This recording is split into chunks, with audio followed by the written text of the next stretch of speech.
Yo, Atlas speaking, and welcome to part 6 of What If I Was Reincarnated in Naruto and Became the Adventurous Ninja with the Gamer System. Let the tale begin. Chapter 126, Interlude 6. Danzo's Plans. Leaf Village. Somewhere in the Leaf Village deep underground, the construction of the route's new base of operations was near its completion. An elderly man with an eye bandage and arm in a sling was walking the dimly lit hallway. He had much on his mind. It took a long time with Hiruzen keeping an eye on everything, but at last it's done. The construction is completed, and with the new added measures, not even the Hyuga and their Byakugan would be able to see and hear. Things are proceeding according to plan. The man Danzo Shimura, leader of the route, soon reached his office. He saw a red scroll with the insignia of the Hozuki Castle on his desk. Danzo opened the scroll and read its contents. So Isen has passed away, huh? Serves right for that traitor. Because of Kinsei, Hiruzen had been far too merciful with Isen's punishment. But now that's no longer a concern. He is now no longer a threat to me. At that moment the child he assigned to keep tabs on certain students in the academy appeared before him and knelt. Lord Danzo. I have an urgent update. Without a word of acknowledgement, Danzo closed the scroll and placed it inside his desk. Only then did he turn towards the child Tomoase. Report. The cold tone couldn't be mistaken for anything other than an order. Daichi has left the village. Danzo's one visible eye slightly widened. It was the last thing he expected. Tell me everything you know. He needed to find out everything behind Daichi's departure. It has been a month since Isen regained his memories and freedom. He had learned that the Hokage was the one who convinced Danzo to spare his life. At Isen's insistence, Kinsei sent word to the Hokage and arranged a meeting. Nighttime, Hokage residence. Hiruzen was in his home waiting for the man to arrive. Because of the secrecy of the meeting, he had dismissed his guards. Before long he sensed a foreign presence in his home. He turned around and met Isen's eyes. After a few moments of silence, Hiruzen spoke. You look better than I thought. Isen was silent for a moment as he looked at the old Kage. Am I supposed to say thank you for saving my life? Hiruzen narrowed his eyes. Yes. What you did was reckless, stupid, and could have put a serious strain on our relationship with the daimyo. Prison and the memory loss was a mercy compared to what Danzo would have done. Isen let out a sigh as he heard those words. Thank you. Hiruzen looked at the man and then nodded his head. At that moment Isen spoke again. Just to be clear, I'm not thanking you for saving my life. I'm thanking you for what you did for my wife Benami. Kinsei told me that you made sure she had a new identity, provided safe passage to the capital, and gave her the sufficient funds needed for a new life. I remembered you telling me she was pregnant a few weeks before the whole mess. I didn't want her to get caught up in all that. Hiruzen took his wooden pipe and lit up the tobacco. I see you haven't quit that habit. Everyone has a vice. This is mine. Isen was silent as he looked around the house. He noticed the absence of two important people in Hiruzen's life. I'm sorry about Biwako. Kinsei told me what happened. She was a good woman. The old Kage merely nodded his head, appreciating the sentiment. You know, after everything that's happened, I thought you would be angrier with me. The old Kage said as he narrowed his eyes and looked at the man. Make no mistake. I'm angry about what happened. I spent 17 years in that place and I missed the first 17 years of my son's life. So yeah, when I learned everything, I was pissed. But I can also see the bigger picture. You did what you could. And it was my decision that landed me in that prison. Hiruzen took the pipe from his mouth and let out some smoke. He asked a question that has been bugging him for some time. That brings me to another question. What exactly did you find out about Danzo that he went through all that trouble just to get rid of you?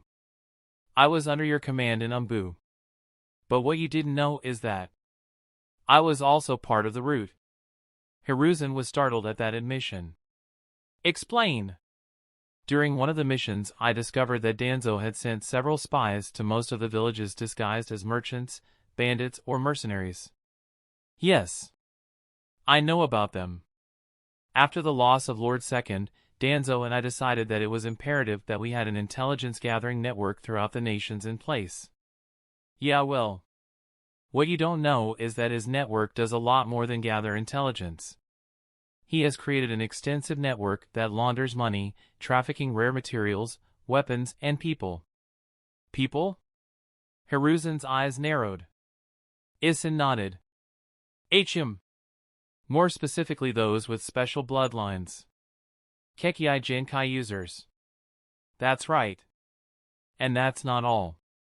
He's also interested in tailed beasts. The old Kage's eyes narrowed. Do you have any proof? Just my memories. It still doesn't explain how you became part of Root or how you found out about these things. Danzo is a very careful man. He would have had safeguards in place for all his Root members. I felt that something was wrong when I was on a mission in the Sand Village. I found a merchant selling some of our secrets to the Sand Village. But the thing is, he was not from the Sand and he was keeping tabs on the One-Tails as well. At first I thought he was from another village, but later I found out that he was from the Root. I felt that something was wrong, and when Danzo came to recruit me I accepted. I joined the Root to see if someone had been compromised in Danzo's organization, but what I found was that I was wrong. The man was under Danzo's orders to leak some intelligence to the Sand Village. For what purpose? The Root wanted the magnet bloodline of the royal family. Rumor had it that the Kazekage was planning on starting a family. Danzo's plan was to plant a spy near the family and kidnap a child of the Kage, or at least get enough experimental materials. He also had the spy send him regular updates on the tailed beast of that village. Throughout my time in the Foundation, I learned that he has conducted several missions that I'm sure you wouldn't have approved of. He is invested in recruiting talented people and bolstering his forces.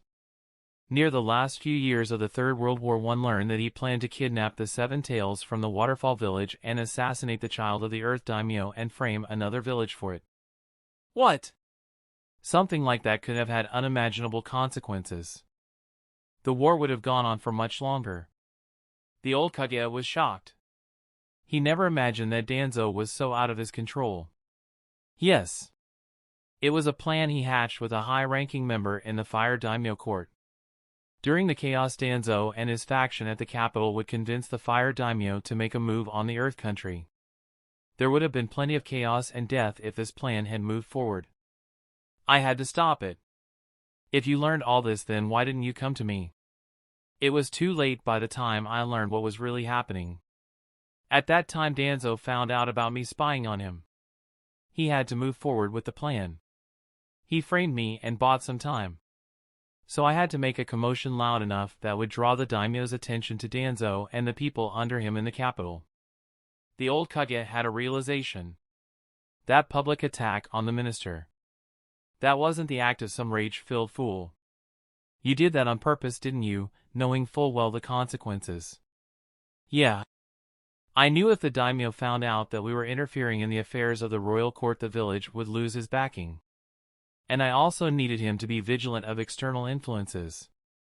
I had a contingency in place if I died, so I knew you would learn the truth soon after my death. What I didn't expect was for me to lose my memories. Hiruzen let out a puff of smoke as he took in the information. There were many ways this could have been handled differently. I was out of time and options. I did what I could. The old Kage sighed. After a short silence, he asked the man a question. Are you willing to work under me again? No. But if you want my help with Danzo, then I can work with you. Hiruzen looked into the man's eyes and relented. I suppose that would have to do. I have a task for you. Leaf Village. In an underground laboratory, Shigaraki, the researcher and scientist of the Root, was performing experiments on a certain specimen using the genetic materials acquired from Orochimaru and Danzo. At that moment, Danzo walked into the laboratory and inspected the specimen. How much progress have you made? He asked the scientist. The sample Orochimaru provided is truly incredible. It can combine to any foreign DNA without rejection and can adapt its properties, although the effects produced are not as powerful. What are the results of the merger with the blood sample of the first Hokage? The DNA has adapted to the blood, but there were some small mutations. With those words, Shigaraki led Danzo to a certain area of the lab. In a glass container filled with nutritional fluids, a small child was kept suspended. There were several monitors connected to the child. Half his body was made of wood, and the face of the first Hokage was present on the left side of his chest. But even with these mutations, his vitals were reading normal. The first Hokage's blood contains too much power. More precisely, Yang chakra. We need equally potent Yin chakra, or something that requires the large reserves of chakra to keep the balance and the power of the first Hokage in check. I have something in mind. In a few months Orochimaru will be here with what I need. I need you to assist him with the surgery and graft the first Hokage's blood into my body when the time comes.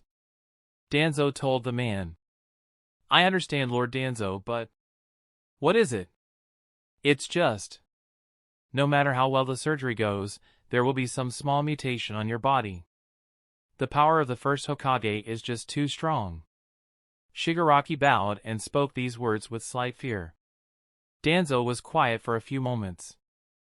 I'm aware of the risks. And your duty is to minimize the risks as much as you can when the time comes. Yes, Lord Danzo. Danzo walked away from the lab and made his way to his home. If I had the best medic in the world, then I could reduce the dangers of the operation down to zero. But Tsunade would never perform the operation on me, and if she learns that I've been using Lord Hashirama's blood for research like this, she'll be furious. She might make a rash move and bring Jiraiya and Hiruzen's attention to me, and I don't want that right now. But then again, I don't necessarily need her. She has a new apprentice after all. Should I delay the surgery and wait for her to teach Daichi everything before I go after him? No. That will take too long. This must be done as soon as possible. The moment Danzo learned of Daichi's departure from the village, he used his contacts and found out what had happened. He learned that Kensei wanted Daichi to learn about his business operations and took the boy to the capital. But Hiruzen, not wanting to let Daichi go, made a deal with Kensei. Danzo learned that the plan was for Daichi to come back by the time his class graduates and become a genin with them. A month later, Danzo learned from his sources in the capital that Tsunade happened upon the child and took him as her student. The boy leaving the village is a perfect opportunity. Once she's done training him, I'll make my move. Kensei won't be able to protect him. But the mission needs to be covert. I can't have anything connecting me to it. With that thought in mind, he summoned a few of his people and gave them a certain mission. Chapter 127, Interlude 7. Daichi's Training and Rookie 9's Exam. Fire Capital. Several months had passed since Tsunade accepted Daichi as her student. He completed the basic training within the first month, and Tsunade started him on medical ninjutsu training. Right now Shizen and Daichi were in the operation theater going over the medical history of Daichi's new patient. Tsunade was several feet behind them in a chair looking over the patient's medical files. Patient 47 years old, condition critical. Has sustained minor injuries on the left leg, bruises on left arm and torso, but has a severed right arm. Daichi spoke as if giving a report. What's the next step? Shizen questioned Daichi. Daichi carefully looked over every injury the man had and quickly came to a conclusion.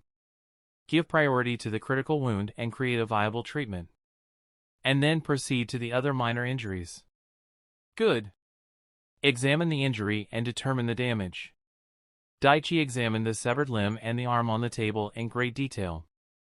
It took a few minutes, but he completed his analysis. The skin, bone, muscles, blood vessels, and tendons have a clean cut. The weapon is most probably a thin but sharp sword. Restoring blood flow. Chances of a successful surgery is over 88%. Beginning limb reattachment surgery. With those words, Daichi began operating on the man. He carefully attached the severed arm to the man's limb and started joining the bones. He then started to reattach the blood vessels, nerves, and muscles. It was a delicate process. Daichi's perfect chakra control greatly helped him with the complex microsurgical procedures. Once everything was done, he used chakra and created new skin above the cut. Once the critical injury was dealt with, Daichi moved on to the other wounds. He was able to quickly heal them, and once his work was done, he took a few steps back and let out a breath. Shizen had her eye on Daichi the whole time. She was impressed he had reached so far so quickly. Well done. Everything looks good. He can now be taken to the observation room. Daichi nodded and then turned to look at Tsunade. She looked at the boy and nodded her head. Good work. Thank you, Tsunade-sensei. Tell me, Daichi, if you were on the battlefield right now with this man, how would you proceed? Moreover, his arm was destroyed in the battle. How would you treat him? Tsunade asked him. Shizen stayed silent and looked at Daichi. Daichi stayed silent and thought for several seconds and then answered. If there are enemies present, I would heal the wound, stop any blood leakage and treat for any infections or poisons present. If no enemies are present, if there are fresh bodies available for a donor arm, then I'll see if I can find one for limb transplant. But when matching a donor hand with a recipient hand, there are several things you need to consider. Would you have the time for that? Tsunade asked him. I have to quickly check the blood type, tissue type, skin color, age and sex of the donor and recipient, hand size and muscle bulk, and make sure they're a match. So I would use the cell scanning technique and quickly assess the conditions of the limbs and then proceed. Replied Daichi. What are the risks of such a transplant? Risks such as infections, bleeding, and blood clots can be minimized with medical ninjutsu. But rejection of the donor arm and long-term immunosuppression risks will be present. Daichi replied. That's right. You have to be prepared. You have to evaluate the situation and make a decision on whether or not to have the transplant. You will have to make decisions that may not be the one your patient wants. You need to be ready. During battles, you have to make split-second choices that could have life-changing effects. These are all things a battle medic must be prepared for. The seriousness in Tsunade's voice told Daichi just how difficult this path would be for him. I will be prepared. Daichi gave a simple reply. He had an iron will that wouldn't break under pressure. Tsunade looked at the boy's determined face and slightly smirked. We'll see. With those words, she left the room. Daichi and Shizen followed after her. Tsunade walked into another room and saw two Daichis working on their patients. One was healing a minor injury while the other was extracting poison from the unconscious child on the table. As she looked at the two shadow clones, she couldn't help but be impressed and become more curious about him. His chakra level has increased explosively during these last several months. He's using shadow clones to heal the wounds of people with non-critical injuries. 2 months ago he could only use one clone, but now he can use two. Moreover, he has to create 2 clones that have enough chakra to heal those that come to them. He must have incredible recovery ability as well. He hasn't missed a single day since he began training under me. And I know for a fact that he goes to bed completely worn out from training. So that means his chakra recovery during sleep must be several times normal. And he has precise control over his large reserves. His growth rate is remarkable. Now I understand why Sarutobi-sensei sent him my way. This child can learn things in a fraction of the time it takes for others. His talent, his skills, and his abilities. It's truly amazing.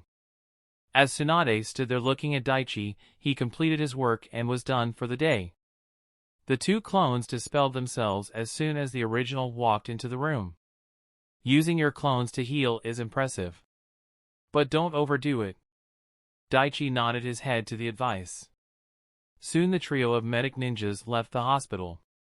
Daichi had a thoughtful expression. What are you thinking about? Shizen asked the boy.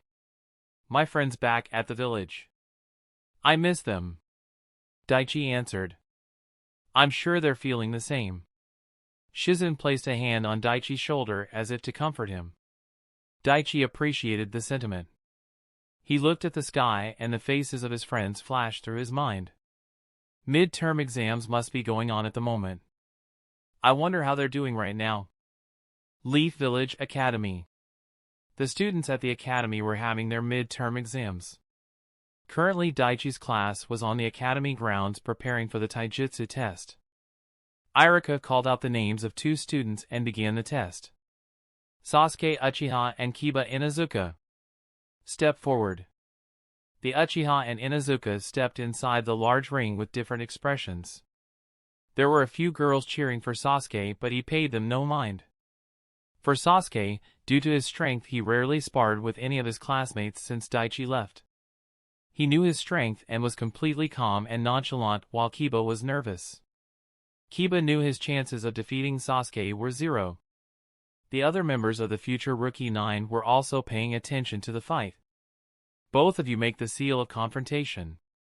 At Irika's words, Sasuke and Kiba raised their hands and made the seal. Begin.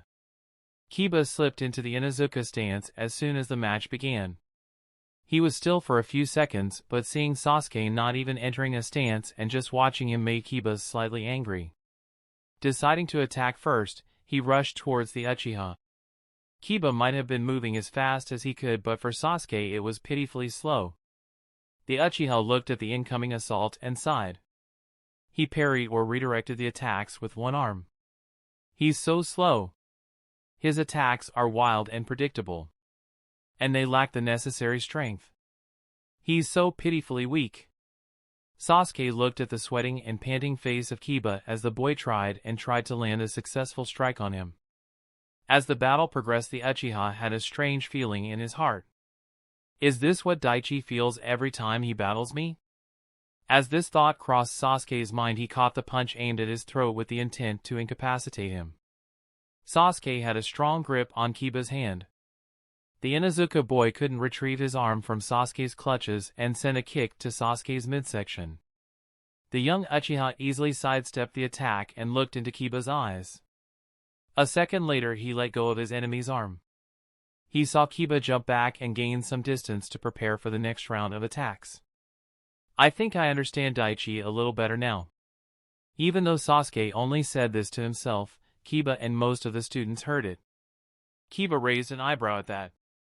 He was confused as to why Sasuke would bring up Daichi's name at this moment. What? What do you mean? Irika and most of the students were also curious. Sasuke looked at his sparring opponent, let out a sigh and answered. There is no point fighting and defeating the weak. It's just a waste of time and energy and not worth the effort. Especially if the enemy is so weak they can't even force you to use both hands. Why you? Kiba was mad when he heard that. Daichi's not like that. At that moment, Sasuke and Kiba heard Naruto shout out from where he stood. The Uchiha only had a smirk as he heard that. He had fought Daichi at their secret training spot several times over the course of last year. So he had a good understanding of his training partner's mentality. If you believe that, then you don't know him as well as you think. He looked at Naruto and had a cold smirk on his face. Naruto gritted his teeth. Why that jerk? Calm down, Naruto. It will only become more troublesome if you interfere in the test. Shikamaru was able to keep Naruto from blowing up and saying anything more. At that moment, when Sasuke was looking at Naruto, Kiba launched a quick sneak attack. Or at least he tried. The moment Kiba's fist neared Sasuke's face, it was as if Sasuke disappeared and reappeared behind Kiba. Sasuke sent a few fast jabs aimed at Kiba's joints and lower torso that sent the boy tumbling down in seconds. Match. Irika ended the fight seeing the results of the match. Once Kiba was up on his feet, he made them do the seal of reconciliation and called out the next 2 students. Kiba had a scowl on his face as he slowly walked towards his group of friends. Naruto, Shikamaru, Choji and Shino were together while Ino, Sakura and Hinata were on the other side. Naruto and the gang were waiting for their turn. He's so arrogant right now. Man, I wish Daichi was here to knock him down a peg or 2. Kiba said as he rubbed his arms to relieve some pain. I'm definitely gonna challenge and beat Sasuke when it's my turn. Naruto said confidently as he looked at the Uchiha standing on the other side of the ground. Be serious, Naruto. Sasuke is a lot stronger than he's letting on. It was Kiba who said this, and he was unusually serious. What makes you say that? Choji asked him. Aside from the whole fight. It was when he attacked me at that last moment. I could tell. He was holding back. A lot. Kiba might be hard-headed and arrogant at times, but he was smart enough to assess the strength of someone he fought against. It makes sense when you think about it. Choji turned towards his friend and asked. What do you mean, Shikamaru? For the last 4 years Sasuke's only goal was surpassing Daichi. He only had Daichi in his view and kept pushing himself every day. I wager that he's the only person other than Daichi who trains harder than anyone in our class. So it's no wonder that he'd be that strong. And now that Daichi's gone and he's at the top, Sasuke's realizing just how far ahead of us he is. So I suppose it's natural that he has no interest in fighting us. You really think so, Shikamaru? Kiba asked. The Nara just shrugged. It's just a guess. As Naruto heard those words, he had a metaphorical fire in his eyes as he looked at Sasuke. I'm gonna make him take us seriously. Shikamaru just sighed as he looked at the blonde. This guy. Getting in the middle of his new obsession would only be more trouble than it's worth. I'm just gonna lay down, look at the clouds and ignore this whole thing. With that thought, Shikamaru sat down under the shade of the nearby tree and looked at the sky. Still, I can't help but be curious. What are you up to right now, Daichi? Whatever it is, I'm sure it must be important to you. And I know you're not one to waste your time. Good luck with your endeavors, Daichi. See you when you get back. Chapter 128, Interlude 8. The Power of Senju and Uchiha. Location: dozen miles away from the Leaf Village. It was a snowy December night. A team of ninjas covered entirely in black battle gear was moving through the woods near the Leaf Village. They were speeding through the trees in a diamond formation. In the center of the team was an old man with his entire body shrouded in darkness. Several meters behind them were 4 other teams composed of ninjas wearing the same gear. Each of them, a formidable group of shinobi capable of battling against even the strongest jonins, and together the teams of ninjas would be capable of taking on and even killing S-rank nins. As the teams all sped through the forest silently, a figure with half-black and half-white face appeared from the earth without being detected. Only half the body of the strange creature was present atop the earth. He was Zetsu, the spy of the Akatsuki. Zetsu looked at ninjas who vanished from his sights after a few seconds. He already analyzed and found the organization they belonged to. They're from the root. But this many teams? This is unusual. And if I'm not mistaken, that was Danzo's chakra coming from the lead team. He's usually not the type to leave the village and expose himself like this. And the number of ninjas protecting him. Something significant is going down. I need to find out what. I wonder what they're up to. Let's follow them. The gruff voice of Black Zetsu replied to the question of his white counterpart. After some time, the team of root ninjas reached their destination. They came to a stop in front of a small cave. Fu! The man in the lead team only said a single word. But it conveyed his intentions. A ninja from the lead team raised his right hand, made a half-ram seal and closed his eyes. After a few seconds he looked at the man in the center. All clear, Lord Danzo. I can only sense one chakra at the base. The man Danzo Shimura removed his hood and walked forward. At that moment another man from the other team also joined Danzo's group. Let's move. With Danzo's orders, several of his root walked into the cave and then Danzo and the rest followed. The cave looked small and ordinary from the outside, but the interior was much deeper. As they reached the end of the cave, Danzo made a hand seal and an entrance opened up. Fu, Toryun, Shigaraki. You're with me. The rest of you, secure the perimeter. Danzo gave the order and went inside the cave, followed by his 2 most capable ninjas and the scientist of his organization. The wall closed behind them and a barrier came into existence. As the root ninjas began securing the area, one of them was concerned about what was happening. When Lord Hokage tasked me with infiltrating the root, I never could have imagined that things would be this bad. I know he's meeting with Orochimaru right now, but that's it. I don't know what's going on or what this is about, but whatever it is, it must be huge. Danzo doesn't even trust his own people with what's happening in there. Fu and Torian are the most loyal and some of the strongest of the root ninjas, and I know that Shigaraki is the researcher. What exactly is happening in there? Damn it! I can't get any closer without exposing my intention. At that moment, several meters away in the shadows, two yellow eyes popped up from a tree. Zetsu looked at the guards and then sensed the barriers surrounding the interior. This was once an old base of the Shimura clan during the Warring Era. I'm pretty sure they didn't have a barrier here at that time. It seems Danzo added a few modifications. It will be difficult to get inside, but not impossible. But if I force myself in there like that, I'll be detected. After thinking about the next move, Zetsu abandoned that plan. The less they know about me, the better. It's not the time to make rash decisions. I'll find out what he's up to sooner or later. With that thought, Zetsu disappeared back into the ground without anyone sensing his presence. Danzo walked forward through a small tunnel and soon entered a large room. There were several medical equipment set up all around the place. He saw Orochimaru waiting for him with a devilish grin. Is it ready? Danzo asked the man. Orochimaru led Danzo to a special glass container with several seals all over it. Inside it, a pale white arm with numerous Sharingan could be seen. So you were able to replicate the Sharingan and implant it into the arm, huh? Yes. I took Itachi's blood and bonded it with Shin's DNA. But these are still eyes made from clones. So the effects are not as powerful as the original. Danzo didn't say anything and just inspected the arm. Orochimaru had already sent him a sample Sharingan a few months ago, and Danzo made sure to confirm that it was able to use the Izanagi technique.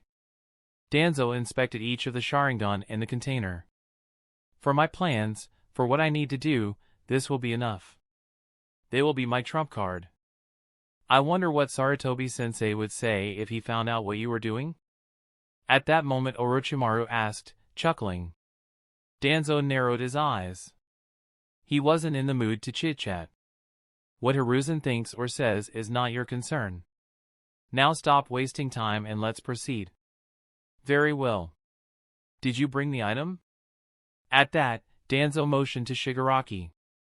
The scientist stepped forward with a scroll and unlocked its contents.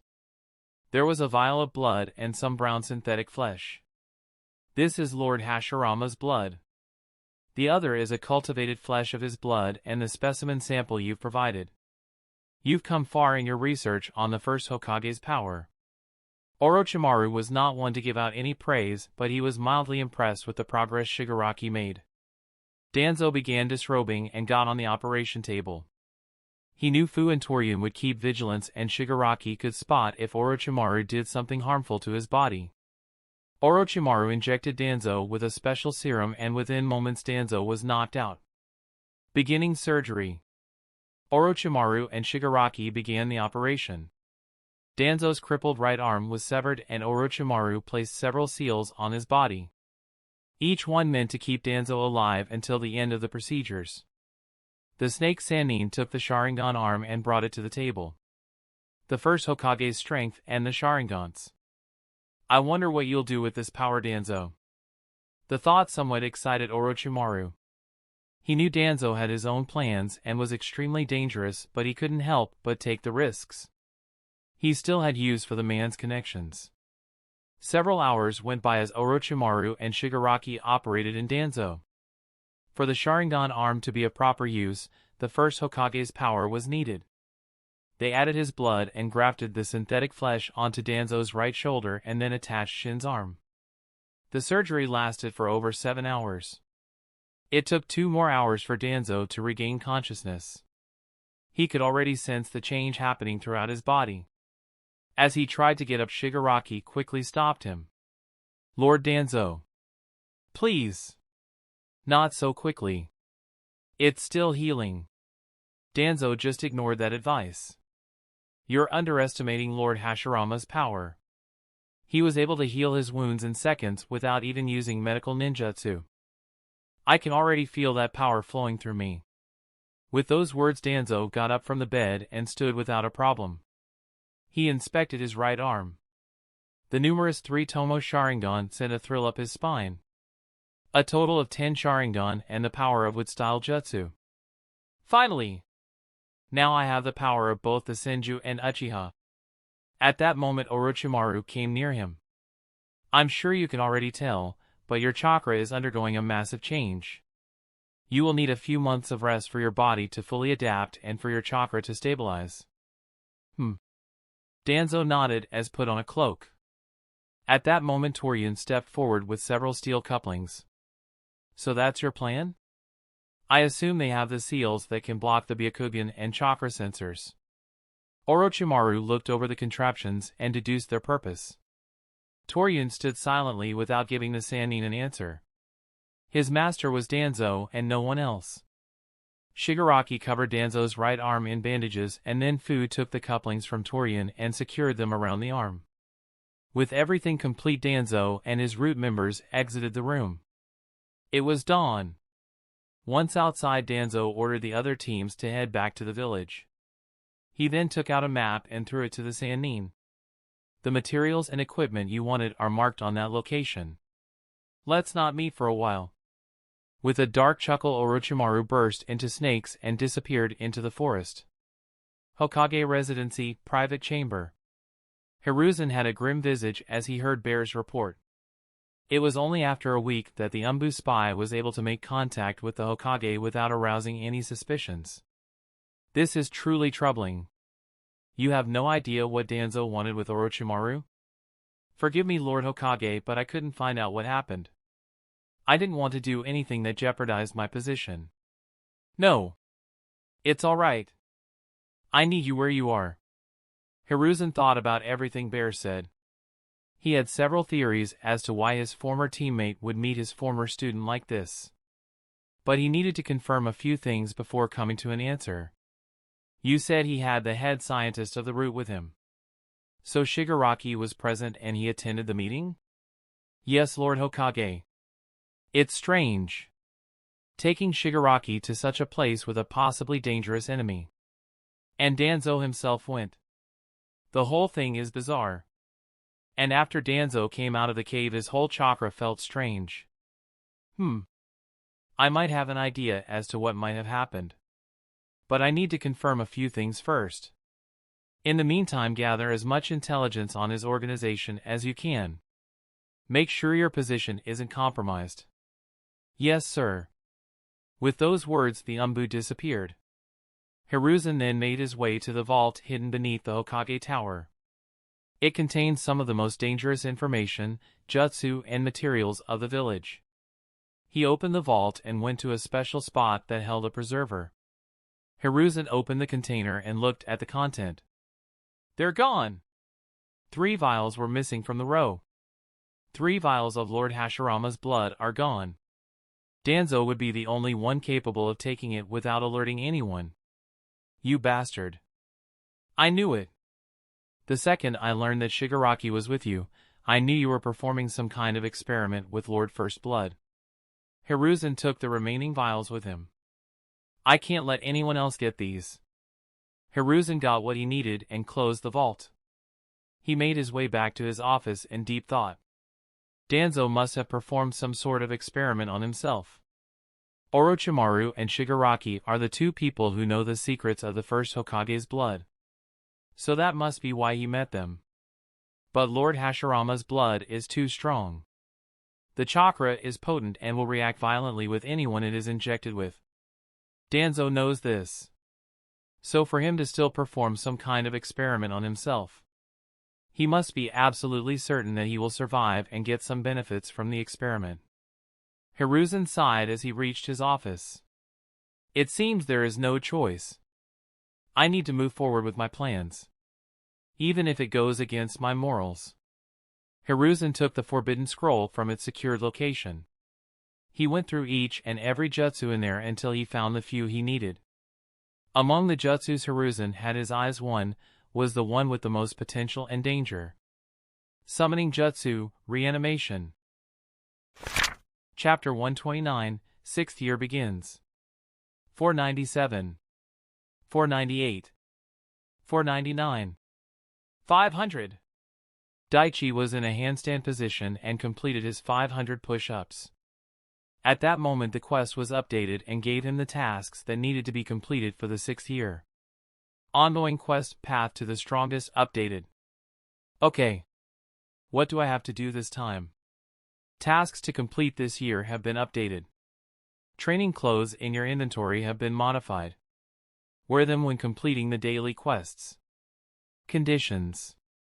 Complete 500 push-ups daily. Complete 500 squats daily. Complete 500 punches daily. Run 10 kilometers daily. Complete at least one dungeon before the end of March next year. Master at least 2 advanced nature transformation skills.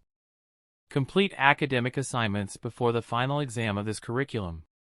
Reach level 50 before the end of next March. Rewards. Status recovery, daily. Random reward, weekly. Plus 3 stat points, weekly. Plus 10,000 EXP clearing a dungeon. Reward for clearing additional dungeons. Plus 2 levels increase in the skill chakra affinity for successfully learning 2 advanced nature transformation skills. New title. Plus 35 stat points. The daily and weekly rewards are still the same. Plus 2 levels to the chakra affinities skill, 35 stat points? That'll definitely come in handy. New title. Wonder which one it'll be this time. Failure. Penalty dungeon. Dash 100 stat points. Death. Wow, the penalty this time is massive. Taking away 100 stat points. That's not good. Well, it's not worse than death, I suppose. I need to reach level 50 before next March. Looks like I might have to complete more than one dungeon this time. Accept, yes or no. Without wasting time, Daichi accepted the quest. Weighted training clothes, rare item, rank C. Consists of 2 leg warmers to be worn below the knee and 2 arm sleeves to be worn below the elbow. Each weighing exactly 30 kilograms. Consists of 1 undershirt and 1 trouser to be worn under the clothes. Each weighing exactly 70 kilograms. 260 kilos. It'll be easy if it was just for the workout, but since I'm wearing them all day, that's gonna be a drain on my stamina. Well, since that's the only way I get to improve my physical stats, I have no choice. I gotta do what I gotta do. At that moment, a new notification appeared. It seemed more like a system warning than anything else. Once the conditions for this year's quest are successfully cleared, you will be given the choice to graduate or wait one more year. Choose carefully. Daichi's eyes widened as he read that. Graduate at the end of this year? That means I'll be graduating with Lee's year group. I'll be a Genin ninja 1 year ahead of everyone else in my class. But should I take it? I'll make a decision at the end. Right now I need to focus on getting stronger and completing the tasks assigned to me. The month of April went by quickly as Daichi began training in his wind chakra nature. He was able to completely max out the leaf cutting skill in just 10 days. He also perfectly performed his tasks as a medic at the hospital. He learned almost everything from Tsunade regarding medical techniques. He also challenged her to some form of gamble every week only to win, and it made Daichi somewhat frustrated, which had Tsunade and Shizen confused. As the month came to an end, Tsunade called Daichi over to her temporary home. She had 2 scrolls in her hands. A green scroll and a slightly larger red scroll. Daichi had a serious look on his face as Tsunade handed him a green scroll. I believe you are more than capable of mastering this. Daichi looked at the scroll and his eyes widened. He had an idea as to what it is. Wait, is this what I think it is? Tsunade smiled and nodded her head in confirmation. The strength of the 100 seal. This is a jutsu I learned from information I read in one of my grandmother's journals. This scroll contains the information on how to store your chakra, maintain it in your body without loss, and when completed use it without restriction. To use this jutsu, one must have absolute control over their chakra. So this is perfect for you. But make sure you read everything in there before you get started. Daichi held the scroll as if he was holding something precious. Yeah. Tsunade continued. With the release of the chakra stored, you'll easily be able to use ninjutsu that would otherwise have been too taxing for your body. But that's not all, is it? You mastered this and used it as a parent jutsu for the creation rebirth technique. Yes. I've watched my grandfather heal without even needing to weave hand seals. I wanted to reach that level. But during my early years I learned that it was impossible to reach that feat with just normal level jutsus. And after having witnessed the horrors of war, I created it with the purpose of protecting my comrades. Tsunade had a sad smile as she remembered the faces of her lost friends and families. Two significant people stayed at the forefront of her mind. She sighed and looked at Daichi with a certain fondness. Over the course of last year she had grown to like the boy. His determination, strength, abilities, and personality made her smile. Daichi had a realistic yet optimistic view of the world which fascinated her. He was the first person aside from Shizen she felt close to in a long time. She didn't want anything bad to happen to him. Daichi! Make sure to learn the creation rebirth jutsu. That should be your first priority once you've mastered the strength of the 100 seal. I will. Tsunade then asked Daichi a question he was half expecting. I'm sure you know that I hold a summoning contract. I'm the summoner of the slug Katsuyu from the Shikatsu forest. If you sign a summoning contract with Katsuyu, you'll be able to symbiotically link your seal to Katsuyu and have her use healing chakra. There are also other benefits, but I'm sure you can learn them when the time comes. So what do you say? Do you want to sign the summoner contract with her? Daichi was somewhat dreading this question. He already promised Kensei that he would sign a contract with the Tiger Clan. I already gave my word to the old man that I would make a pact with the Tiger Clan. And he told me they won't like it if I sign a contract with another creature. Then again, I have to pass some tests to become their summoner, so... Tsunade could see that Daichi was having trouble answering her question. It only took a few moments to figure out the reason. Don't tell me. You already signed a contract with the Tiger Clan? She asked the boy. No. But before I came to the capital, he had me meet one of them. He said I would be allowed to take the test and become a summoner. Told me not to sign any other contracts. Daichi replied with an awkward smile. A tick mark formed on Tsunade's forehead. That sneaky old geezer. She mumbled to herself. She looked at Daichi and then sighed. What do you want to do, Daichi? Tsunade asked calmly. Daichi thought about it for a few more seconds and gave his answer. I already made a promise to him. I can't break it. The slug Sannin let out a sigh. Are you sure? You won't get this offer again? I'm sure. I know it would be great to have Katsuyu as my summoner, but I feel that I belong with the Tiger Clan. Since you've made up your mind, I'm not gonna force you. But that doesn't mean I'm happy about it. With those words she punched a nearby table, crushing it to small pieces. You have sense-killing intent. Seeing Tsunade mad, Daichi immediately took the contingency he had prepared. Oh, look what I have, sensei. With those words Daichi took a bottle from his sleeve and shook it in front of the angry woman. Tsunade's eyes followed the bottle in Daichi's hand. This is the finest sake from the mountains of the Lightning Country. I remembered you saying that it was great and wanted to try it. So I got it for you. Daichi bought the bottle at the Fire Capital's auction house at a great price for just such an occasion. And at this moment, he felt that it was worth every ryo. Tsunade took the bottle from Daichi's hand in an instant and smelled the sake inside. She smiled as soon as she got a whiff of that fine-aged alcohol. She laughed and looked at the kid. You're a great student, Daichi. I'm glad I taught you. With those words she took a swig from the bottle and then sighed happily. Seeing his teacher appeased, Daichi let out a sigh of relief. Crisis averted. At that moment he noticed the red scroll in her other hand. What is that? Another medical ninjutsu technique? What's in that scroll, sensei? Tsunade looked at the red scroll when she heard Daichi's questions. After a few seconds of silent contemplation, she replied. This is a taijutsu style developed by my grandfather and granduncle. Daichi was shocked when he heard that. A taijutsu style created by the first and second Hokages? Holy shit! That must have some incredible techniques. The knowledge in that. That thing must be worth a fortune. Wow! Daichi was amazed that the two Hokages created a martial arts style together. It must be powerful if it was created by the first two Kages. Tsunade nodded. Yes. My grandfather had the ability to be one with nature. He observed every aspect of nature to achieve his pinnacle strength. Daichi slightly narrowed his eyes. She must be talking about Sage Mode. Tsunade continued.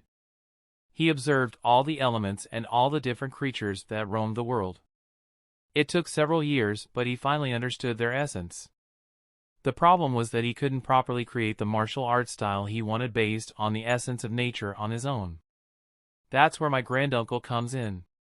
With his intelligence and technical skills he helped grandfather create the ultimate taijutsu style. They called it the pinnacle of martial arts. But before he could learn and master it, he passed away. And Uncle Tobirama didn't have the time to learn it as well. Wait. If it's so powerful, then why haven't you learned it? There are several things a person must understand before they learn this taijutsu style. What they created is something more than just punches and kicks. Before you try and even learn it, you need knowledge. You need to understand the world. Or more precisely, understand nature. I couldn't do it because I wasn't talented enough. And I was more focused on improving my medical skills. So I didn't bother with it. This taijutsu style is special. Even if a person were to get a hold of this scroll, they wouldn't be able to utilize it at all. Without proper knowledge, the techniques in this scroll are useless. Daichi was somewhat confused. Did Hashirama learn this after becoming a sage? Is that what she means when she says understand nature? If that's the case, then that must also be why the second Hokage Tobirama Senju didn't try and learn it. Damn. Does that mean I have to be a sage if I want to learn that style? I can't exactly ask her that since information on sage jutsu and nature chakra are so secretive that most people don't even know about it. I'm giving this to you.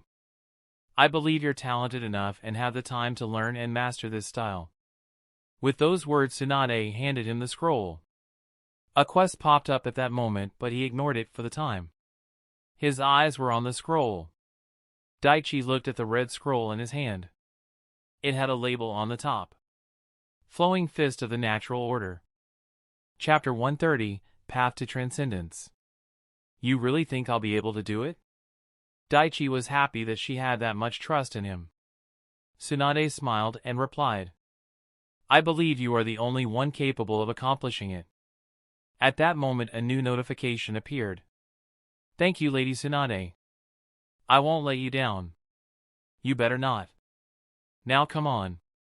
Let's celebrate. I got us a booth reserved on the exclusive second floor of the Phoenix restaurant. With those words, Tsunade and Daichi made their way to the famous restaurant of the Fire Capital. Shizen joined them midway and the three headed to their destination with smiles on their faces. As Daichi made his way through the streets of the capital, he looked at the new system message boxes piled up. Tsunade has truly acknowledged you as her student. You have gained the title Slug Sannin's Apprentice. Slug Sannin's Apprentice. This title will give plus 30 points to strength and vitality stats. Reputation increases with Leaf Villagers and its allies. Wow! I've been wondering why I hadn't received a title even when I was learning under her. Now I know. It's only now that she truly sees me as her student. Regardless, this is a good thing. Daichi read the effects of the title and was impressed. 30 points to strength and vitality. Makes sense, it would be those stats. She is known for her strength and healing powers. Daichi closed the title notification and looked at the quest that had popped up when his teacher gave him the scroll. He read the contents, and as he kept reading his astonishment grew, and by the time he completely read everything he was dumbfounded. He stopped dead in his tracks with his mouth slightly open. What the frack? Daichi couldn't help but exclaim out loud. A couple walking nearby looked at Daichi like he was an idiot. Daichi quickly composed himself and resumed walking. He went through the quest details again just to make sure he didn't misinterpret anything. Quest created: observe and understand. Observe the various living creatures, phenomena, and different geologies of the world and understand their essence. When you have an understanding of the flow of energy of the world, you can learn and use the taijutsu style created by Hashirama Senju and Tobarama Senju. Time limit: none. Conditions: observe the various aspects of nature such as land, water, plants, animals, and insects. Observe and understand at least 7 different types of creatures. Observe and understand the creational aspect of nature. Plants, forests, lakes, and oceans. Observe and understand the destructive force of nature. Raging ocean waves, forest fire, natural lightning strikes, tornado, and volcanic lightning.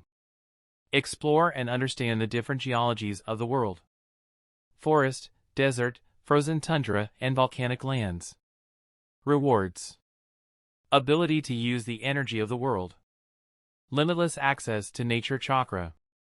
Knowledge required to learn and master the taijutsu style flowing fist of the natural order. Completing 1/2 of the conditions required to become a transcendent. New title: failure. Very limited access to nature chakra. This only applies if at least half the quest is completed. Will not be able to master flowing fist of the natural order. Will never become a transcendent. Possible death. Accept, yes or no. Holy shit. Energy of the world. Limitless nature chakra and becoming a transcendent. My god. This kind of a quest. Daichi couldn't believe the rewards of the quest. Becoming a transcendent. No! It says completing 1/2 of the conditions required. So there is probably another quest I'll need to complete to become a transcendent. At that moment another thought popped into Daichi's head. If I can become a transcendent being, then can I fight the Otsutsuki on my own? Questions for later. Hey Daichi! Quit spacing out. We're here. Tsunade's yell brought Daichi out of his thoughts. He accepted the quest and decided to look into it later at home. The trio made their way up the floors and soon reached their booth on the 2nd floor. They ordered fancy dishes and celebrated Daichi's successful year. Daichi asked his 2 companions what it was like to travel and see the world. Hearing Daichi's questions, Shizune recalled her adventures throughout the country. They had a fun time, and after a couple hours things were winding down. Daichi, since Kensei has already approved, will leave the capital in a few days. There are still some things for you to learn regarding medicine, and the next destination is perfect for that. Where exactly are we going, Sensei? To the land of medicine. It was midnight. Daichi was laying in his bed looking at the conditions of the latest quest he had received. He looked at the first condition of the quest. Observe and understand 7 different types of creatures. Somehow I get the feeling that the list should include birds, reptiles, and amphibians. So which ones should I focus on? After thinking on it for a while he had a few options in mind. Birds, lizards, tiger, snake, toad, fish, and human. The quest didn't say I couldn't observe and understand humans. Not sure what more there is to understand about us, but I'll give it a try. Daichi moved on to the next part. Understand the creational aspects of nature. Plants, forests, lakes, and oceans. They are ecosystems that give birth to life. Is that what the quest meant? I need to see the birth of new life in these terrains? Daichi pinched the bridge of his nose and sighed. Gah! This quest is so complicated. Then again, given what the rewards are, I suppose this is only natural. He then moved on to the last two parts of the quest. The destructive force of nature and exploring different geologies. It's gonna take me a long time just to find some of the places mentioned in this quest. And I'll need to spend even more on understanding whatever it is that I need to understand. Oh man, that's gonna eat up so much of my time. At that moment, a new idea popped into Daichi's head. What if I find dungeons with landscapes like these? Then I'll be able to spend as much time as I need there. That's an idea. But I'll need to be prepared for failure. Besides, does observing the environment in a dungeon count as observing and understanding the world? I guess I'll have to find out. Up until now, Daichi couldn't focus on training in the dungeons because he would get attacked every often and had to be on guard at all times. He had a very little rest period and he focused on healing himself during such short peaceful moments. Once he eliminated his enemies in a certain area, then more would show up to that spot after a while, forcing Daichi to fight again or move away. So during the dungeon times, Daichi couldn't effectively train his skills. I would always get attacked after having just sufficient resting periods. It was as if the dungeon wasn't permitting me to get strong quickly. I'll need to find a way around that. This is a long-term quest. I'm pretty sure I won't be able to complete it before the end of the Sasuke defection arc in the series. I need to make a solid plan if I want to complete this quest. Since it was a long-term quest with a great difficulty, Daichi decided to put it aside for now. He hadn't opened the strength of the 100 Seal Jutsu scroll yet. He was saving that for tomorrow. I'll start on this with fresh eyes once I get some sleep. The next day, after completing his morning workouts, Daichi opened his status page. He focused on the stats and points accumulated till now. His goal was increasing his primary stats. Primary stats: Strength 227, Vitality 228, Dexterity 157, Agility 192, Intelligence 153, Chakra 294, Wisdom 163. Thanks to Tsunade's apprentice title, my strength and vitality stats have gone up by 30, but aside from chakra, none of the others in primary stat have gone beyond 200. I have 759 points saved. Time to put them to some use. Without wasting time, Daichi started adding points to his primary stats. Primary stats: Strength 227 plus 3 is equal to 230. Vitality 228 plus 2 is equal to 230. Dexterity 157 plus 43 is equal to 200. Agility 192 plus 28 is equal to 220. Intelligence 153 plus 17 is equal to 170. Chakra 294 plus 36 is equal to 330. Wisdom 163 plus 7 is equal to 170. Daichi used a total of 136 stat points. He immediately felt the strength and chakra in his body increase several times. Several notifications also appeared before his eyes. Chakra stat has reached 300. The skill Chakra Affinity has evolved to Advanced Chakra Affinity. The skill Chakra Regeneration has evolved to Advanced Chakra Regeneration. This increases the chakra points and chakra regeneration speed of the player. Chakra point formula is revised. Advanced Chakra Affinity, passive and active, LV 97. This skill increases the user's talent and ability to use chakra more thoroughly. The user's chakra has now become much stronger than others. Effects: plus 40% growth rate of chakra stat. Plus 118% strength increases to all chakra-based skills. Plus 118% defense increases against chakra-based attacks. Plus 100% increase to maximum chakra point. Minus 45% chakra point cost to all chakra-based skills. Advanced Chakra Regeneration, passive LV 95. This skill gives the user the ability to regenerate chakra at a faster pace. Effects: Regeneration increased by 125% of base chakra point. 35% increase in regeneration speed. 30% growth rate of chakra stat. Note, meditation increases chakra point regeneration to 150%. Skill chakra manipulations level has risen by 1x5. Skills that use less than 20 chakra point can now be used without chakra consumption. All chakra-related skills will now gain experience and level up faster. Oh wow! It's a good thing the old man isn't here. He definitely would have felt the chakra spike. Daichi felt his chakra coils expand and become stronger. He could sense that his chakra has become much more powerful and much denser. Daichi went through all the blue boxes and was extremely happy. Looks like skills that use a small amount of chakra can now be used at any time without chakra point reduction. And the level up speed of chakra-related skills, ninjutsu and jinjutsu, will be faster. Excellent. He called upon his status window. Status. Name, Daichi Hakama, the gamer. Class, student. Age, 11. Title, capable child, explorer, prodigy, beast slayer, dungeon warrior, executioner, assassin, mighty healer, slug Sanin's apprentice.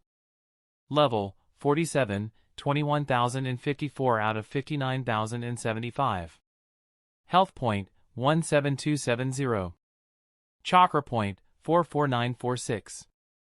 Stamina point, 17780. MP, 6,820. Primary stats. Strength, 230. Vitality, 230. Dexterity, 200. Agility, 220. Intelligence, 170. Chakra, 330. Wisdom, 170. Special stats. Sense, 113. Stamina, 190. Indomitable, 23. Charisma, 51. Persistence, 25. Dignity, locked. Luck, locked. Stat points, 623. Rio, 690,050. Oman, 44,000 chakra point. Awesome! Seeing his stats now and remembering what it was when he first opened the status page when he was reborn in this world, brought a smile to Daichi's face. My struggles, my endless grinding. They're not in vain. He went over everything and his eyes fell on the mana points. 6,820 I haven't had any time to practice my mana powers or level up any of my mana skills these last couple years. I've been so focused on my chakra affinity training and medical ninjutsu that I completely neglected that. I'll need to start on mana training once I become a Jinin. Got too many things to focus on this year. As Daichi was making plans for his future, someone else was as well. Goodbye you guys. I was hoping you'd join us for some fun, but oh well. Goodbye Romeo. A staff member at the Fire Capital Hospital parted ways with her coworkers after her shift at the hospital. She had a bright smile that could charm almost anyone. She had a kind, gentle smile as she walked through the streets. But as soon as she reached her home and closed the door, that smile disappeared as if it was never there to begin with. What have you found out? A voice came from the shadows. The boy has completed his training at the hospital. His talent in medical ninjutsu could rival Lady Tsunade's. It seems he's exceeded our expectations. There is something else. The boy will be leading the capital. The woman told the stranger. How accurate is this information? It was a coincidence that I stumbled on this information, but I believe it's credible. I heard Tsunade's apprentice Shizen telling Daichi that they are planning on a trip outside the capital. Destination? Unknown. Orders? Maintain your cover at the hospital. I will take it from here. With those words, the mysterious man vanished. The woman known to her colleagues at the hospital as Romeo went to her bedroom. She opened her dresser and at the bottom was an umbu uniform and a white mask with no markings was on top of it. Cover identity, Romeo. Job, medical records keeper. Real name unknown. Affiliation, the Root. Chapter 131, 25 million chakra points. Daichi was studying the green scroll Tsunade had given him. Strength of 100 seal. Once created, it appears in the form of a rhombus shape on the forehead. If I remember right, then Mito Uzumaki, who was Tsunade's grandmother, also had a similar marking. Does that mean this jutsu was something originally developed by the Uzumaki clan or something the Senju already had? Daichi decided to ignore its history and focus his attention on its creation and applications. The reason the forehead is chosen as the concentration point for the chakra storage is because it's the easiest and most efficient way to gather chakra and maintain it. Well, for someone with excellent chakra control anyway. It's the same principle as the leaf concentration exercise, but on a whole other level. The scroll described how to maintain chakra and create the seal. Daichi studied every inch of the scroll and was preparing himself. This is the parent jutsu. Once the strength of the 100 seal is created, I can release it with the Ein seal release method. I can use the massive chakra that's available for battling or healing. The ninja art creation rebirth is a subdivision of this technique. I'll definitely need this skill in the future. And since my chakra will be far stronger and larger than Sakura's, this will be more effective for me. But I wonder how long it will take for me to gather the needed chakra. It shouldn't be long, right? Daichi opened his status page and looked at his chakra points. 44,946. At that moment a skill notification appeared. You have learned a new skill. Strength of the 100 seal, active or passive, tier 00. This powerful unique skill helps the user store chakra into a specific spot on their body. Once the necessary chakra volume is reached, a seal is created which the user can activate at any given time and use the stored chakra to boost the user's abilities. This skill redirects the desired chakra point to the specific location on the body every day. This limitation can be removed at higher tiers. Note, this is a unique skill among the skill list and is represented by a tier number. There are 7 tiers in total. Currently inactive. Current tier, 0. To reach the next tier, the current goal must be completed. Chakra points needed to reach tier 1 to 0 out of 25 million. Daichi read the description and was astonished. This was the first time he saw a skill like this. And his eyes almost popped out of his skull as he read the last number. 25 million? Holy crap! How long will it take me to reach that goal?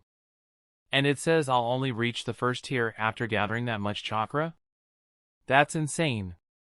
At that moment a system message appeared. This skill is currently inactive. Once this skill is activated, the system will automatically direct the allocated amount of chakra to the specific location of your body. How much percentage of your chakra do you want to redirect to the skill? With that question, a small red box popped up below the blue question box. So the gamer system will automatically store the chakra, huh? That's nice. Now how much should I give? After a couple seconds Daichi answered in his mind. 10%. After a second a new message box popped up. 44,946. 10% of 100 is equal to 4,494.6, estimated at most 5,562 days needed until completion and creation of Tier 01 seal. Not an accurate time frame due to various factors. The time required for completion will vary due to the additional chakra directed to the spot when you meditate, growth in your chakra reserves, and absorption of non-lethal foreign chakras or chakra generated during sleep. Would you like to proceed? Daichi read the box and was disappointed. Over 5,000 days. That's like almost 15 years. No thanks. No. The last message disappeared, reading Daichi's intent, and the question came once again. How much percentage of your chakra do you want to redirect to the skill? Daichi pondered as he thought about the information he just learned. This is just a rough estimate. So it looks like with sleep, meditation, and other methods, I can reduce the time required to create the seal, huh? It's logical now that I think about it. The system can't predict when I will sleep or meditate, and the additional chakra would be like a waste if it isn't used for something. Daichi looked at the system message and gave his second choice. 30%. 44,946. 30% of 100 is equal to 13,483. Estimated at most 1854 days needed until completion and creation of Tier 01 seal. Not an accurate time frame due to various factors. The time required for completion will vary due to the additional chakra directed to the spot when you meditate, growth in your chakra reserves, and absorption of non-lethal foreign chakras or chakra generated during sleep. Would you like to proceed? No! It's almost 5 years. That's still too long. But I can't direct too much chakra to this because I'll need a decent amount when I'm Jinin. After thinking about it for a few more minutes, Daichi gave his third and final answer. 50%. 44,946 * 50% of 100 is equal to 22,473, 1,112 days needed. Yes. I suppose this will have to do. Today is the last day of April. So I still have a year before Lee's year graduates, and even if I decide to graduate at that time, it won't be a major problem. I have more than 2 years before the Chunin exams business. So there is time. 1,112 days, huh? And I can reduce this time even further with meditation and other methods. I'll need to learn a skill that can absorb chakras from others. Like that guy Sasuke fought at the Chunin exam. But something much more efficient. I'll need to look into it. Would you like to proceed? Yes. Concentrate chakra to the spot on your body where you want to store your energy. Without even needing to close his eyes, Daichi concentrated his chakra to the middle of his forehead. Location confirmed. Strength of the 100 seal skill activated. 50% of your chakra point will now be directed every day to the center of your forehead due to the skill. Excess chakra your body produces can now be reallocated to the skill if you wish. Daichi saw a decrease in his chakra point points. Chakra point, 44,930.4 out of 44,946. Almost 15.6 chakra point points reduction per minute. In 24 hours that accumulates to 22743. 50% of my current total chakra point. I see. So that's how it is. This is the bare minimum that will be allocated a day, and if I use other skills and increase the chakra redirected, it can be a lot more. What a fascinating skill. May 1st. The next morning Daichi headed to Tsunade's apartment. He had said his temporary farewells to his grandfather the previous night. The two of them had gone out to celebrate Daichi's last night at the capital for a while. When Tsunade saw Daichi the next day, she noticed his massive increase in chakra reserves. Has he been suppressing his chakra this whole time? No! That can't be. I would have noticed. His reserves are in the same range as high-level Jonin. It's almost as if his reserves had increased overnight. How strange! A strong chakra, great vitality, and powerful physique. He is truly blessed with a heavenly body. She also noticed something else. I see you've started on that jutsu. Daichi knew exactly the one she was talking about. Yeah. I'll be storing a small portion of my chakra every minute to that point. The Sannin nodded. Who knows, with your progress you'll be able to manifest the seal in about 4 or 5 years. Actually, by my estimates and with the amount I have in mind, by the time I'm done it'll be completed in less than 2. Daichi had a smirk on his face. Tsunade chuckled, seeing Daichi's confidence. You really think so? Yup. Guess we'll find out in 2 years. At that moment Shizen appeared with her pig tauntaun in her hands. It's done, Lady Tsunade. I've packed up everything we need. We're ready, she said with enthusiasm.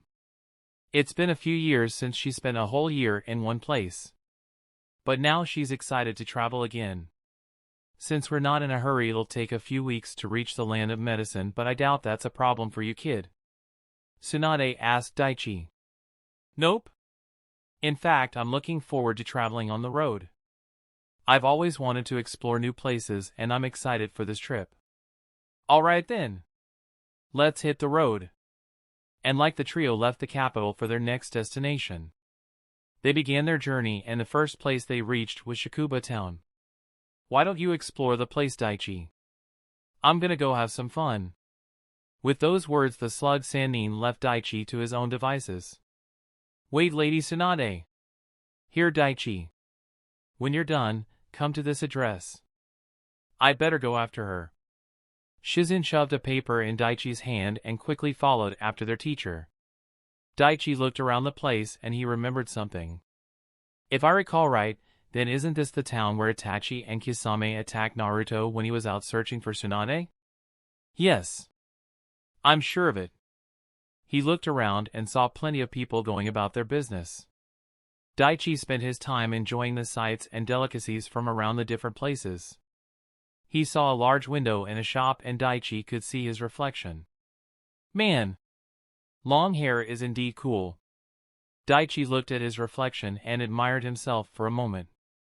He had long spiky brown hair that reached several inches below the shoulder. He had a lean muscular frame for someone his age. He had black eyes and tan skin and was wearing a light green shirt, black cargo pants and open-toed shoes. Damn, I look good. Daichi suddenly had the urge to pose in front of the mirror, but he suppressed them.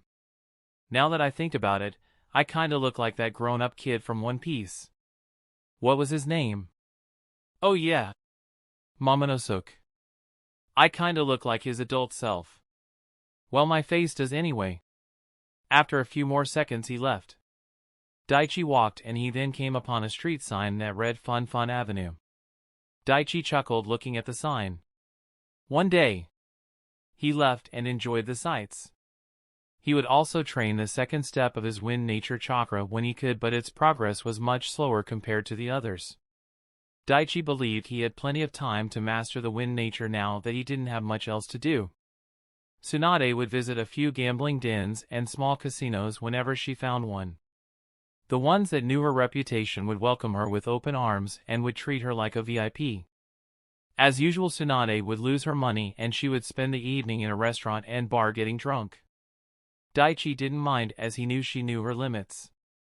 He would spend the night in an inn and would only be asleep for only 4 hours and would complete the daily part of his quest. They quickly reached Tenzaku town next and spent a couple days there. Just because Daichi slowed down didn't mean he became complacent. He trained every day and meditated for a couple hours to speed up the creation of his strength of the 100 seal. A few days went by like this with nothing out of the ordinary happening. But that all changed on the 6th day of their trip. A few days ago. Danzo looked at the agent he assigned at the capital. So the boy left the capital? Yes. And he is traveling with Lady Tsunade and Shizen. Did you find out where Tsunade is taking him? Danzo asked the man. No, sir. Unfortunately, Tsunade kept that information to herself. But based on what I found out, they are heading northeast. Based on their current route, they would reach the land of hot water in a few days. Danzo's mind went through the different lands to the northeast side of the fire country. As he thought about the different places, one stood out. The land of medicine. That is most likely their end goal. Since the boy is training under her and has completed the training at the hospital, it is logical that she would take him there. That place holds dozens of different medicines and herbs. If I remember right, then she spent a few months there during her childhood to learn about the various plants growing there and their herbal effects. Yes. It's most likely it. Danzo had a frown as he came to this conclusion. Should I wait for her to finish teaching him? After he thought about it for a few more seconds, he dismissed it. No. There is no better opportunity. Kinsei isn't with him right now. And there are a couple of bloodthirsty factions in the land of hot water. I'll make use of their name. I might not get another chance. And based on the reports, he is plenty good already. The land of hot water is the ideal spot. And if a commotion happens in the land of iron, then Miffy will become a headache. Danzo made a decision. Boo!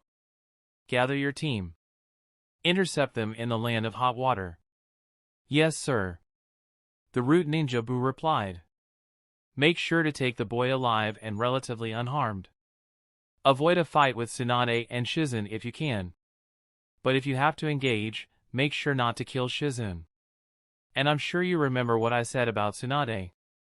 Yes, sir. I'll only resort to it in the most dire circumstances. Danzo nodded. If you're forced to use it, then make sure you erase her memory of it. Even if she is away from the village drinking and gambling her life away, her name itself is enough to strengthen the image of the village and deter some enemies. If anything happens to her, then the other nations will become bold and take advantage. Not to mention what Hiruzen and Jiraiya will do. That's not what I need right now. Go! With that order, the root Umbu disappeared from Danzo's sight. Chapter 132, My Luck and a Surprise Attack. May 6th, Tenzaku Town. It was early morning. Daichi completed his daily workout and was on his bed. He looked at the chakra number and the strength of the 100 seal skill on the 6th day of their journey. 187,838 out of 25 million. Daichi let out a sigh as he looked at the number. The chakra directed to the seal each day comprises 50% of Daichi's max chakra point, the excess chakra generated in his sleep and meditation. I was too cautious. 22743, chakra point. That's the minimum chakra the system transfers to the seal every day. Before I activated this jutsu, I didn't know how it would operate. If it had taken half my chakra every day all at once, it would have been problematic in the future. Going on missions and suddenly losing half my chakra would have invited trouble. But it seems that's not the case. The minimum chakra needed is divided and a fraction is taken from me each minute. Daichi closed the system messages and sat up. And the chakra that I lose each minute to the seal is quickly restored thanks to my chakra regeneration skill. Since I didn't know how the skill would work or how it would take my chakra after activation, I only gave the seal a 50% supply. But if I had known it would be like this, then I would have made it like 400% or 500% of my total chakra to be redirected. My chakra regen skill and meditation could have made up for the decrease in chakra point. I could have significantly reduced my time to create the seal. Daichi let out another sigh and got out of bed. Hindsight is 20/20. I guess.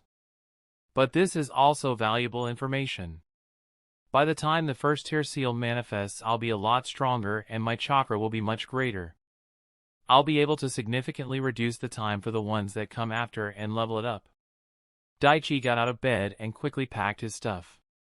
Since most of his belongings were in his inventory, he didn't have to waste much time on getting ready.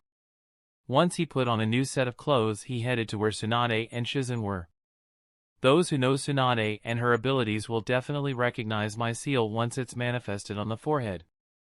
I'll need to be prepared. The three travelers were in an inn and deciding their route to the land of medicine. Alright, we've spent enough time here.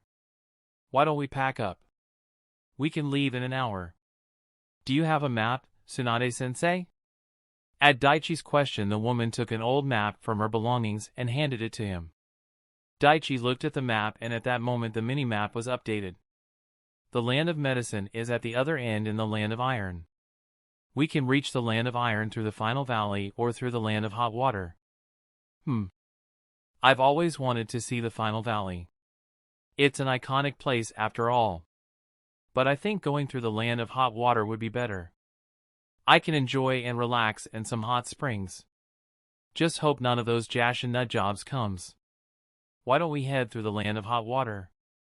It's much better than just traveling through the route near the Valley of the End. Tsunade said. Hiruzen and Daichi agreed with Tsunade's choice and packed. Before they left, Daichi as usual made his weekly bet with Tsunade. Aren't you getting tired of this, Daichi? Hiruzen asked in an exasperated voice. Nope. Daichi turned to look at his sensei. Bet is for 500,000. What do you say, sensei? Unless of course you're afraid of losing again. Tsunade's eyes twitched as she heard him. She knew he was just pushing her buttons, but she couldn't let it go. Alright, you brat. Let's do it. Daichi took out a cup and put one dice in. We'll do best of 3. If it's the first 3 numbers, then I win. If it's the last 3, then you win. Deal! Daichi flipped the cup upside down and shook it for a few seconds and stopped. He raised the cup and saw 6 on the dice. He was shocked. 4, 5, 6, and she wins. And it's 6? Is this it? Daichi was excited. But Tsunade and Shizen were shocked. Daichi rolled the dice inside the cup 2 more times and both times the results came up as 6. Oh my god. You've won, Lady Tsunade. Shizen was surprised that her teacher had won. But Daichi and Tsunade didn't say anything as they knew what this signified. Tsunade looked at the results and couldn't help but feel anxious. I won. This is not good.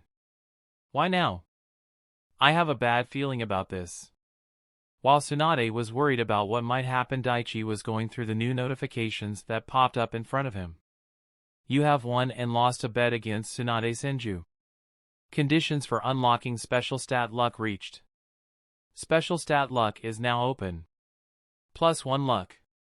This stat increases the opportunities the player might encounter. It can be good or bad depending on the actions of the player. This stat also has a 0.001% chance to trigger a good luck moment every minute. This percentage increases with stat growth and during battle or luck-based events the player is participating. You have unlocked a special stat. Reward, +500 EXP. +75 EXP. Finally! I have the luck stat open. So it increases my opportunities and it depends on me to make the most of it, huh? Daichi went through the details of the new stat. A 0.001% chance to trigger every minute. And it's good luck. That's nice, but I doubt it would activate at all since its percentage is so low. It says it'll increase during battle and other events, but not by how much. Daichi let out a breath and decided to wait and see how his luck stat would work. At that moment the slug Sandine spoke. Change of plans. We're leaving right now and we're going through the path near the Valley of the End. Tsunade told the other two. Shizen was surprised. But my lady, what about the Land of Water? I was looking forward to some relaxing time in a hot spring. We'll visit there on our way back. It was at that moment Daichi remembered the bet. He took out a scroll and tossed it to his sensei, who caught it out of reflex. A deal is a deal. Here's 500,000. Daichi had a smile on his face even as he lost his money. Tsunade looked at her student. You sure about this, kid? Daichi smirked at that. Yeah. And good news. I think this cures my gambling addiction. Ha ha ha. Daichi was genuinely happy. He lost a good chunk of his cash, but he was able to unlock another special stat. It was a trade-off that was worth it in his mind. Seeing Daichi's reaction, Tsunade shrugged and pocketed the scroll. She wasn't going to say no to that much money even if he was her student. The trio quickly packed up and left Tenzaku town. They changed their directions and headed in the direction of the Valley of the End. Daichi was on alert. Since she's won, that means something bad is about to go down. I need to be careful. Some ways behind the traveling trio, a man was following them secretly. Before long he was joined by 4 others. A 5-man route umbu team with the mission to capture Daichi Hakama. Captain. It seems they have changed routes. They're headed in the direction of Valley of the End.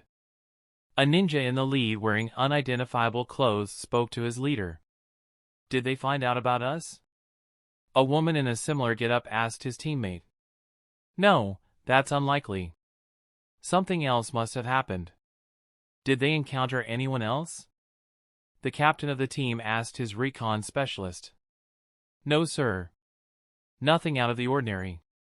Then it must be a coincidence.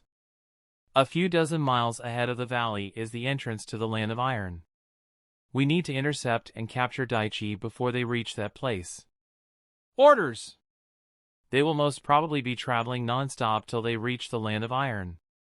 We need to adjust our plans. Since separating and acquiring the target secretly is no longer possible, we need to engage directly.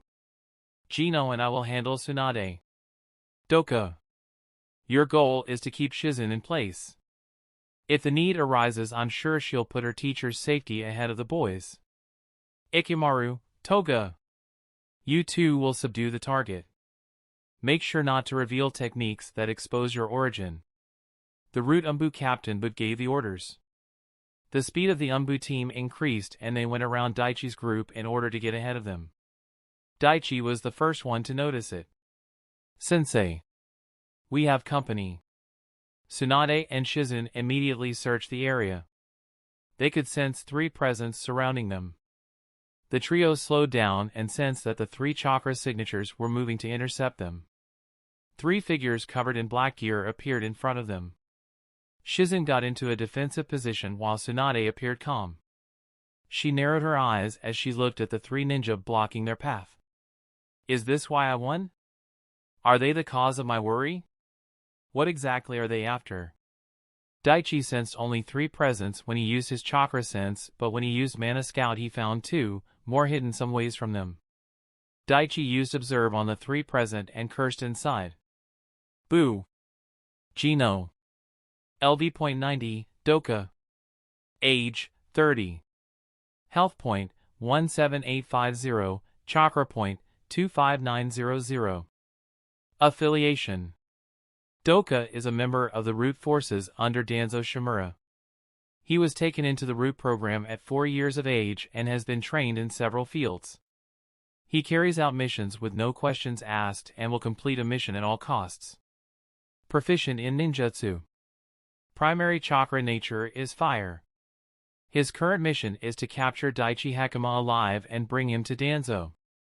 Strength 253. Agility 247. Intelligence 70. The physical stats may be subjected to change if chakra or technique is applied. Damn. They're Root. And they're here for me. Which means Danzo has decided to make his move. The fact that he knew to attack now means he's been keeping an eye on me for a while. So most likely in the capital. He must have had someone at the hospital. Damn! I made sure to check out every nurse and doctor that I met there. Was it someone else or was the agent not at the hospital? Daichi let that thought go for the moment. He had more important things to worry about. What do you want? Tsunade asked in a rather impolite tone. You're one of the legendary Sannin, right? We just wish to fight you. And maybe take that bounty on your head. You've racked up quite a bit during the war. The one in the center spoke. Shizen sneered, hearing the words and the arrogant tone from him. Is he an idiot? Does he not know what Lady Tsunade is capable of? How presumptuous of him. To think he can defeat someone like her. Daichi had very different thoughts from Shizen as he heard what the ninja said. That's a load of crap. Based on what Observe says, their mission is to capture me. Since there are 2 more hiding, they would most likely be the ones to come after me. So this must be some kind of diversion. These 2. Boo and Gino. I can't read their stats. So that means they're over level 92. Most probably high-level Jonin bordering S rank. But I doubt they would be confident in fighting Lady Tsunade one-on-one. So since they're the strongest, they will most likely stall Tsunade and the one called Doku will keep Shizen busy. And I'm guessing the 2 hiding will try and capture me during that chaos. Isolating the target and capturing, huh? That must be their plan. Or the most probable one. Daichi analyzed their words, information and mission goals and quickly came to this conclusion in seconds. Daichi's intelligence and battle tactics had improved quite a bit due to his many battles in the dungeons. But now he was facing real live people. Daichi knew this would be nothing like his fight with the 3 ninjas from the village hidden in the waterfall. Tsunade narrowed her eyes. You really think the likes of you can take me down? We won't know unless we try. With those words several shuriken flew towards Tsunade and Shizen. For Daichi at that moment a new quest box appeared. Quest created, kill your enemies. Chapter 133, Attack of the Root. Daichi quickly read the details of the new quest. Quest created, kill your enemies. Do not let the Root ninjas capture you. Make sure all the root enemies present are dead and protect your teachers. If even one root ninja escapes, or if you get captured, this quest is considered a failure. Time limit, 6 hours. Conditions: death of all 5 enemies before the time limit. Do not let the enemy escape or reach the Leaf Village. Rewards: +1 level. New Jutsu. Reputation increases with Kinsei Isagi, Tsunade Senju, Shizen, Hiruzen Sarutobi, and others. Reputation decreases with Danzo Shimura. Failure: possible death of Kinsei Isagi. Only if captured. Becoming Root Ninja for a short time. Only if captured. Danzo and Orochimaru will learn about you and your abilities. Accept, yes or no. Daichi read the contents and quickly accepted the quest. The shuriken flew at the 3 and Daichi read its path. The way they're coming at us. We can only dodge and it would force me to create some distance from my team. They're not making it obvious, but they're definitely trying to separate me. Tsunade, Shizen, and Daichi easily dodged the shurikens, and as Daichi predicted, he was forced to land several meters away from his team. Daichi looked at his enemies with a narrow glance. I'm not gonna let you dictate the battle. Since I'm gonna have to kill them all, it's not a big deal if they see my real strength. But still, I need to be cautious. Who knows who else is around watching outside of my sensor range. If someone like Zetsu gets wind of me, I'll be in trouble soon. Without wasting a second and before the root ninjas could make the next move, Daichi threw several kunai with lightning chakra coating them. He then made a hand seal and immediately used body flicker and reappeared near Tsunade and Shizen. The root ninjas dodged the fast projectiles with minimum movements. The 6 people kept their eyes focused on their enemies. Tsunade and Shizen had heard what Daichi was capable of from his grandfather. So they had some confidence in the boy to hold his own. But still, Tsunade warned her student. Daichi, be careful of the 3. Actually, it's 5. 2 more are hiding approximately 123 meters north-northeast of us. Tsunade and Shizen were surprised when they heard it. The 3 root Mbu heard him and was shocked as well. Bu looked at Daichi and was impressed. His senses are extraordinary and sharp. Ikamaru and Toga are specialists in stealth, and yet this brat found them? He must be a natural-born powerful sensor.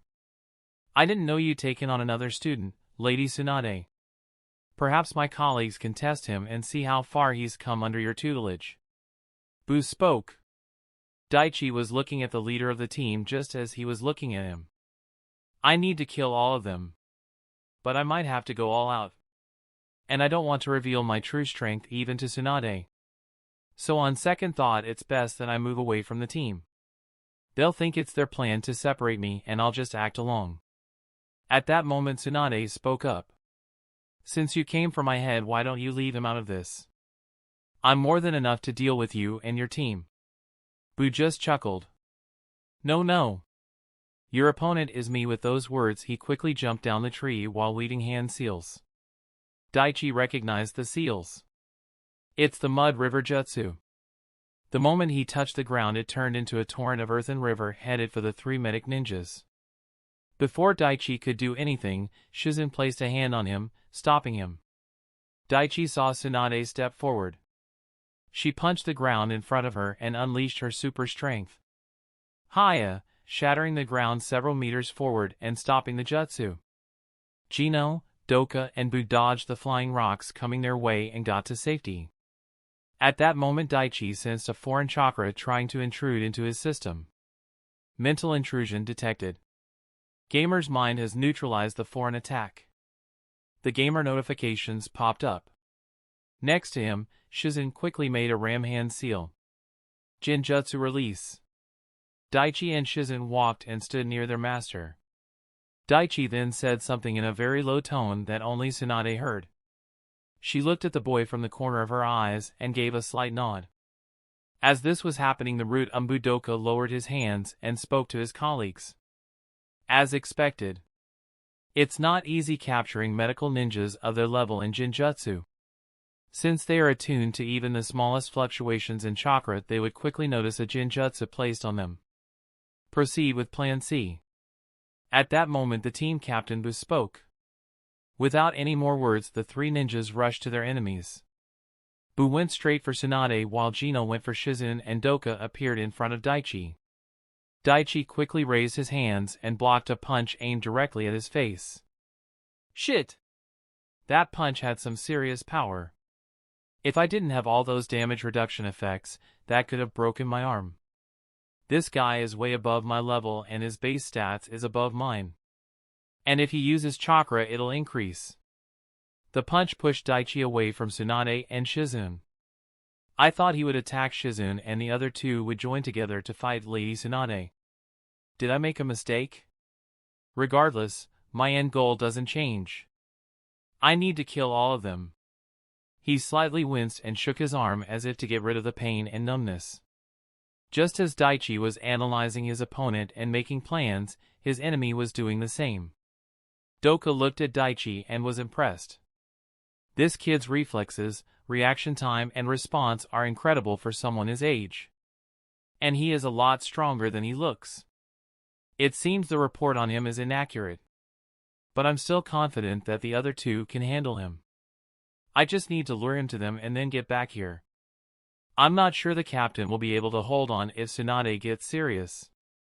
Daichi! Shizen's yell brought Daichi out of his thoughts. I'll be fine. I can handle him. Don't worry about me. Daichi told Shizen as he kept his eyes firmly on his enemy. Handle me? You'll handle me? Looks like I need to teach you some manners. Doka rushed forward and slashed at Daichi, who only barely evaded the sharp weapon. Daichi took out his own kunai and both of them began exchanging blows. But it was obvious to anyone watching that the rogue ninja had the upper hand and Daichi was struggling. Seeing this, Shizen became worried. She tried to get past the ninja in front of her but was unsuccessful. At that moment her teacher called out to her. Shizen! Focus on the fight in front of you. Daichi can take care of himself. Have faith. Tsunade was also worried about Daichi and was on the lookout for the two other hidden ninjas as well, but she decided to trust the kid. She remembered what he told her a few moments ago. Whatever happens, don't worry about me. I'll be fine. Just make sure to take these guys down. I have a feeling they're trying to separate us. I'll play along. I promise I'll be back before long. There was a strength in Daichi's words that made Tsunade trust him. She knew he was not a fool or an overconfident person. So she decided to put her trust in him and let him handle his battles. The root ninja Doka took his tanto and slashed at Daichi. He infused chakra into his limbs and increased his speed. The strike landed and dealt a non-lethal blow on Daichi. Gah! Daichi's arm was bleeding as he couldn't completely evade the slash. At that moment a new notification popped up.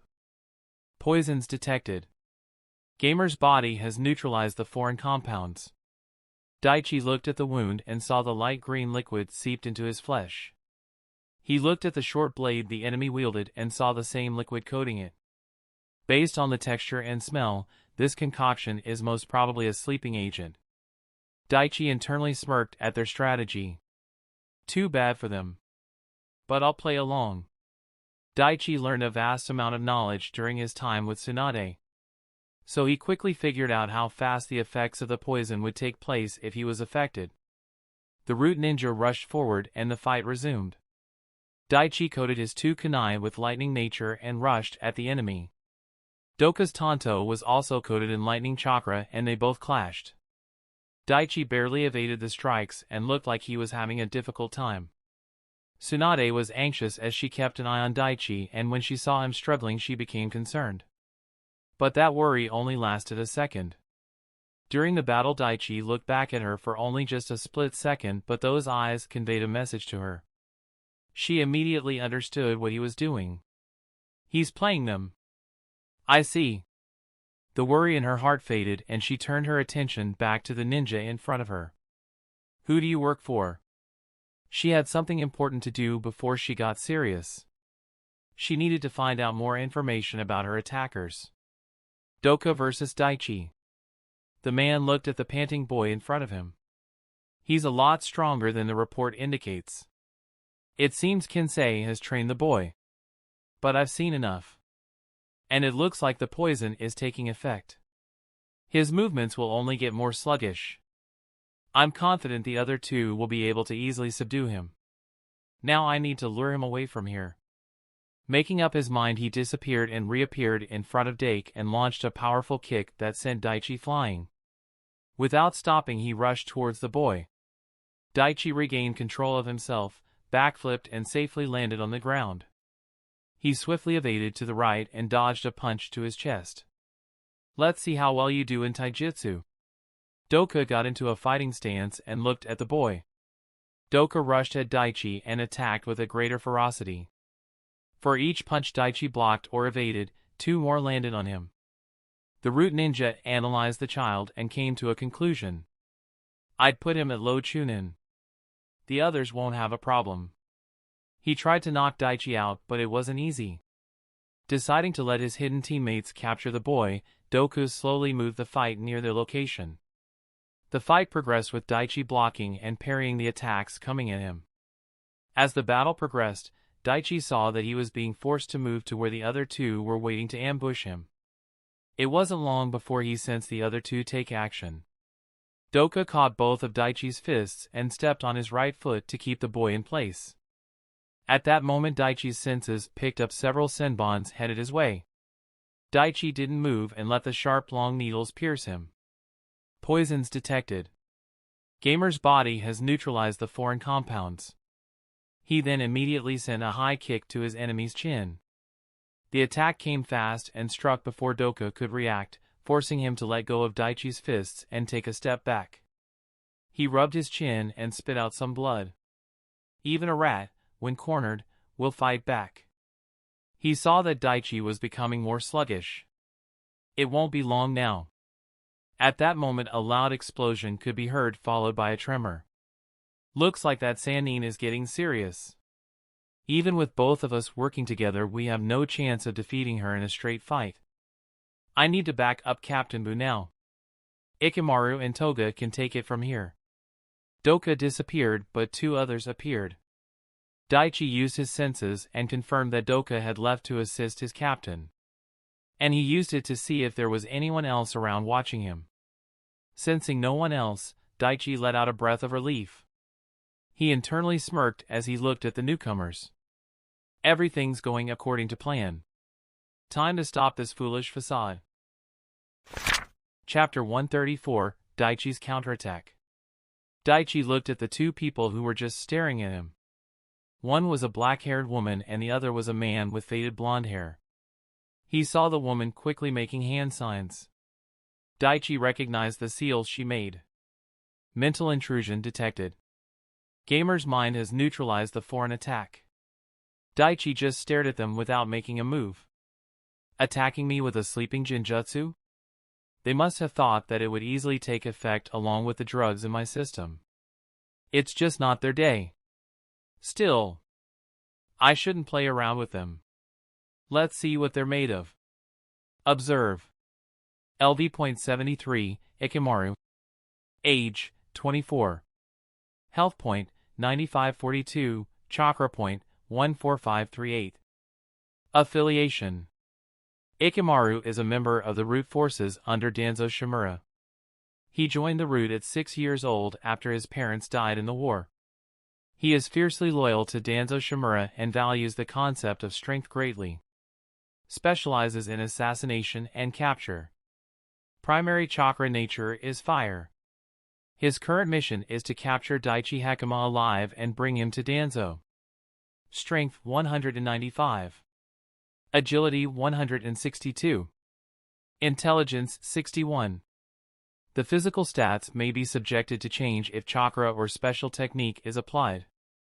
His stats are below mine. And even if he could increase it, I can do the same. Now that observed skill can show strength and agility stats, I have a rough understanding of how strong Chunin and Jonin ninjas are. Specialize in capture and assassination, huh? Then he must have some techniques related to stealth and capture or movement restrictions. I need to watch out for hidden traps as well. Daichi then used his skill on the second person. LD.76, Toga. Age, 25. Health point, 11285, Chakra point, 18300. Affiliation.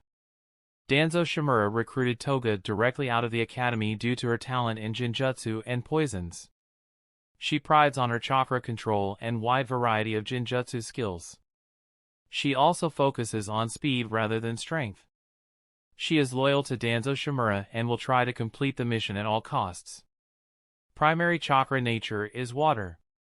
Her current mission is to capture Daichi Hakama alive and bring him to Danzo.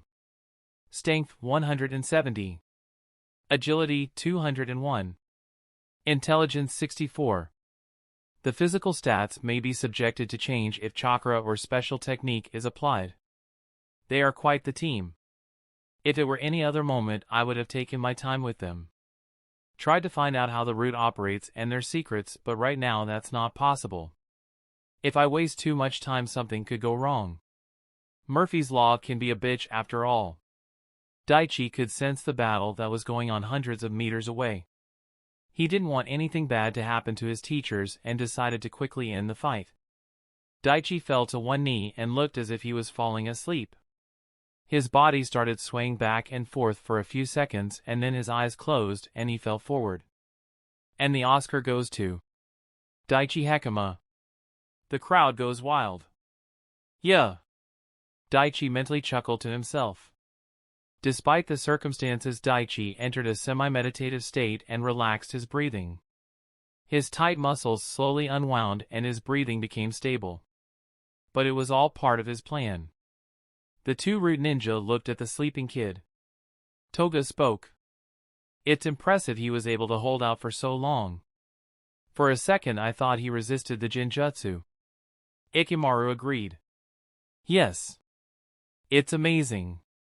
But still, he is just a child. And this is his limit. We should quickly seal his chakra and take him back to Lord Danzo. If Tsunade figures out the plan, then she won't hold back. Both the root ninjas approached Daichi but were still careful. After looking at his breathing pattern, they concluded that Daichi was unconscious. Ikimaru took out some ninja wire and was about to restrain the unconscious kid in front of him, but the next second he saw that he was falling sideways.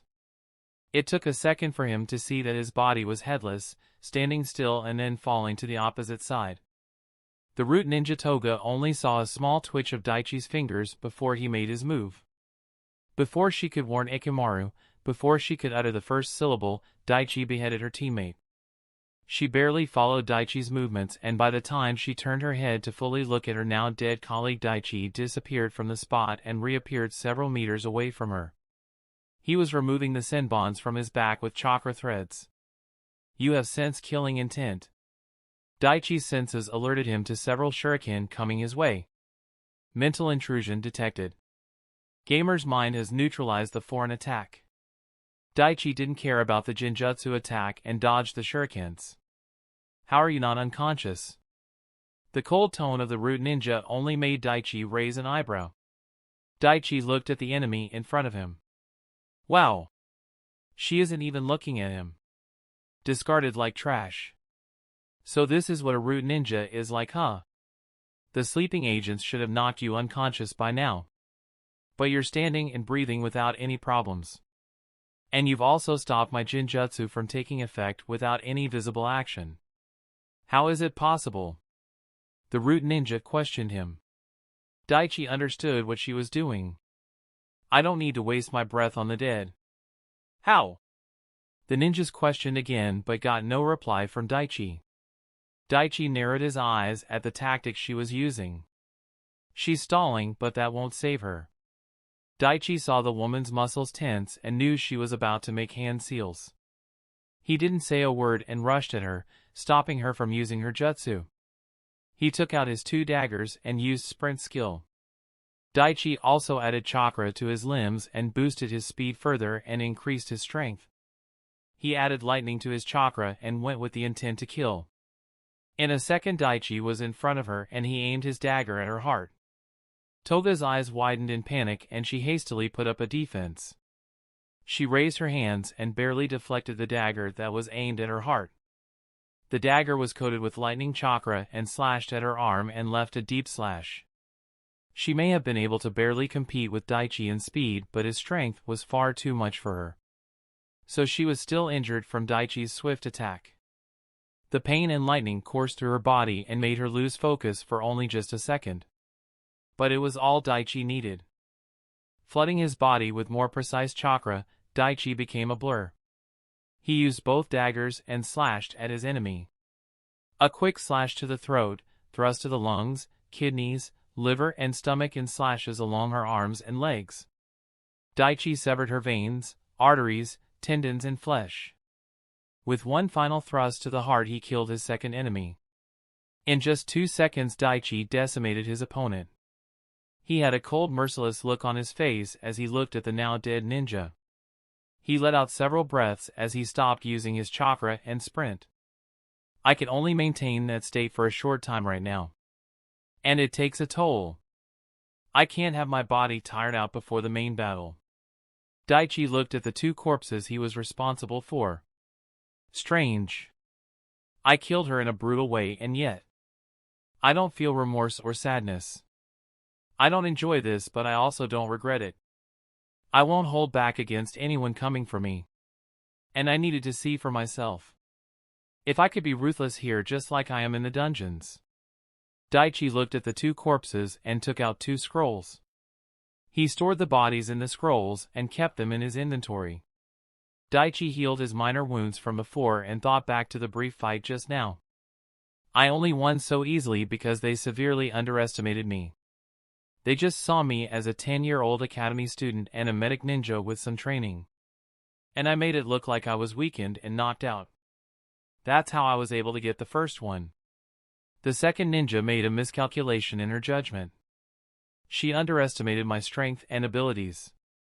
And paid with her life. Once Daichi was healed he created 5 shadow clones. He took the Atamagai cloak from his inventory and handed it to one of them. You know what to do, Daichi said as he looked at the clone. Land a fatal blow when they least expect it. Daichi's shadow clone answered before disappearing from view. Daichi and the 4 clones disappeared from their spots as well. They rushed towards the other battlefield and when Daichi reached there his eyes widened at what he saw. Oh no! A few minutes ago, Buu and Gino were fighting Tsunade while Doka was battling Shizen. Shizen was confused as she fought the enemy ninja. What's going on? He's not fighting at his full strength and hasn't gone for my vitals yet. It's almost as if he's stalling me here. It must be to stop me from interfering or helping in Lady Tsunade's fight or help Daichi with his battle.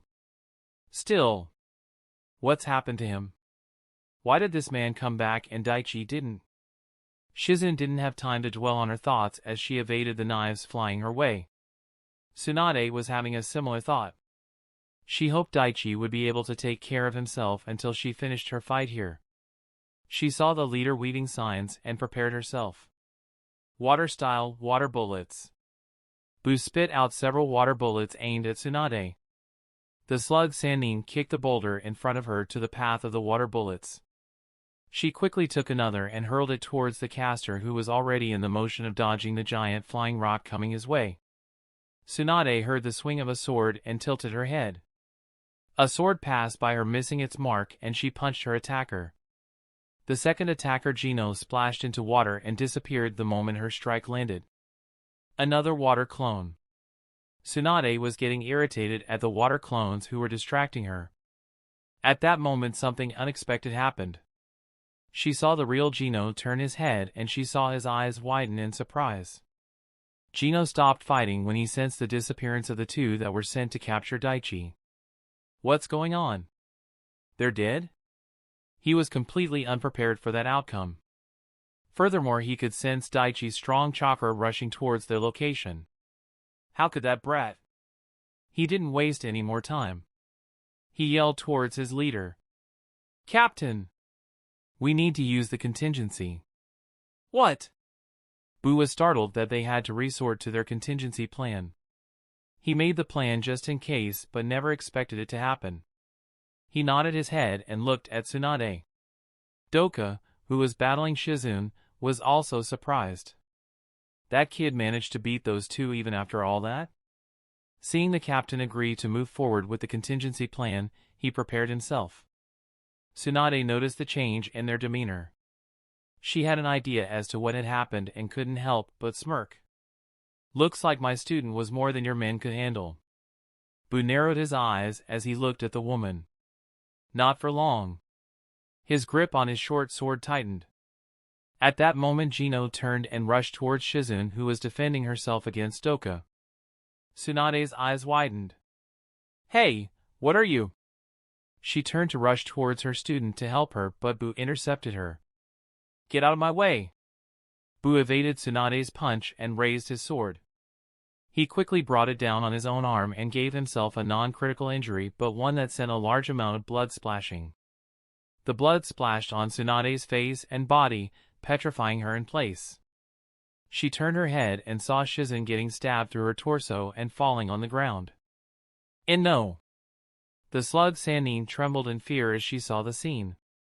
At that moment Bu wasted no time and cast a Jinjutsu on Tsunade that amplified her fears. She trembled and fell to her knees as tears rolled down her face. It was at this moment Daichi and his clones appeared. He saw Shizune lying on the ground bleeding with two root ninjas standing over her and the leader of the team with a sword above the trembling Sannin's neck. The leader looked at the child and his eyes showed no mercy. "Surrender, Daichi Hakama, or watch them perish." Daichi gritted his teeth. "Damn you, Murphy!" Chapter 135, Attack of the Root. Conclusion. Daichi was grim as he looked at the situation. His mind was operating faster than anything before. His eyes went to Tsunade and then Bu's bleeding arm. They know about her hemophobia. The only way they could know that is if Danzo told them. Daichi thought about the possible choices he could make. He looked at the three ninjas exuding killing intent. Time slowed down for him as tried to come up with a plan. "I knew they might use lethal force, but I put that as a very low probability. And the fact that they did means they were getting ready to deal with me. They must have a sensor. Someone on their team must have felt the disappearance of the other two's chakra." Daichi looked at the three enemies without saying a word. He had a stony expression as he looked at his mentor and sibling student. Bu moved the sword and placed it near Tsunade's neck. "Release the shadow clones." Daichi's gaze shifted to the sword the root ninja held and then to Tsunade. He has to be bluffing. If anything happens to her, then the Hokage and Jiraiya will stop at nothing to find the ones responsible. Danzo must know that. But still, can I take that risk? Daichi scrutinized Tsunade's chakra movements. Her chakra is behaving differently. She's in a Jinjutsu. I need to get the root ninja away from her. But I need to save Shizune first. She's critically injured. Making a decision, Daichi nodded to the demand and released his 4 shadow clones. Seeing their target obey, Bu motioned Doka to restrain the boy. Gino stood over Shizune while Doka made his way to Daichi. Daichi's mind was running through several scenarios as the root ninja approached him. I need to take out their sensor. Assuming there is only one. No. Sensor ninjas are rare. It's a waste to have 2 on one team. Since Observe didn't show any sensor abilities for Doka, it must be one of the other 2. I can't let them knock me unconscious. Doka was careful as he approached the boy. He saw that Daichi didn't have any wounds on him. You're going to make a great addition to our organization. Daichi smirked at that. I wouldn't be too sure of that. At that moment the sound of flesh being torn apart was heard. Doka and Bu looked towards Gino and saw that he had fallen down, dead. His chest was heavily bleeding and the light left his eyes. Their eyes widened and they couldn't believe what had happened. At the same time Gino fell to the ground, several smoke bombs erupted around Daichi, forcing Doka to suddenly try and grab the boy in front of him, but he was unsuccessful. He waved his hand and the smoke cleared, showing him a hole in the ground. The leader bullsh sharpened his senses and looked around. He didn't know how, but he was certain that it was Daichi who killed Gino. At that moment he suddenly had an ominous feeling. It was instincts developed as the result of years of fighting in deadly battles. He immediately jumped away from his spot and landed several meters away. He looked around and didn't see or hear anything out of the ordinary. There is nothing there. Am I in some sort of genjutsu? What's going on? At that moment bullsh saw Tsunade jerking her head as if she was waking from her nightmares. Damn it. She's free from that genjutsu. But how? Suddenly the ground underneath Doka and bullsh trembled and they jumped away just before it exploded. 3 Daichis appeared out of the ground in front of bullsh and Doka. 2 more showed up near Tsunade and Hiruzen. And so the battle between the 2 root ninjas and Daichi began. During that time the clone near Hiruzen began healing her wounds while the one near Tsunade examined her condition. She was clutching her necklace as if her life depended on it. She doesn't have any injuries, but she's petrified in fear. Daichi concluded as he looked at his master. Sensei. You need to get a hold of yourself. Daichi spoke in a soft tone, but it had urgency. Tsunade turned her head and looked at Daichi. You're alive. I am. Don't worry, sensei. It was just a genjutsu. Daichi replied, and he had a small smile on his face to reassure her. Her gaze then shifted to her other student. Her eyes widened in fear. Hiruzen. She's. Don't worry. That clone is healing her, but that won't matter if we don't have you for this fight. You need to stand up and be strong. The real me is fighting the leader, but I don't know how long me or my clones will last against them. But, Daichi, I don't know if I can. Tsunade looked down as she clutched her green jewel. Daichi looked at her sorry figure and slightly cursed inside. Damn it. She's not snapping out. Time for a tough love speech. Listen. I can't imagine or understand what you're going through. But right now Hiruzen and I need you. So if you don't want to lose anyone else you care about, then I need you to deal with those fears, get up off your ass and help me kill those fuckers. Tsunade looked at Daichi's stern expression. But she could also see that he was worried for her. He's right, my lady. The voice of Hiruzen came as she slowly made her way towards her teacher. Her wound was healed and the clone that healed her went to join the battle. Hiruzen knelt down and wiped the blood off her teacher's face. You can't stay like this forever. If you keep living in your past, you won't have a future. I know you lost your most precious people in your life. But you have us now. You're not alone, Lady Tsunade.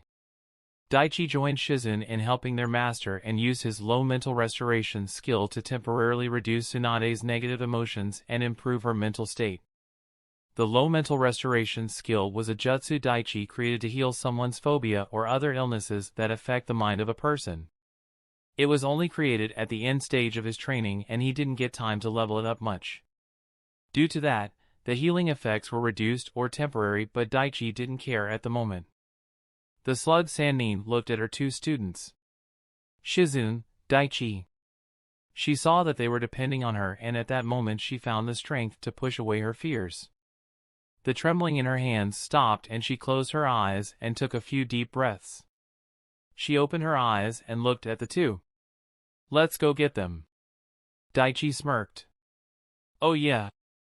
With a new determination Tsunade stood up and looked at the battle raging hundreds of meters away from them. Daichi and his clones were keeping the fight away from the 2 and they were making sure the root couldn't take them hostages. Hiruzen, can you fight? Yes, my lady. I will fight the leader and you 2 will battle the other one. Try to see if you can capture them. We need to see who they are. But that's only a second priority. Your life comes first. If capture is not possible, go for the kill. Tsunade spoke as her eyes went to the masked leader. Yes, sensei. With those words Hiruzen and Clone Daichi dashed for their enemy while Tsunade made her way to the leader. Clone Daichi vs. Doka. The 3 clones were keeping the root Umbu away from Hiruzen until the clone healed her. They made sure to keep themselves from being dispelled, but it was a difficult process. But with a combination of Jinjutsu and long-range ninjutsu, it was possible to keep the other party at bay. The clone looked around and noticed something odd. Why isn't the invisible clone attacking these guys? He could kill them easily with all the openings we made. It took only a few seconds to figure out the reason for the invisible clone's inactions. Someone is watching. I can't sense anyone, but he must have. I need to be careful. Daichi had given the order that if anyone was watching the fight, the clone under the invisibility cloak should keep his movement at a minimum. He didn't want to take any chances. A hand suddenly emerged from the ground and grabbed the clone's legs. Several small fireballs and shuriken flew towards the trapped Daichi clone. An earth wall appeared in front of the clone, protecting it from the deadly fire jutsu. The next second, Daichi's clone turned into lightning and electrocuted his attacker. The hands coming from beneath the ground turned into water. Doka looked at Daichi's clones. That shadow clone substituted with a lightning clone before I captured him. Fire, earth, and now lightning.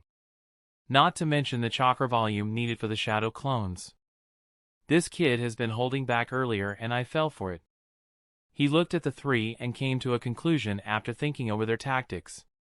Fighting and subduing him without inflicting lethal injuries is more difficult than I thought. And it's taking too much time and forcing me to use more chakra. But these three are most probably clones. They have been avoiding direct hand-to-hand combat and are trying to fight me at a distance.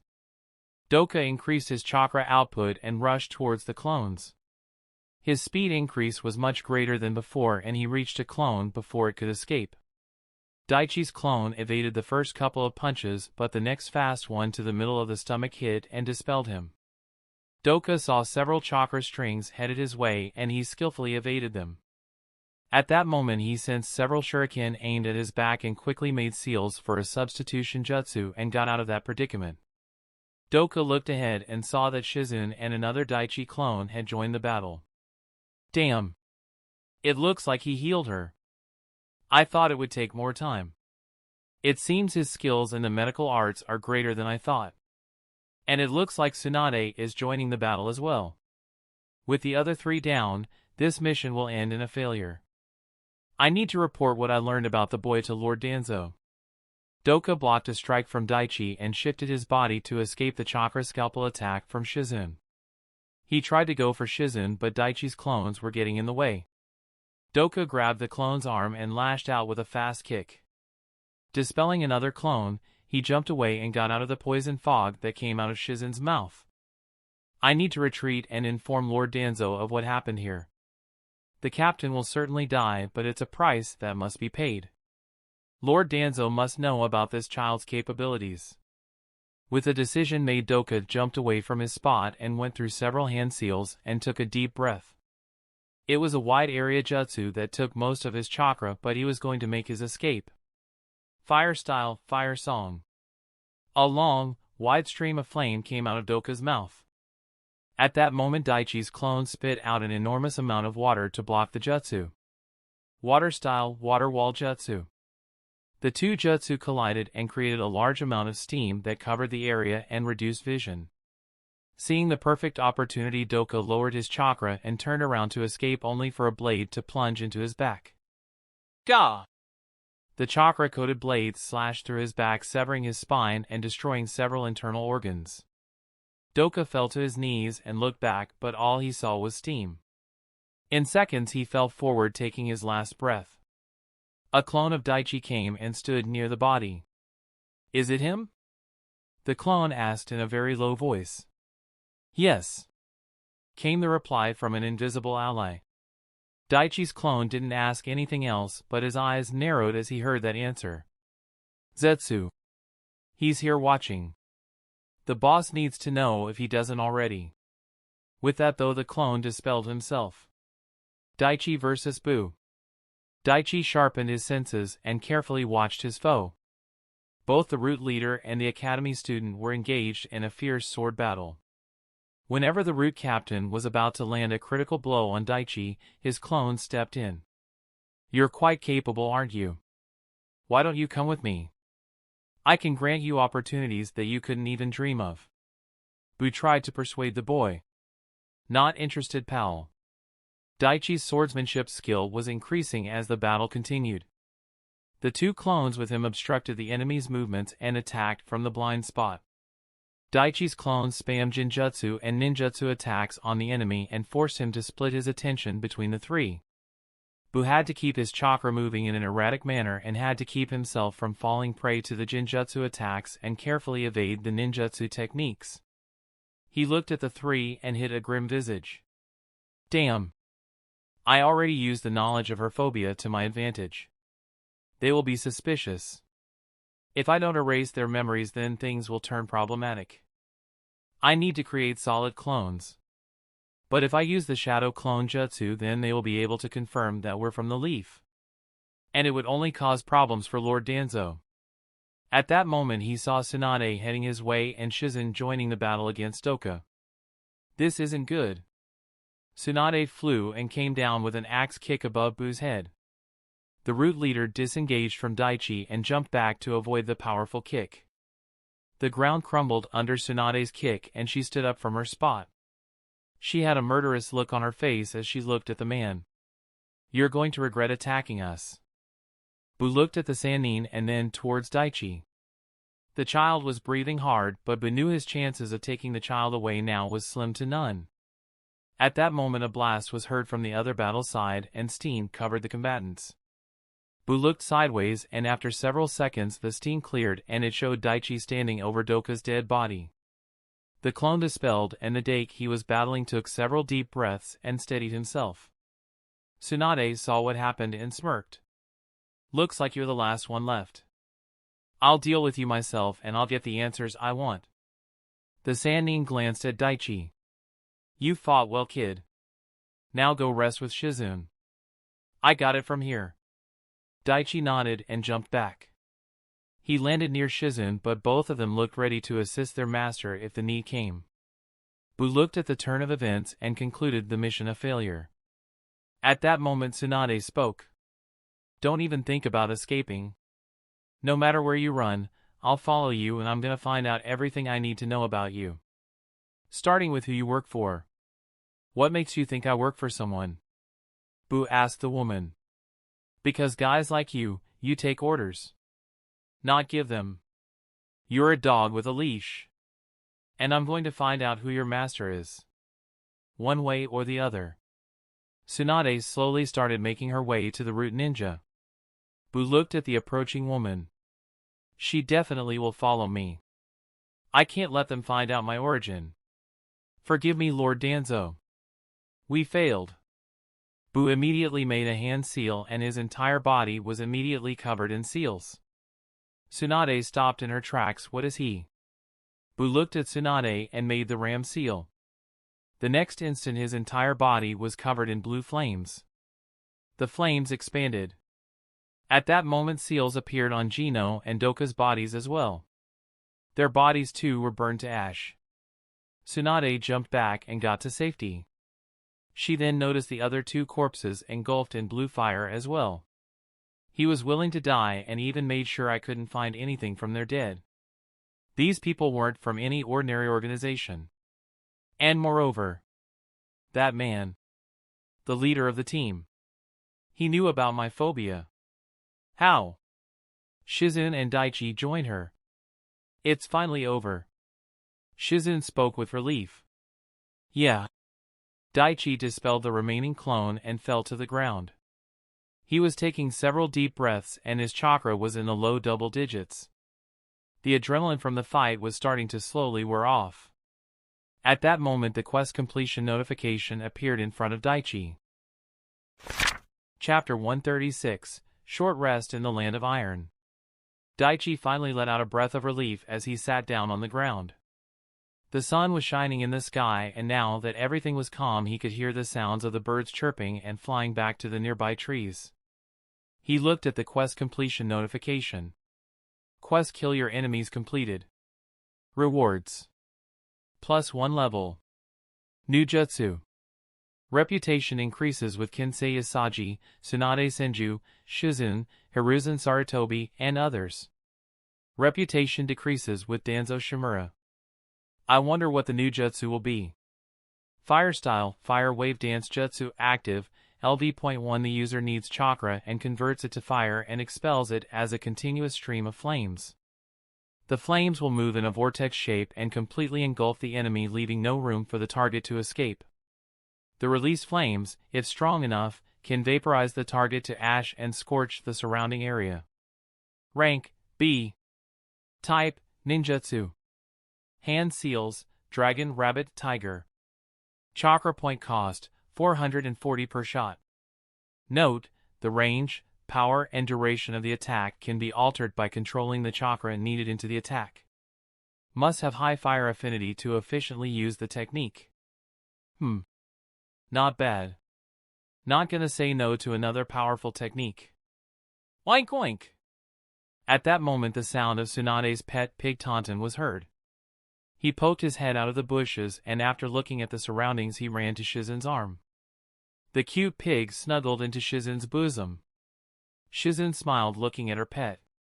I'm happy to see you too, Tauntaun. Lady Tsunade, who do you think those people were? Shizen asked after comforting Tauntaun. At that question Daichi looked at Tsunade and noticed that she had a thoughtful look on her face. Not sure. I can think of a few but I can't confirm it since we don't even have a body to examine. But they came here with a purpose.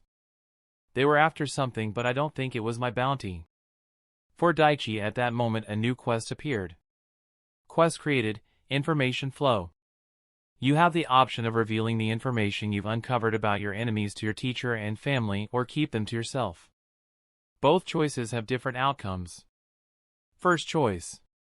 Reveal the critical information you've discovered about the route to your teachers and grandfather. Rewards. 40,000 EXP. Revealing the information will have great consequences. Possible death of third Hokage. Possible death of Danzo Shimura. Increased possibility of root attack on you. Possibility of Tsunade becoming the 5th Hokage within the next year increases. Other unknown consequences. Second choice. Keep the information you've discovered about your enemies to yourself. Rewards. Restrictions on Danzo Shimura. Root attacks on you will become near zero. Accept, yes or no. Daichi looked at the new quest and became serious. Damn. If I choose the first option then I get a good chunk of EXP but more than that Danzo will be dead. But it's only a possibility and there's a possibility of the Hokage dying as well. That's not counting the future root attacks and other unknown consequences. Daichi carefully thought about what would happen if he revealed the information and tried to think of the consequences. If I tell Tsunade and the others their route, then they'll need proof. I saw the root tattoo on that Toga woman so that will be enough. Tsunade will no doubt tell Kensei and Jiraiya and this incident will reach the Hokage and it will force him to take action on Danzo. The possible death of Hiruzen and Danzo means they will most definitely fight and the root will come after me if Danzo survives. If Tsunade becomes Hokage, it will change canon. Orochimaru might not attack since he mostly only had a grudge against his sensei. Although that's not certain. This will also no doubt bring Akatsuki's attention to me. Zetsu has been watching me midway through the battle. But I have a feeling that revealing the info will bring even more unwanted attention to me. On the other hand, if I don't reveal it, the dangers to myself become almost non-existent and things stay relatively the same as canon. You've been quiet for a while, Daichi. What's on your mind?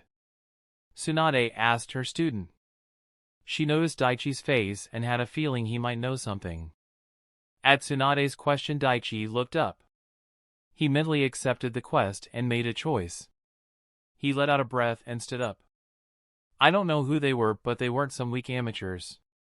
And I think they might have been after me. I'm not sure though. Daichi decided to go with the second option and keep the fact that they were root ninjas to himself. But he also wanted to make sure the Hokage would be wary and keep an eye on Danzo. The slug Sannin narrowed her eyes. What makes you say that?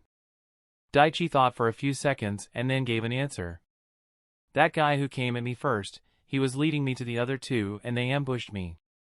They hit me with a sedative concoction. It didn't work though. I think they wanted to capture me, not kill. Maybe they were after me and the rest of their team wanted to keep you too busy, or they just wanted to take me hostage to have an advantage over you. I'm not sure. If they wanted to capture you, then there were much more subtle methods. They could have laid in wait and ambushed you when you were alone, or tried to capture you in your sleep. But this was an all-out assault. Shizen gave her thoughts as she listened. Tsunade closed her eyes and went through everything she learned about the enemies. Hypothetically, if they were after you, Daichi, then Shizen is right. There were simpler ways to capture you.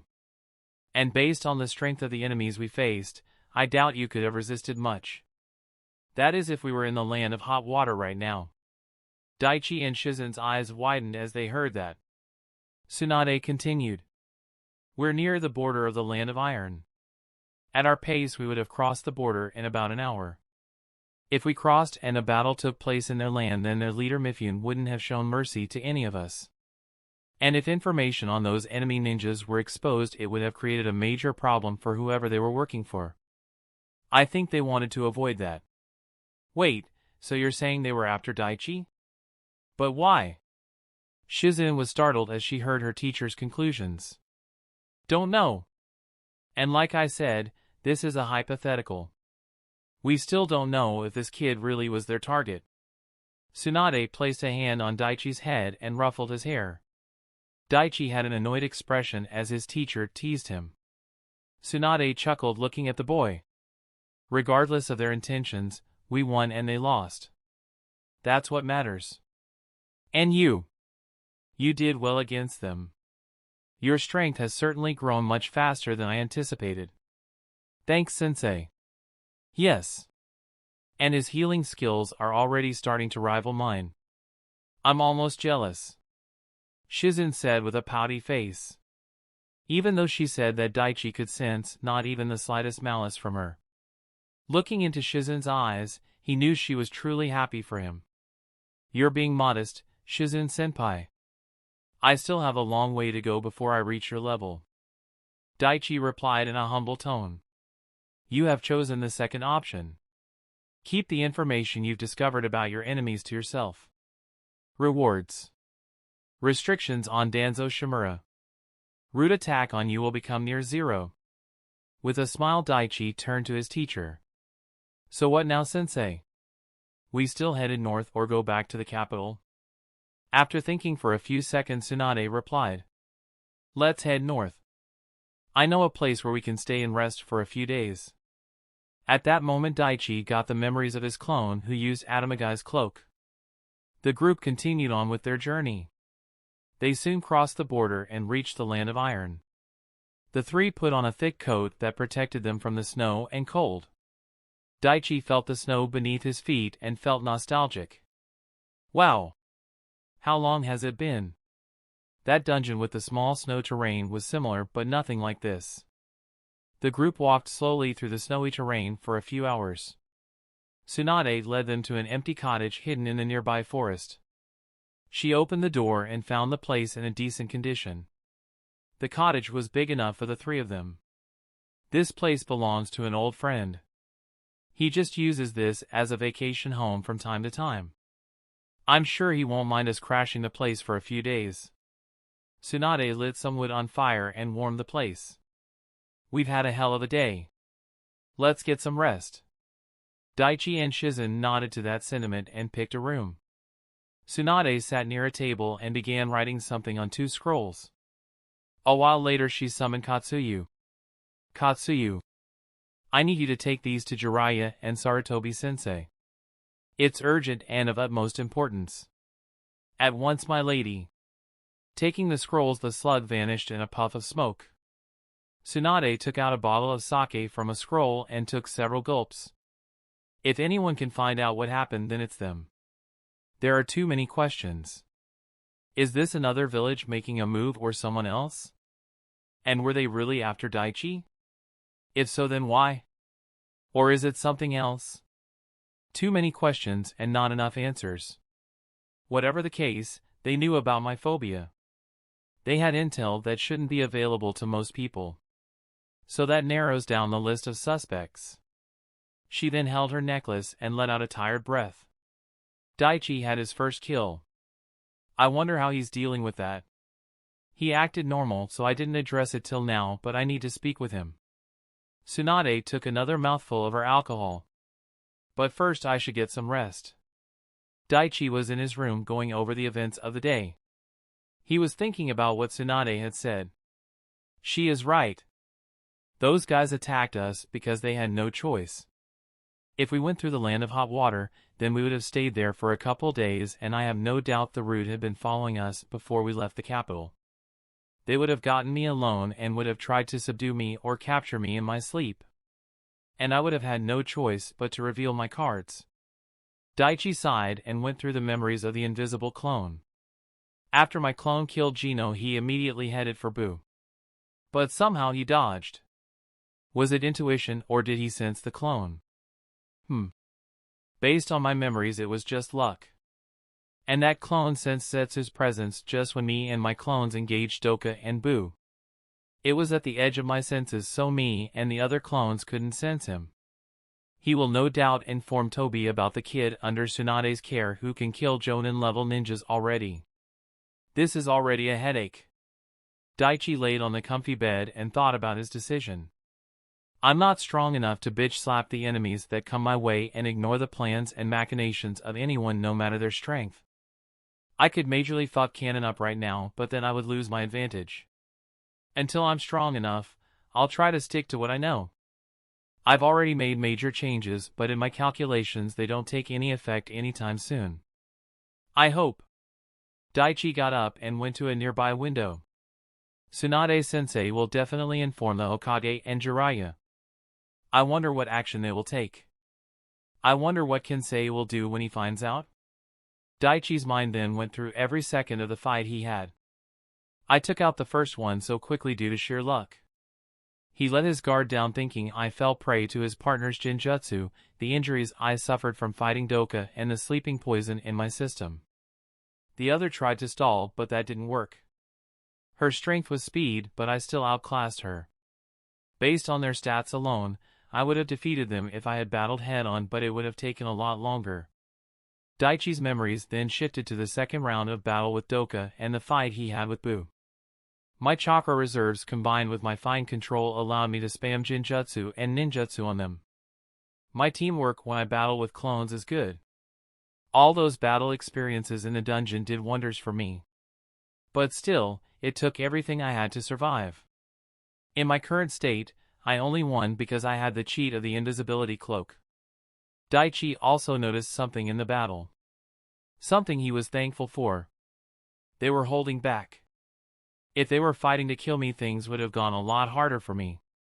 And they didn't use any of the signature jutsu of the Leaf Village like the Shadow Clone or any clan techniques.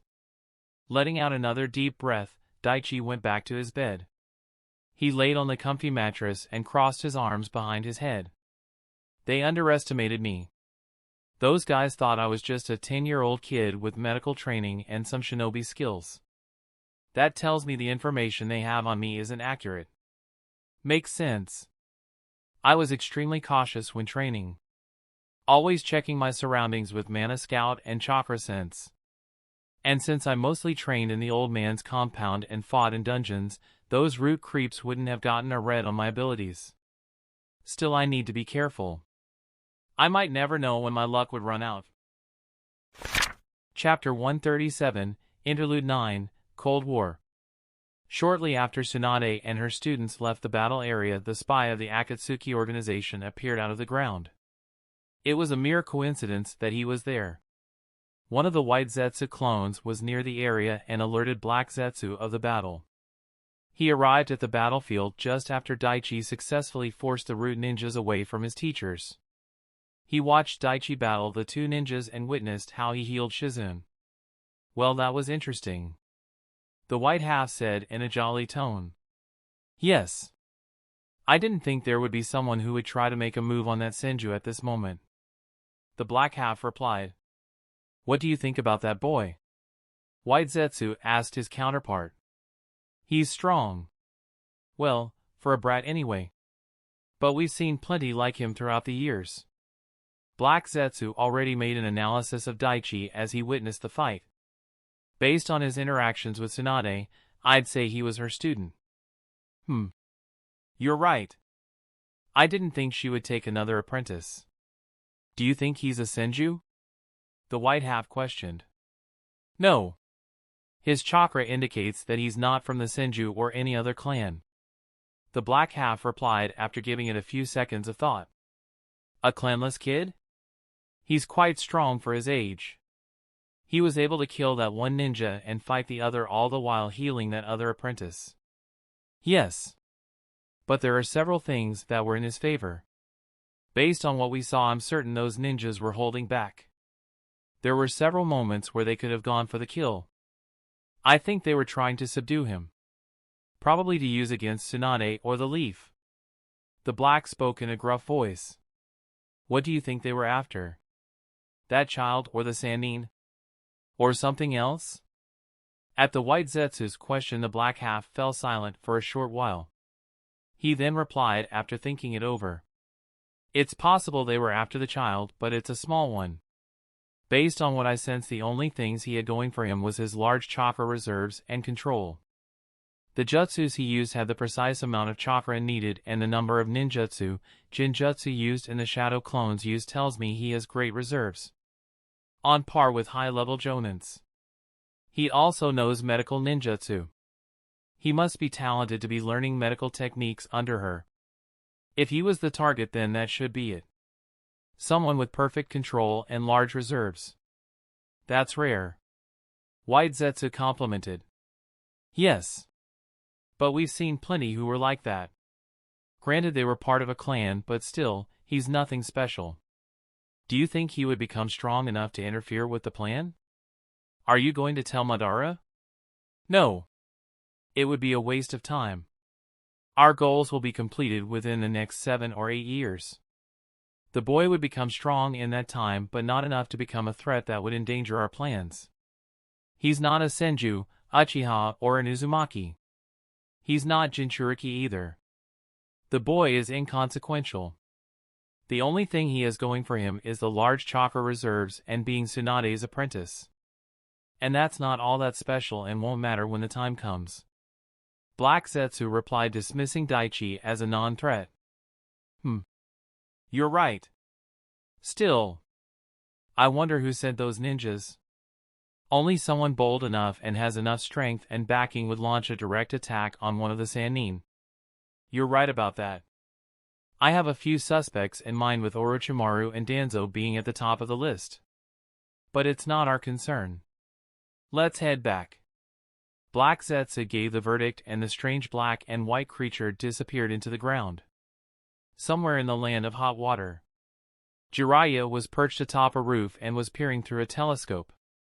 His eyes were taking in the sights of the lovely ladies who were relaxing at the hot springs. Oh yeah. So gorgeous.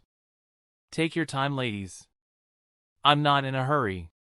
He was writing something in his small notebook as he conducted his research, as he usually put it. Yes. So round. So firm.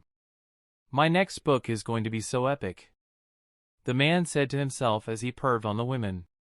At that moment, a small puff of smoke appeared near him. The mountain sage glanced at the puff of smoke and was curious as to who came. Are you still acting so shamelessly, Jiraiya? Katsuyu asked the man. Jiraiya was surprised when he found that it was Lady Katsuyu. He smiled and nonchalantly replied. A man needs his hobbies. Make sure it doesn't get you killed. I'm sure you remember what happened the last time you attempted something like this with Lady Tsunade. Jiraiya grimaced as he recalled those memories.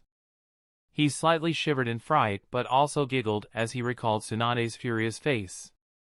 Even when angry, she still had her charm. At least that's what he thought.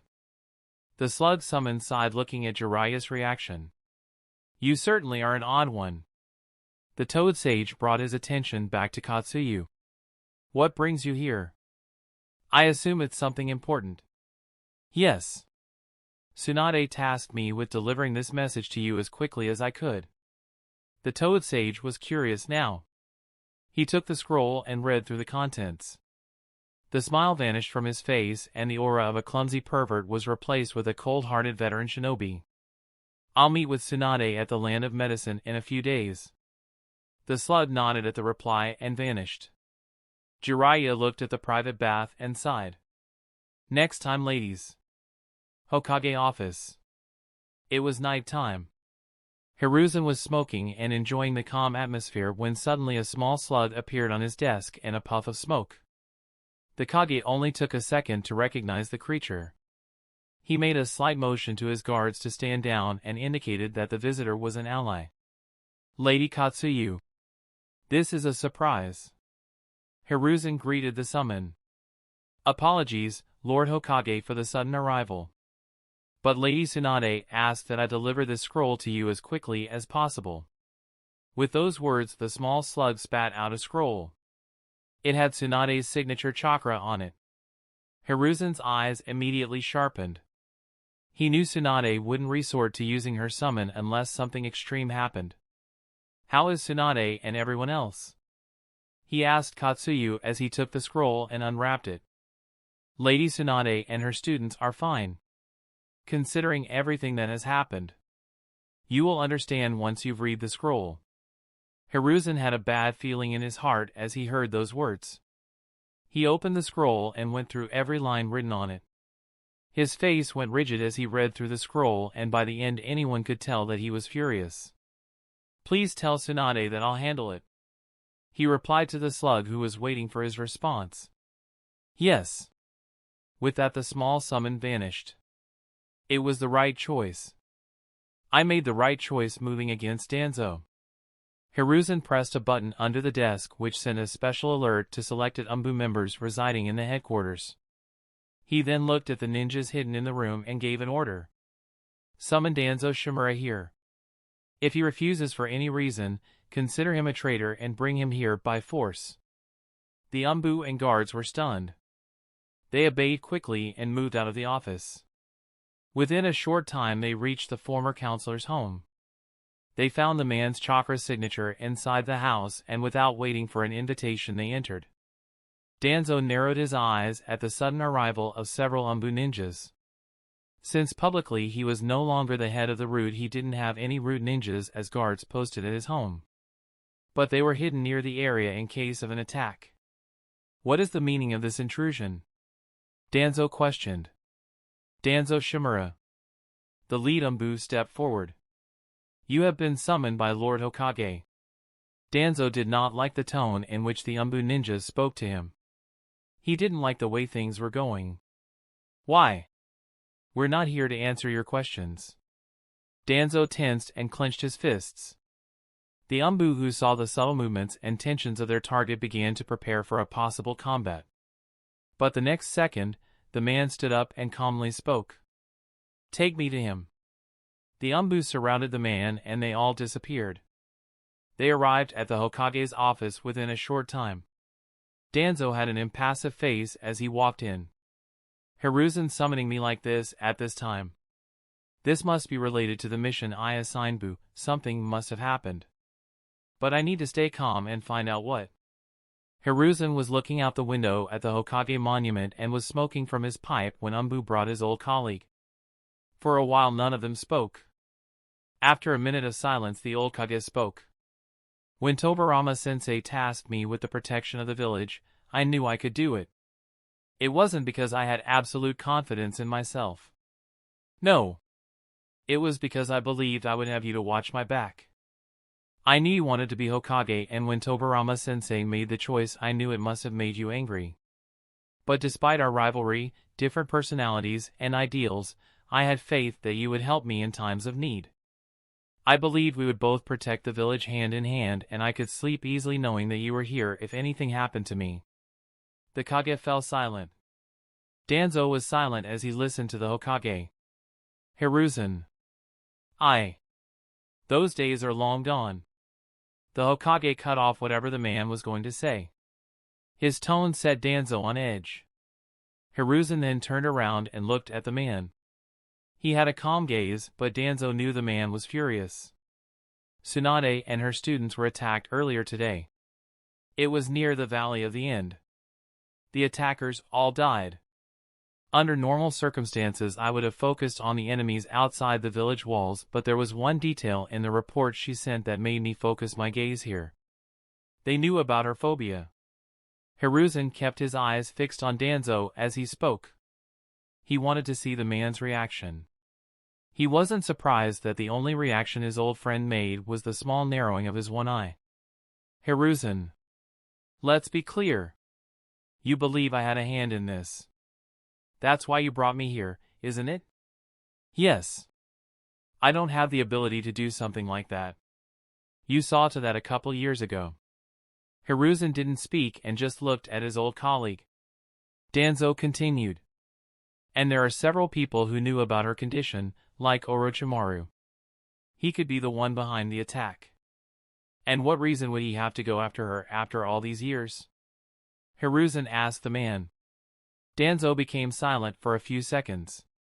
If he said Daichi's name, then that would indicate he knew private information that was not easily available. Maybe he's after the Senju bloodline. He's had a fascination with the first Hokage's power. The Hokage just simply looked at the man with a steely gaze. Danzo was unnerved. Hiruzen. You're making a mistake. I'm not the enemy. And what proof do you have that I'm the one responsible for this attack? Hiruzen smiled at that. Nothing. The ninja who attacked them all used a suicide jutsu to make sure no identification was possible. It's why you're here in my office instead of the interrogation department with Ibiki and Inoichi tearing through your mind. The old Kage then took a puff from his pipe and let out a smoky breath. But the thing is, I don't need proof. I'm the Kage of this village. I can have you shipped off to interrogation at this very moment and find out the answers I'm looking for. Hiruzen! The angry shout from Danzo drew blades from the surrounding ninjas. The old Kage looked at his former rival for several seconds and made a choice.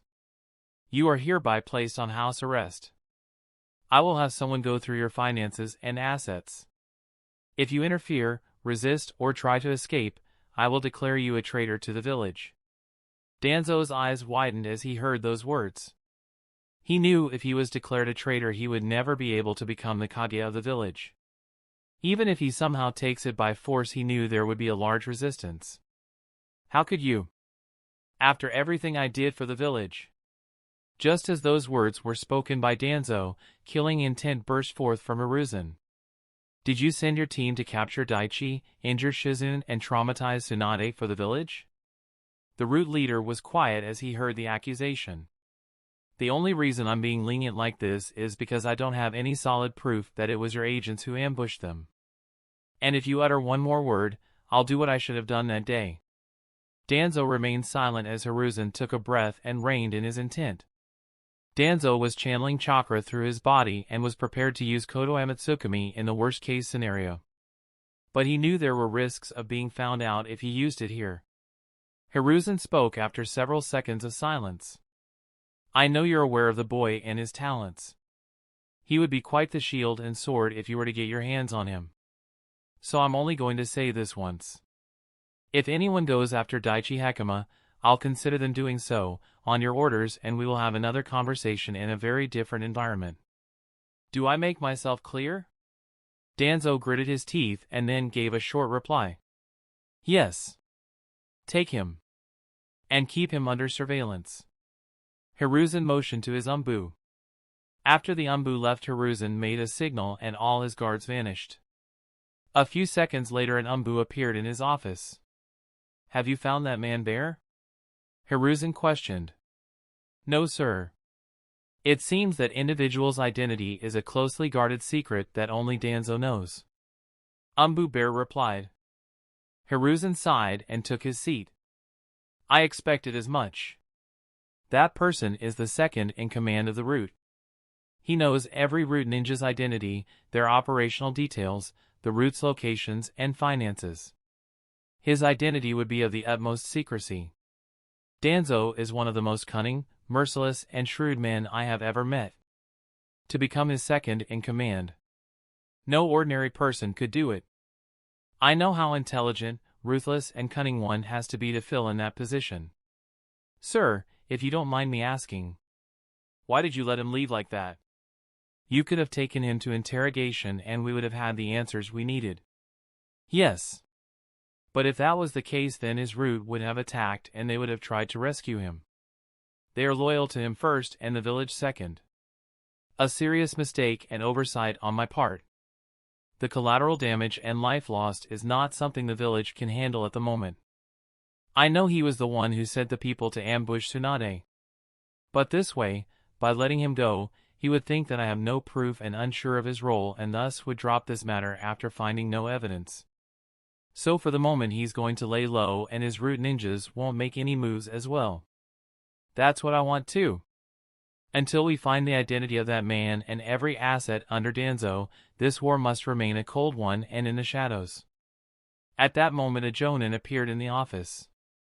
He had pure white eyes without pupils indicating that he was a member of the Hyuga clan. A jonin who was considered for the position of Umbu. Tsubaki. Hiruzen and the Umbu bear turned their attention to the new arrival. What did you find, Tsubaki? The Kage asked. Hiruzen tasked Tsubaki with examining Danzo's body with his Byakugan. His chakra is much stronger and more potent than most ninja I've seen in the village. It was especially potent in his right arm, but I couldn't see more than that. There were special seals blocking the Byakugan. The jonin replied in a serious tone. It's to be expected. I believe he used the first Hokage's blood and performed some sort of experiment with the help of Orochimaru. Bear's eyes widened when he heard that. Wait. So that's what he was doing that day at that hideout? Yes. I believe so. Hiruzen replied. Sir, there's something more. Tsubaki spoke, gaining their attention once again. His right eye had chakra running through it. The eye wasn't used but was active. I believe he has a Sharingan hidden under that bandage. And the chakra signature of that eye. I've only seen one person with that unique chakra signature. Shisui Uchiha. Hiruzen's eyes widened as he heard that name. Chapter 138, Land of Medicines. Hokage Office. Hiruzen stood still, shocked and in disbelief at what he just heard. Tsubaki! Are you sure about that? The question came before he could even stop himself. Yes, sir. There is no mistaking it. The Hyuga jonin replied. Hiruzen's mind worked faster than it had in a long time.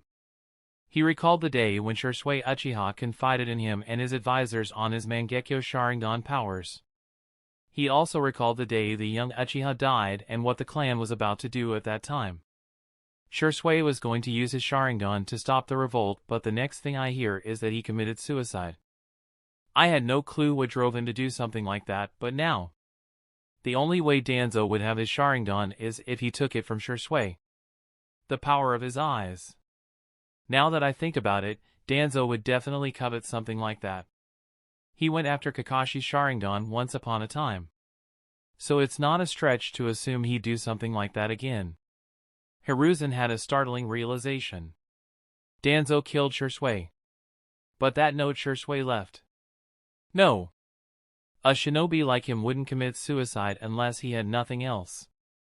Either Danzo killed Shisui and disguised it as a suicide or something else happened. But he is involved in this. But how do I find out what happened? Itachi. He would know. I need to make contact with him. I need to know the truth. Lord Hokage. What is it?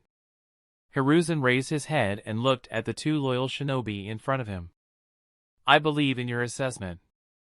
If it is a Sharingan, then I believe it's Shisui Uchiha's Sharingan that's in Danzo's right eye. Shisui Uchiha committed suicide over a year before the Uchiha massacre. But it seems that's a lie. Lord Hokage, not that I'm doubting you or Tsubaki, but you seem absolutely sure that it's Shisui's eye that Danzo has. Why? The Umbu code-named Bear asked his Kage. Hiruzen let out a breath and a few seconds later replied. Shisui had something called Mangekyo Sharingan.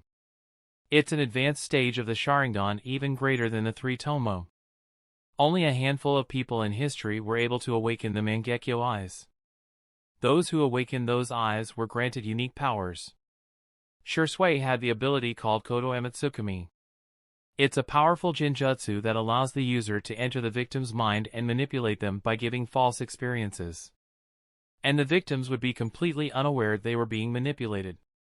Those who know it regard it as the most powerful jinjutsu in existence. The eyes of the two ninjas in the Hokage's office widened as they heard that.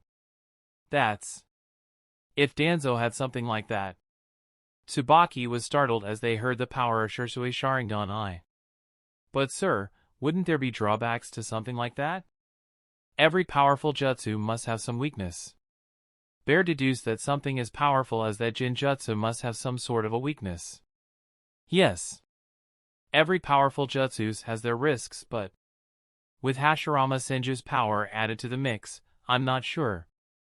Hiruzen looked at the two ninjas in front of him. I will come up with the necessary countermeasures. Tsubaki. Make sure to check Bear's status from time to time.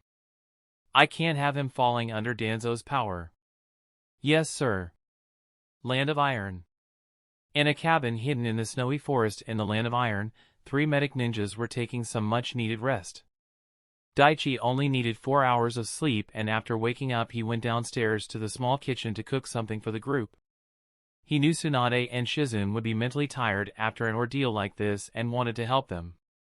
Daichi had many ingredients stored in his inventory and in a scroll in case of an emergency like this. He made the necessary preparations and began preparing the foods. Cooking relaxed Daichi. It had a calming effect on him similar to painting or gardening. After some time several exquisite smells drifted out of the kitchen which woke the other 2 temporary residents in the cabin. Wow! That smells delicious, Daichi. Shizune came first and Taunton walked in as well. Thanks. It's going to taste even better than it smells. Daichi grinned and gave a cheeky reply. A few moments later Tsunade joined them in the kitchen. It's really handy to have our own personal chef, isn't it, Shizune? Yes. The dishes are quite delicious. His cooking skills have certainly improved. I'm half tempted to keep him with us. Shizune replied with a small laugh. Oink oink. See. Even Taunton agrees. Tsunade ruffled Daichi's hair. She knew it always got to him. The slug Sannin and her first apprentice teased the young boy. They laughed seeing Daichi's annoyed face. I could stay with you, or you two could come back to the village with me. Daichi replied back with a smile. Hearing that, Tsunade's smile slightly turned sad. But it was only for a moment. She snorted and turned her head. A tempting offer. But I'll pass. Maybe I'll visit once in a while to check up on you and see if you screwed anything up, but I like roaming around the place. Daichi shrugged in a nonchalant manner. Your loss. In a short while all the dishes were prepared and they set the table. The 3 ninjas plus a pet pig had a comfortable meal and finally relaxed after the life-threatening ordeal they went through. At that moment Tsunade looked and Daichi decided to broach a delicate subject. How are you feeling, Daichi? She asked him. Daichi was confused for a moment. I feel fine. He replied, unsure why she would ask him now. Unless I'm mistaken, you've had your first kill today, haven't you? Daichi's eyes slightly widened as he heard that. He had completely dismissed it. Due to a combination of gamers' minds, his numerous kills in the dungeon and the kill during the heat of the battle, he didn't give it any thought. If you're asking me if I had some nightmares over those kills or regret my actions, then the answer is no. Daichi replied with a straight face. Tsunade looked at the kid for a few moments and then asked. Why? Shizune was also paying attention to Daichi. Daichi was silent as he thought about how to best answer that question. After a minute of silence he gave his reply. I understand the life I chose. One day I'm going to have to make the choice of me or my enemy. And I know the kind of person I am. I don't feel any regret over killing them. It was in the heat of the battle. But I also didn't enjoy it. If it were just me, I might have tried to escape, or I would have tried to subdue them, and killing them would have been a last resort. But it wasn't just my life that was at stake, your lives were also in danger. I won't take the life of every enemy I come across, but to those that threaten my life and the people I care about, to those that truly deserve it, I won't show any mercy. Tsunade looked at Daichi's resolute face and let out a small breath. You have a strong heart and mind. You are dealing with this better than most kids your age would. The piece of advice I can give you in this situation is, don't let it consume you. With your strength, it won't be long before enemies come for you. You will have to make choices like this again and again. Don't let those decisions swallow you up. Make sure you have someone you can count on to help you through in your dark times. No one can go at it alone and not change. Daichi nodded. I understand. You saved my life, you know. You're a good kid with a good heart. Don't forget that. Hiruzen said, smiling at Daichi. Daichi nodded, smiling. I can't help but wonder who those people were. They must have had a reason for such a brazen attack. Hiruzen turned to her mentor and said as she thought about the attackers. Too bad we don't have any bodies. If we did, we could have figured out where they came from. Tsunade sighed. Daichi was looking at his food and was concentrating on finishing his plate. He didn't want to let the other two know that he had 2 intact fresh corpses of the root ninjas with him. Daichi had checked the status of the first 2 ninjas he killed after taking the scrolls out of the inventory. The bodies were preserved and were still warm as if they were only killed a few minutes ago. Daichi quickly sealed them back inside the scroll and placed them back in his inventory. Tsunade-sensei is right. But it's better that I hold on to these bodies. I could study them and figure out so many things. Their bodies contain valuable information on the root after all. If I can learn some Yamanaka mind techniques or increase the level of my mana skills and create a skill that can read memories of the dead, then I can get the root secrets. This is a valuable opportunity, and I can't waste it. Although something like this will definitely take some time to accomplish. The next morning the trio of medic ninjas left the place and continued on with their journey. Within 7 hours they reached their destination. This is the land of medicine. If we go inwards then we'll reach the 3 Wolves mountain ranges. Tsunade gave a rundown of the land to Daichi. At that moment Daichi received a system notification. Minimap has been updated. Location 3 Wolves mountain range. Now, there are 3 villages situated at the base of each mountain. The Howling Wolf Village, Awakening Wolf Village and Nourishing Wolf Village. We'll first be heading to the Howling Wolf Village. They sell medicines and shinobi services. I spent some time here training a long time ago. Come on. Are medicinal herbs the specialty of this place? Daichi asked his teacher. Yes. The region surrounding the mountain range is filled with medical plants and rare herbs. It's why it's called the land of medicine. A person with adequate knowledge would be able to make over 300 medicines with just the herbs that could be found near the Howling Wolf Village. Wow! Daichi's eyes widened with excitement. If I can increase my knowledge, I can maybe level up several skills and increase the effects of several of my medical skills. Tsunade led the other 2 through the mountain range and soon reached the Howling Wolf Village. She headed in a certain direction and soon stood in front of a small home. She knocked on the door a few times and a few seconds later it opened. A man with dull blue hair opened the door and his eyes widened as he saw who was standing in front of him. The next second he quickly shut the door in her face without a word. Daichi and Hiruzen stood back and had an awkward expression seeing what just happened. Tsunade knocked on the door again. Come on Denjiro, open up. Go away. A voice came from the inside. Oh come on. Are you still mad about what happened? Yes. What if I say I can remedy that? Tsunade said in a somewhat teasing tone as she looked at the locked door. Daichi, who was standing several feet back, sweat dropped. This sounds like the start of a bad porno. Unless you have my 400,000 Rio, there's nothing you can do. I have it. After she said those words, there was a few seconds of silence, and then the door opened once again. The blue-haired man looked at Tsunade and asked her to show him the money. Tsunade took a scroll from her jacket and tossed it at the man. He opened it and was surprised to see it filled with money. "Can I come in now?" the slug Sandine asked. The man signed. "You're just gonna break my door down now if I say no. So what's the point?" With that he slowly opened the door and Tsunade entered the small residence followed by Shizen and Daichi. Daichi looked at the man. "I wonder what's the story with him." Chapter 139, Training in the Land of Medicine. The three medic ninjas entered Denjiru's home. Observed Daichi quickly used the ability to get a read on him. Denjiru. Wow. I can't read his level. So then this guy must be some kind of elite jonin. Based on the wrinkles on his skin, I'd say he's in his late 40s. And I can't sense his chakra presence.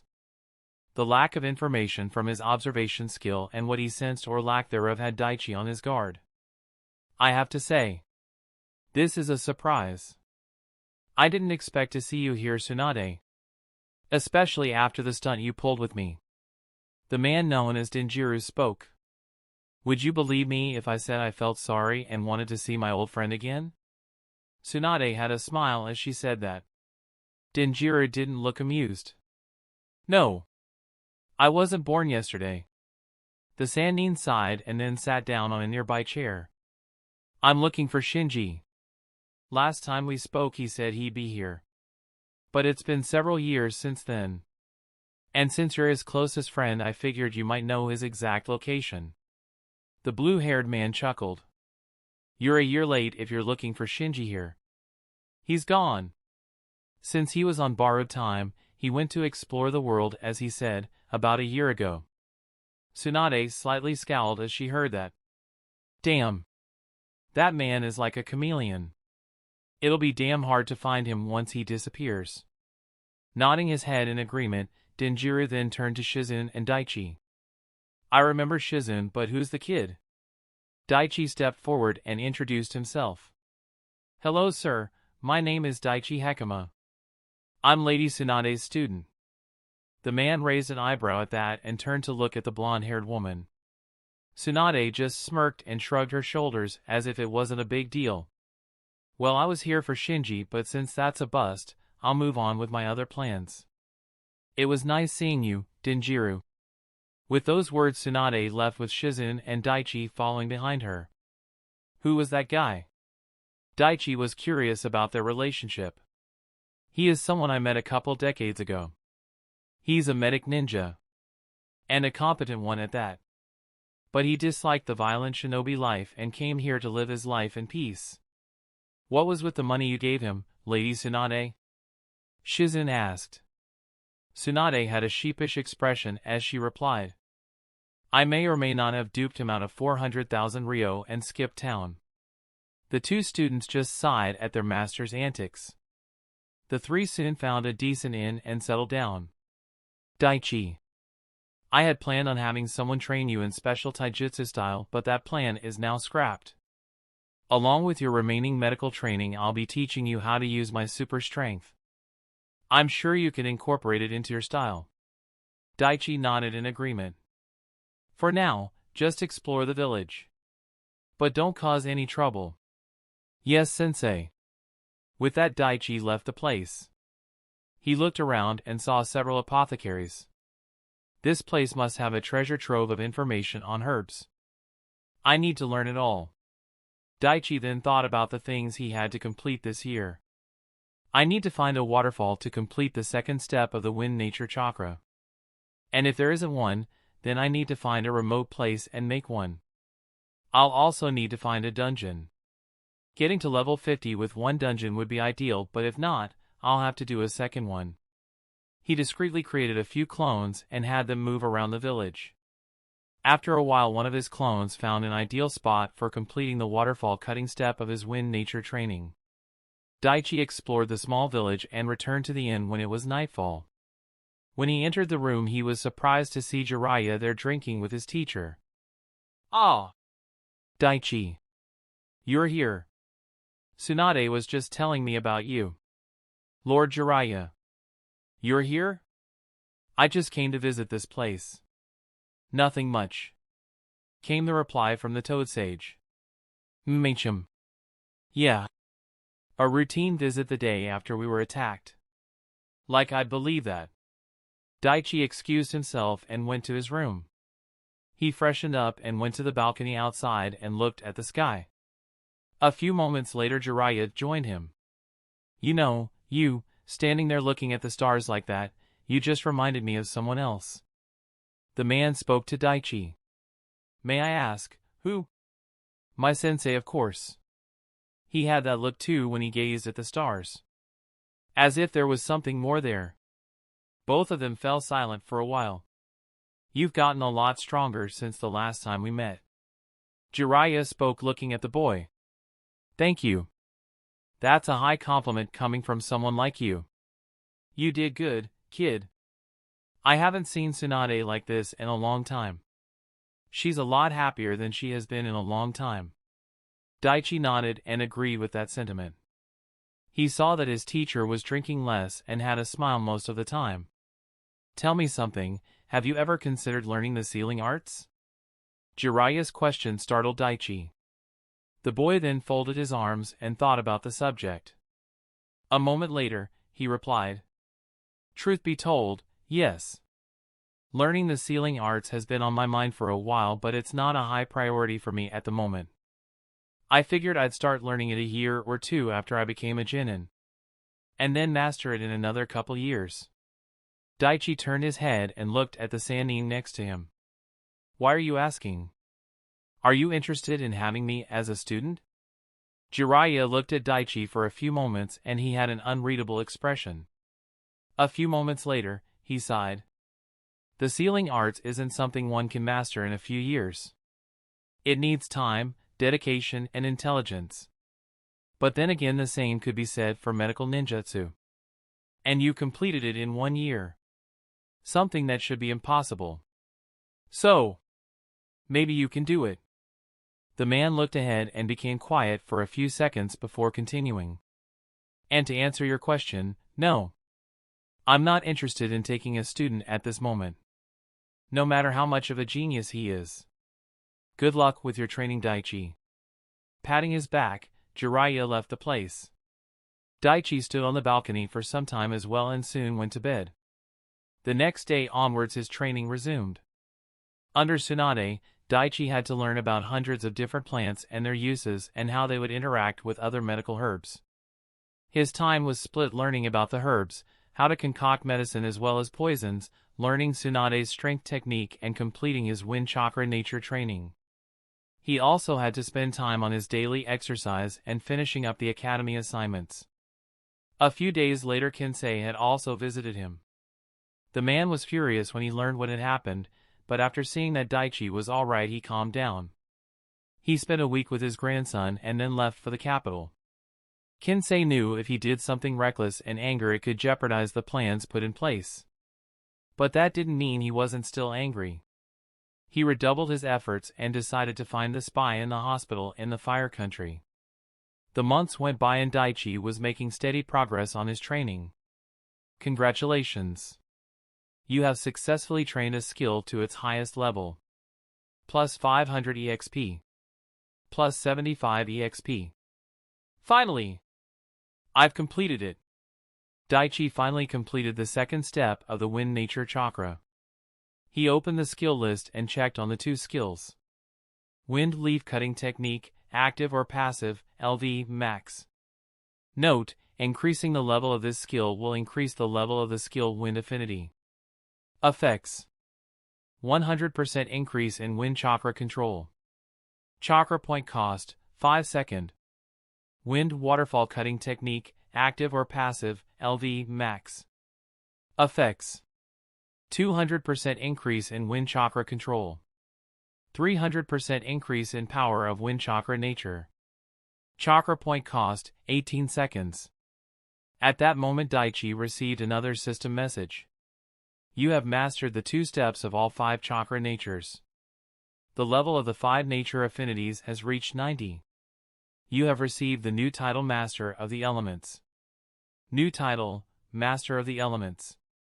This title increases your chance of successfully creating ninjutsu.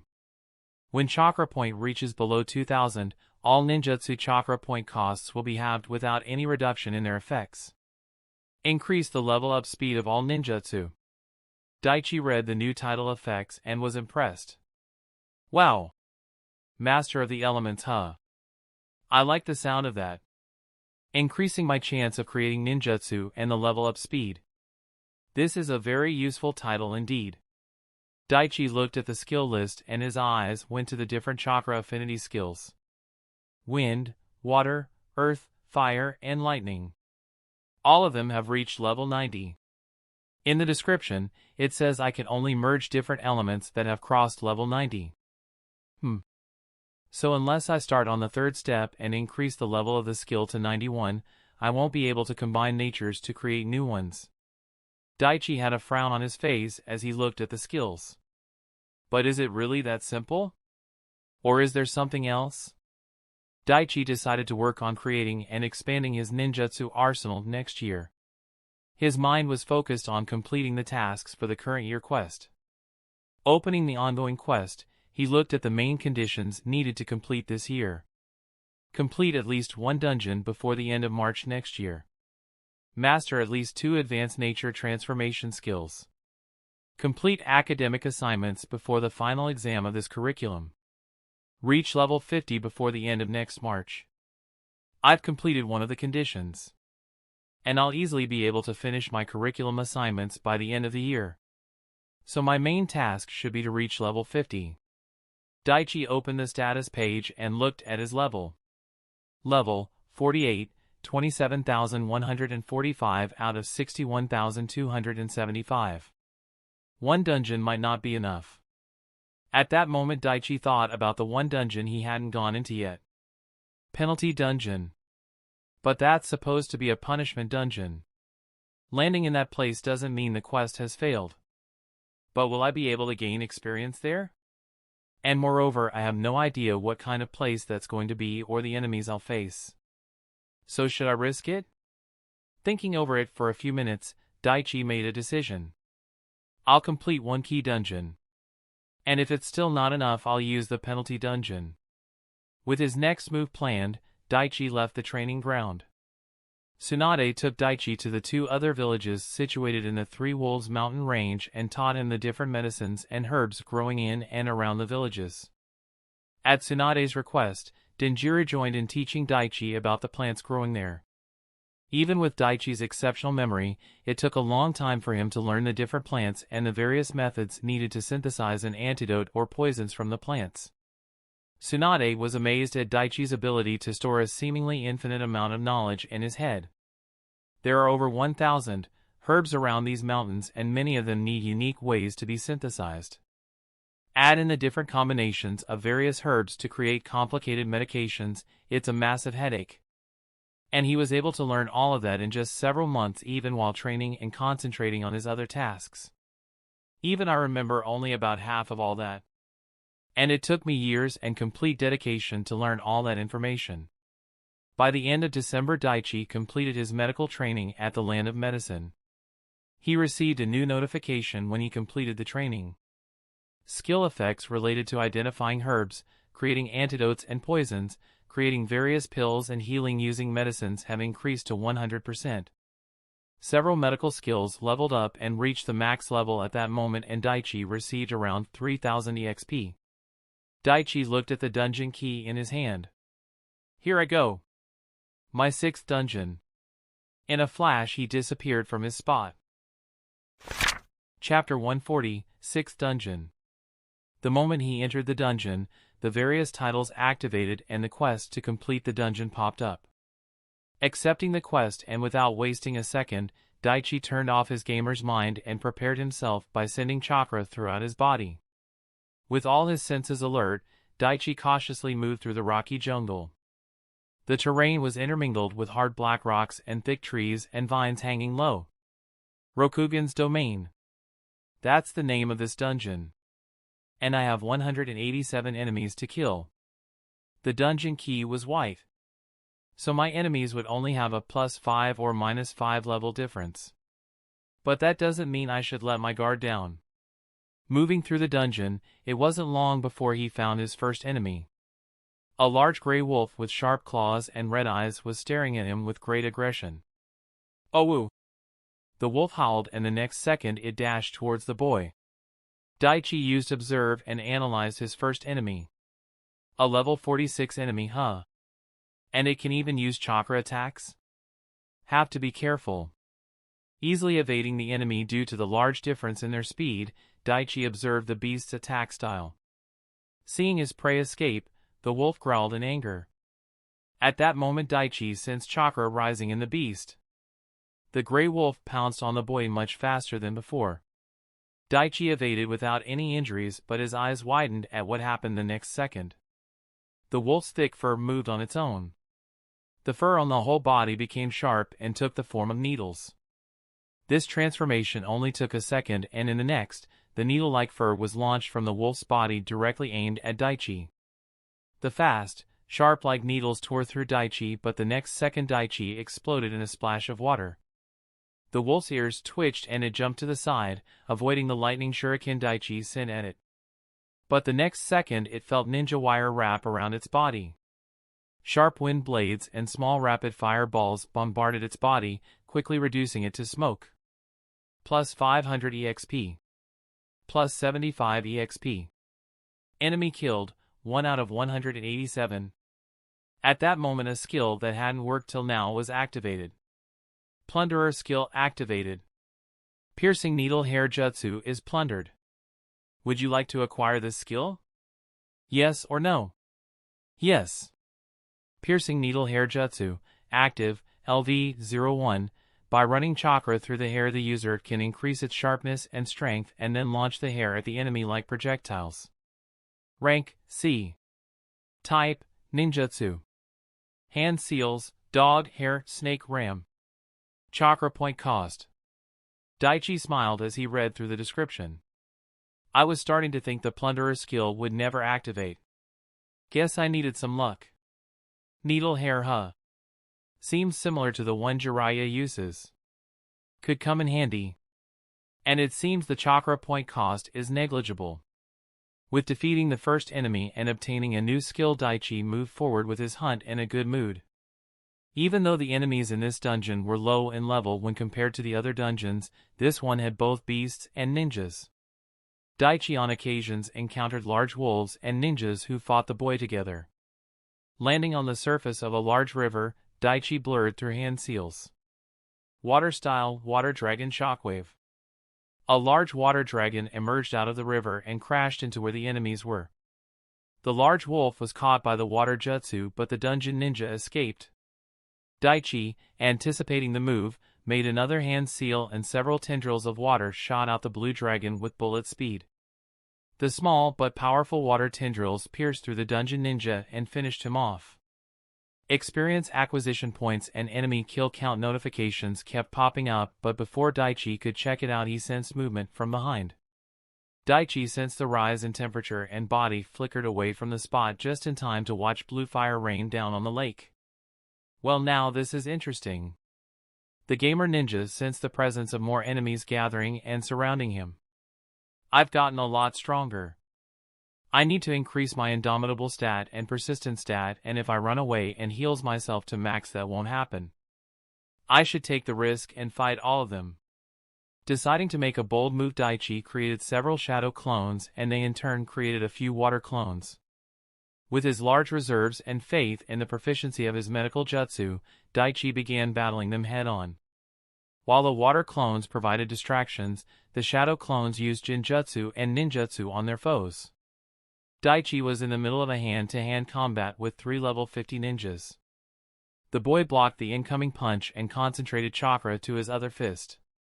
Within a second he punched the ninja in the chest and instantly released the chakra upon contact. The force of Daichi's punch coupled with the powerful chakra destroyed the opponent instantly.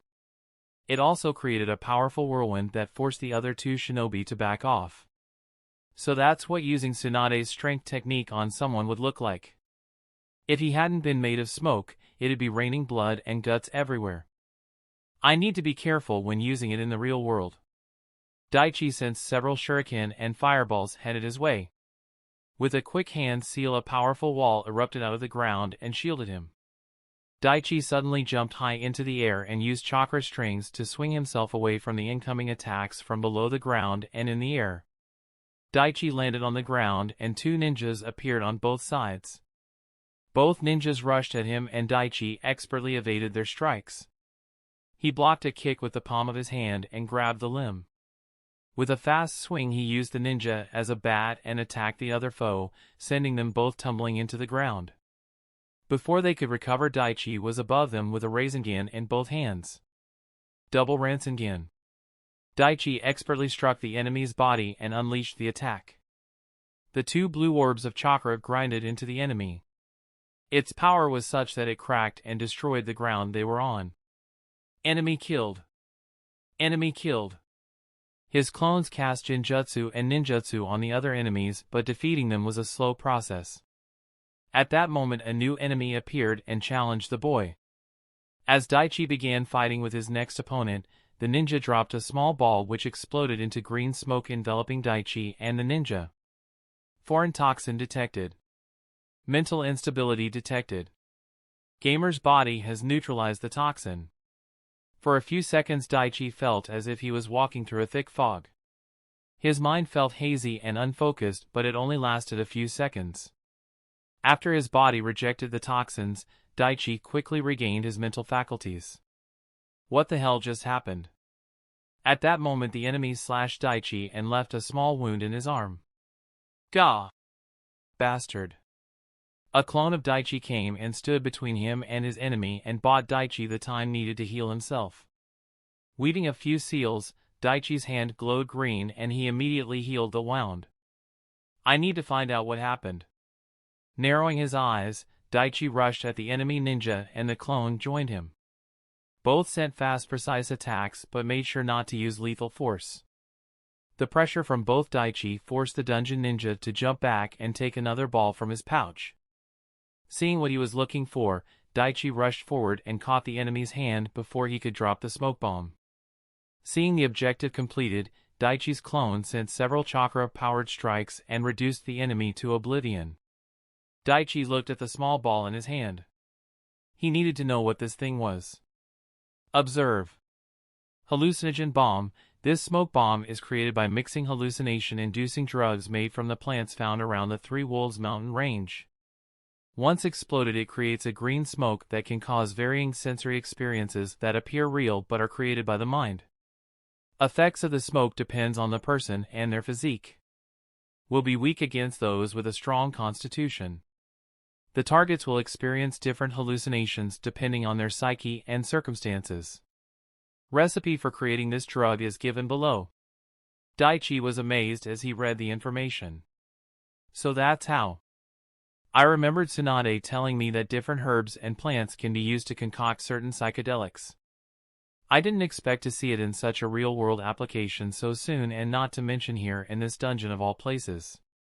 Sensing an enemy trying to get a shot at him, he didn't waste any more time thinking about the smoke bomb in his hand.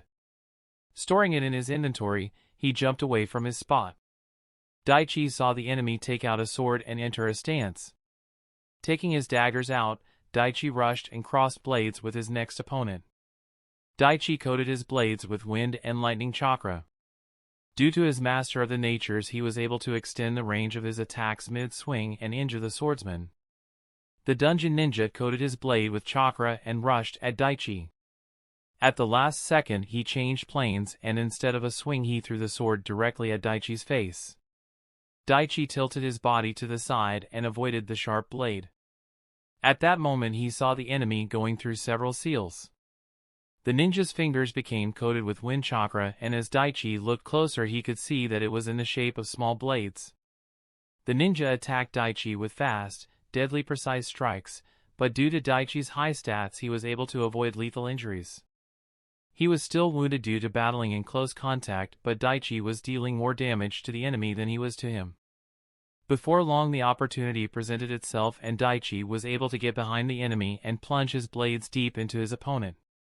Landing several vital strikes, the enemy vanished in a smoke. Plunderer skill activated. Wind-style drilling Winjutsu is plundered. Would you like to acquire this skill? Yes or no? Yes, yes, most definitely a yes.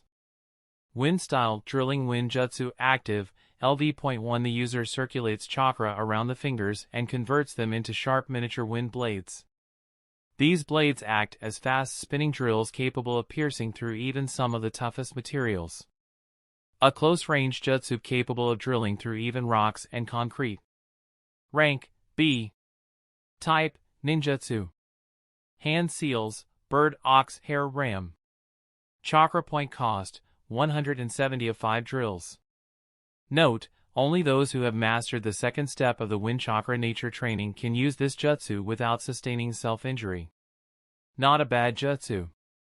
Daichi then looked at the mini-map and saw that the dungeon occupants were converging on his point. It was due to the ninjutsu and the occasional explosions happening around the battlefield. Time to see how long I can battle without rest. Daichi readied himself with great determination. As each ninja and beast wolf appeared, Daichi would battle them without stopping. He focused on limiting his chakra use and landing precise strikes to quickly kill his enemies. I need to learn to conserve chakra and fight for longer periods and more opponents without slowing down. Daichi's plunderer skill activated a couple more times, but the skills that popped up were ones he already had. So he rejected them. Over 6 hours went by with Daichi fighting his enemies non-stop. His entire body was covered in sweat, grime, and blood. Although no wounds were present due to his healing. His clothes were ragged and torn in several places. Daichi was having a hard time even breathing. Over 160 enemies. And fighting all of them without a break. So this is my current limit, huh? Daichi discreetly took out a small round ball from his inventory. He remembered the day he gathered the ingredients and made that ball. Special food pill, a nutrition pill created by Daichi Hakama. It was created by concentrating the essence of several nutritional plants and proteins in very specific ratios. The pill is created in such a way that it is quickly absorbed into the body and immediately provides energy for the user. This pill is capable of restoring 20,000 chakra points, 8,000 health points, and 10,000 stamina points. Note, taking more than one within an hour of each can cause temporary negative side effects. The more taken, the more negative side effects the body suffers. Quickly tossing it in his mouth, Daichi chewed the special food pill and a second later he swallowed it. The boy felt the stamina and chakra in his body rise. He had a mad grin as he looked at the last few enemies standing in his way. Let's end this. The final round began. Concentration chakra to his whole body and using body flicker and sprint skill he vanished from his spot. Daichi was like a specter appearing within the ranks of the enemy and killing one before disappearing the next second. He kept pushing himself and due to his great speed, terrain adaptability and vicious attacks, he was able to finish off the ninjas even though they tried hard to defend themselves. The last remaining dungeon ninja jumped high in the air but it couldn't stop Daichi's assault. Daichi cut the ninja up in mid-air with dozens of strikes in a couple seconds. Plus 750 EXP. Plus 112.5 EXP. Enemy killed, 186 out of 187. One more to go. When Daichi safely landed on the ground, his senses immediately alerted him to something coming at him at great speed. Before Daichi could escape, a blow struck his back sending him flying forward. Daichi gritted his teeth in pain for a second but quickly regained his composure. He controlled his body and safely landed on the ground. When Daichi took a look at his attacker, "What the fuck is that?" he couldn't help but exclaim out loud. It was a large wolf with 3 tails and wings. It had dark red fur with white streaks. Daichi could see the sharp teeth sticking out of its maw. Observe. 52, Rokugan. Health point, 7,000, chakra point, 6,500. The strongest beast and the ruler of the dungeon. Immune to Jinjutsu and is capable of using ninjutsu. His body is much stronger than normal. Due to its wings, it can move at great speeds. Despite its average level, its strength is far above normal. It wants to kill the intruder that barged into its domain and killed its pack. Suddenly a strong gust of wind struck Daichi, forcing him to steady himself lest he get swept away. The next instant the beast was in front of him and slammed its tails into Daichi's chest. The boy crashed through a few trees and skipped through the ground a few times before he was able to stop himself. Ow! That was a serious blow. The observed skill was right. It's a lot stronger than it looks. And that's saying something looking at its fearsome appearance. Daichi suddenly sensed the beast about to land on top of him and moved away. Creating clones to be his backup, Daichi resumed his last battle in this dungeon. The wolf launched several ninjutsu attacks at Daichi and was swift enough to avoid some of clone Daichi's long-range attacks. The real Daichi attacked the beast with just as much ferocity as it showed when attacking him. The battle between man and beast continued with both sides slowly wounding each other. That thing is shielding its body from my more powerful jutsus with those wings. I need to disorient this thing and cut at least one wing off. Or kill it if I get the chance. Daichi created 3 clones and came up with a plan. Deliberately letting a claw strike his body, Daichi was able to quickly grab and hold onto the leg. Killing intent poured out of Daichi the next instant and it froze the beast. The next second it took a powerful super strong uppercut to the jaws that rattled its brain. 2 Daichi clones appeared at that moment to take advantage of the disorientation. They came at both sides of its head and also landed a Rasengan each. The last clone came from high above ground and pierced the body of the dungeon boss all the way through with a longsword and wind chakra running through it. A second later the beast fell to the ground. Enemy killed, 187 out of 187. It's over. Daichi, tired and exhausted, fell backwards and hit the ground. Within a few moments he was asleep. Chapter 141, Returning to the Fire Capital. When Daichi regained his consciousness and opened his eyes, all he saw was nothing but darkness. He felt like he was floating in an endless void. What the hell? Where am I? He tried to move his body, but he couldn't. His mind started to panic, but after a few seconds a memory popped up in his mind. Wait a minute. This feeling. I've only felt it once before. When I was in that void. Before. My reincarnation. As Daichi tried to focus on his surroundings, he started to see small light balls far, far away. There were several of them. What is that? As Daichi tried to somehow move forward, suddenly he felt as if he was being pulled from behind. As he was being pulled faster and faster, the small light balls disappeared and darkness engulfed him. Aya! Daichi awoke with a frightening startle. He felt his heart pounding in his chest, his breathing labored and found his face covered in sweat. Daichi looked around and saw that he was in the exact spot in the dungeon where he fell asleep. What the hell was that? Where was I? Or was that just a dream? Daichi slowly got up and walked around. He looked at the return key and saw that he had over 18 hours left in the dungeon. He walked around the place trying to get his emotions under control. That felt too real to be a dream. And that place. I'm sure. It was the void where I was before. My rebirth. But why would I have a dream about it now? What's going on? Daichi thought about it and couldn't come up with any definitive answers. He sat down on the ground, turned on his gamer's mind and started meditating. A few hours later, and with a much calmer mind, Daichi stood at the entrance and exit of the dungeon.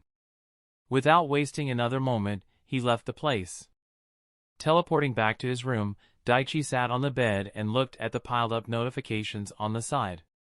He started going through them one by one to make sure he didn't miss anything. Among them was one he wanted the most. You have leveled up. Excellent. Due to the number of enemies, I was able to get enough EXP to reach level 50. Now I don't have to take the risk of doing the penalty dungeon. Closing the level up notifications, Daichi immediately opened the status page. Status. Name, Daichi Hakama, the gamer. Class, student. Age, 11. Title, capable child, explorer, prodigy, beast slayer, dungeon warrior, executioner, assassin, mighty healer, slug Sannin's apprentice, master of the elements. Level 50, 345 out of 65,800. Health point 18645. Chakra point 47891. Stamina point 19144. Mana point 7015. Primary stats: Strength 247. Vitality 251. Dexterity 207. Agility 250. Intelligence 176. Chakra 351. Wisdom 173. Special stats: Sense 121. Stamina 207. Indomitable 29. Charisma 54. Persistence 29. Dignity locked. Luck 4. Stat points 638.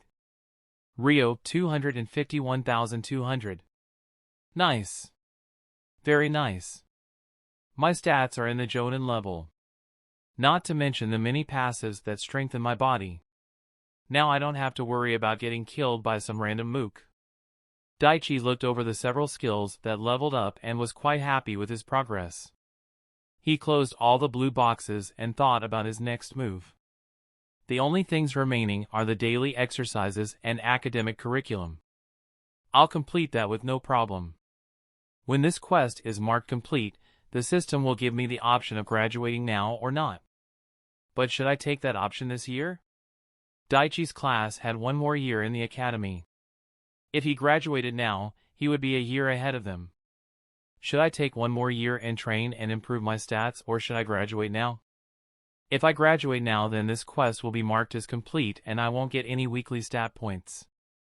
But if I don't and take another year to train, that's one more year worth of stats. But is it worth it? Daichi got up and went outside. He walked through the thick snowy road and looked at the few shops that were open at the moment. He spent a few hours simply wandering around the place, and after thinking about several things, he came to a decision. He quickly returned to his inn to find his teacher.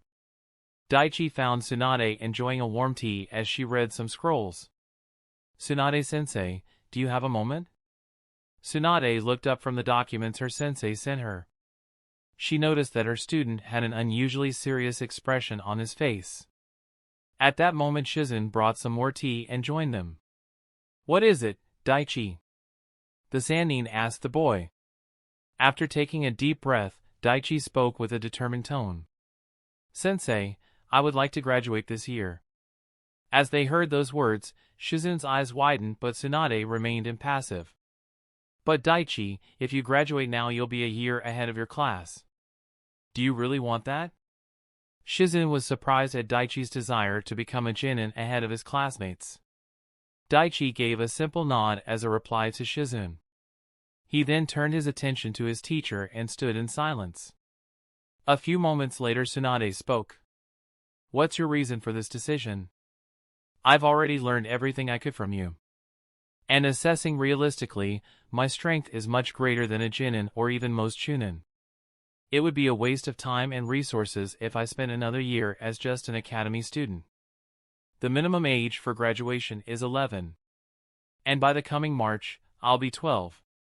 My age, strength, and skills more than qualify me to become a genin." Daichi concluded his assessment and waited for his teacher's decision.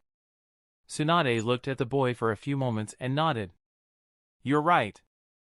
The truth is I've been thinking about your graduation for a while now. As much as I like having you around, I have to agree that it would be a waste of time for you if you spent another year with me. Especially now that your medical training is complete." Daichi's eyes slightly widened and a grin slowly formed in his face. "Wait, you mean?" Tsunade smirked and replied. "Yeah, kid, I believe you're ready too. I'll talk with Sarutobi-sensei."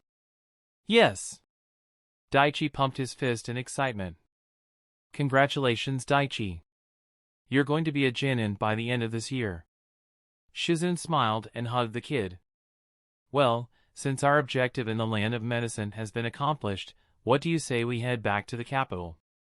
This time we can take the route through the land of hot water. I did promise us some relaxing time at the hot springs after all." Tsunade got up and stretched her hands. "Oh, that sounds wonderful, Lady Tsunade." Shizen's excitement was shared by Daichi as well. He decided he was going to take the next few months to relax and enjoy himself before the start of his next journey. Tsunade wrote a detailed report on Daichi's capabilities along with his desire for an early graduation and sent it to the Hokage.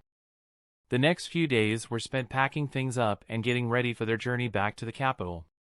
The trio left the land of medicine and made their way to the land of hot water. Tsunade found a good inn with a nice bathhouse, and soon the trio was relaxing in the hot spring. Shizen sighed and relaxed as she submerged neck deep in the hot spring. Tsunade was drinking some sake and was relaxed like she had no cares in the world. The only person uncomfortable despite the relaxing situation was Daichi. He looked at the two partially visible creamy orbs floating in front of Tsunade. "Damn this woman. She deliberately dragged me here to make me uncomfortable. The only good thing is that even though puberty has hit me, the gamer's mind will keep me safe from the temptations." Daichi slightly shook his head and closed his eyes as if to get rid of the impure thoughts. "Stay strong, man. You got this." Tsunade chuckled seeing Daichi's state. Despite his strength and attitude, he's still just a kid. So easy to tease. "Feeling alright, Daichi?" Tsunade asked with a smirk, knowing exactly what she was doing. A vein popped up in Daichi's head as he heard that question. "I know plenty of ways to turn this situation around, but if I do any of that, it's just asking for a beating." Daichi mumbled something and submerged in the water until only the top half of his face was visible. Shizen, who looked at the two, could only sigh. Sometimes Lady Tsunade is just too much. The three spent a few days in the land of hot water before resuming their journey. Even when you're relaxing or on the move, you still do those exercises daily. "Doesn't it get boring?" Shizen asked Daichi as he completed the daily part of his quest. "No. This kind of training will only get boring if I think of it as a chore or something I have to do. But I think of it as something that I want to do, and I know that it makes me stronger each day. So it doesn't bother me at all," Daichi replied as he completed his push-ups. Tsunade looked at the kid as she put out the small campfire. "I haven't seen him miss one day of his training sessions. It takes more than just wanting to do it. One needs extreme discipline, concentration, and willpower to keep training like that every day and not slack off. Even when he has nothing to do, he pushes himself. I have no doubt that he would one day reach the top. With his talent and abilities, it's only a matter of time." Despite completing the daily quest sets, he was only slightly winded. And with the use of status recovery, he felt as good as new. The group slowly made their way to the capital, taking their time to enjoy the sights and various places. It was more for Daichi's benefit since he would be busy with missions starting next year. By the start of the second week of January, Tsunade and her two students reached the capital. "I'm gonna see if Gramps is home." With those words, Daichi split from the group and headed to Kensei's house. Opening the door to his temporary home, he found Kensei relaxing in the small backyard. Sensing Daichi's presence, Kensei turned around. "You're back? So soon?" "Yeah. I learned everything needed. We figured it would be a waste of time if we stayed there anymore," Daichi replied, placing his small backpack on the floor. He took a seat and joined his grandfather and watched the sun slowly set. "I've already talked about this with Tsunade-sensei. And she agrees. I'll be taking the Genin exam at the end of this year," Daichi said to his grandfather. Kensei looked at his grandson and was quiet for a while. "Do you believe you're ready?" "I do. I'm more than strong enough to face the challenges coming my way." Kensei looked at Daichi and smiled. "If you think you're ready, then I'm not against it. I'm sure the Hokage would also agree with that assessment." Daichi nodded in agreement. He was strong enough to battle several trained root ninjas and take them down. Along with his skills, strength, and medical techniques, Daichi would be the most talented and strongest ninja coming out of the academy in a long time. Daichi knew that the Hokage knew that and was hoping he wouldn't hold him back. Chapter 142, Kinsei's Friends. I agree that the price is above normal, but these are some of the finest sweets you could find anywhere in the capital. Please try it. Daichi tasted the sweets handed by the vendor one by one, and he had to agree with the man. These are indeed delicious. I haven't tasted candies like these since I came to this world. No wonder it costs so much. Since we've only opened a few weeks ago, I'll sell them to you at a nice discount, young man. Thank you. I'll take it. Daichi smiled and bought enough sweets for all the kids at Aiko's orphanage. It was Ryo's birthday next week and he wanted to buy some gifts for her. But he didn't want to make things too obvious to anyone keeping an eye on him, so he bought treats for everyone. Handing the money over, Daichi headed back home with the sweets and gifts.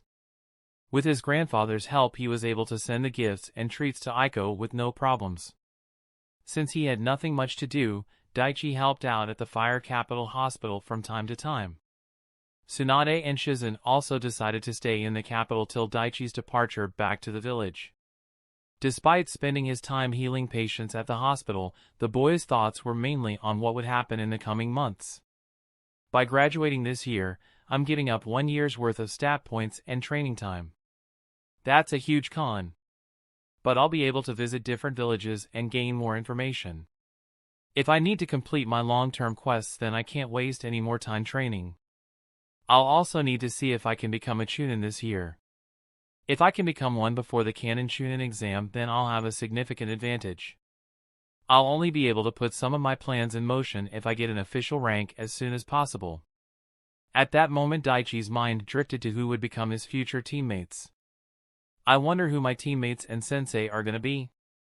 They will most definitely be from Lee's class. I hope they're mature enough to work with me despite me being a year below them. Whatever the case, I just need to pass the test and I'll be a Genin.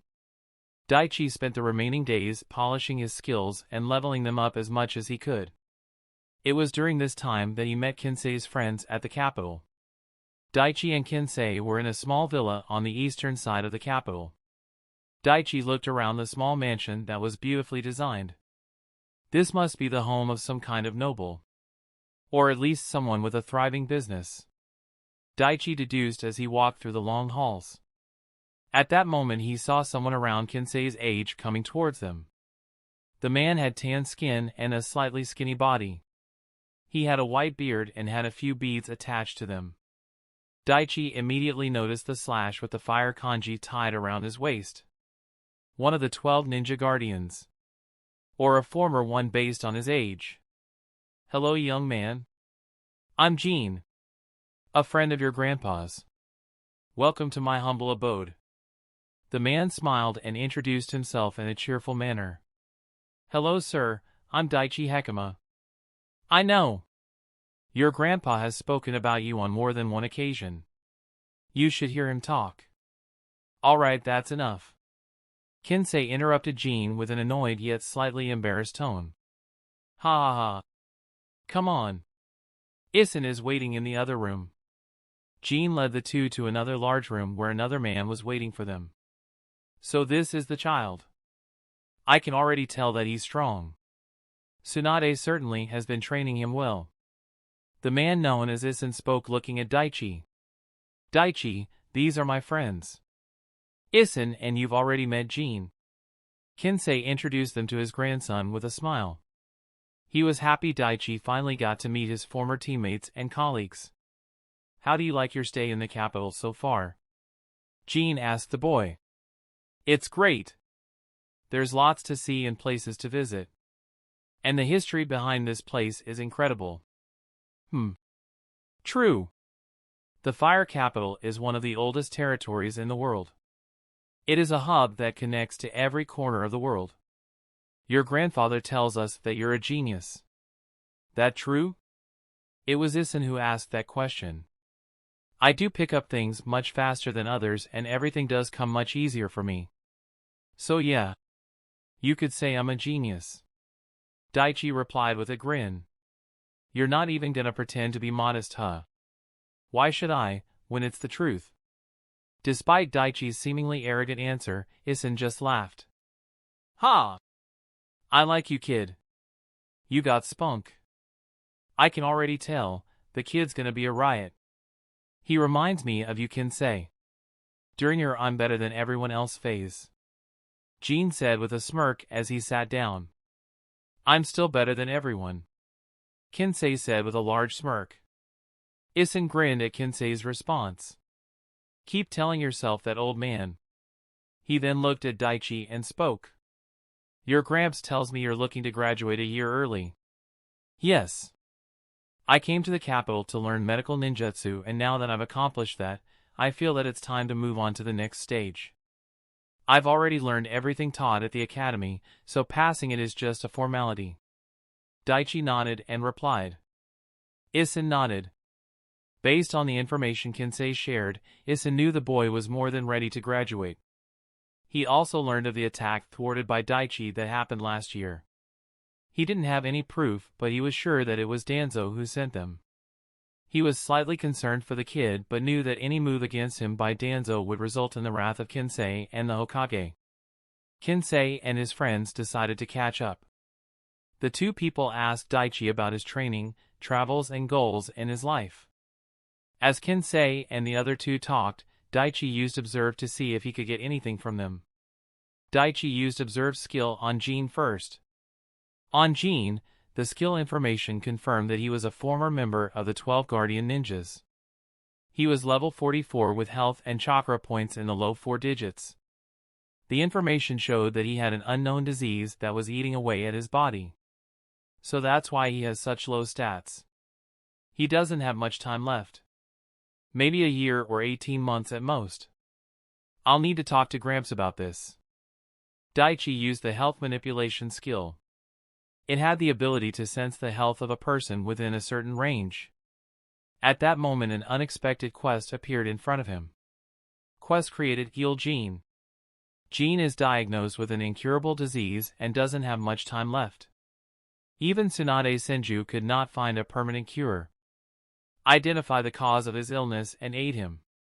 Time limit: find a permanent cure within 12 months or a treatment that will increase his lifespan in 16 months. Conditions: perform the correct diagnosis and identify the real cause of his illness. Create a treatment that will increase his lifespan by at least 5 years or more. Bonus: completely heal Jean and save him from the illness. Rewards: 10,000 EXP. Reputation increases with Isen, Kinsei Isagi. Reputation increases with Jean, Tsunade Senju, and an unknown person. Bonus reward: +2 level in health manipulation skill. Reputation massively increases with Jean and Tsunade Senju. Reputation decreases with an unknown person. Failure: possible early death of Jean. Reputation slightly decreases with Kinsei. Reputation decreases with Jean, Isen. Note: this quest will only be accepted if Jean lets you examine him. Daichi read the quest details and was amazed. Wow! A quest that can only be activated on certain conditions? That's new! And it says here even Tsunade-sensei couldn't heal this guy? Even if she couldn't, maybe I can. My medical skills rival and even surpass Tsunade's. I'm the only chance he has. Now the only question is whether or not he'll accept my help. I'll need the old man's opinion, and I need to pay Tsunade-sensei a visit. Turning his attention to Isen and used Observe on the man. When he did, he only got question marks. I should be able to see up to level 95. So that means this guy is even higher than that? It was late evening when Daichi and Kinsei bid farewell to the two men and headed home.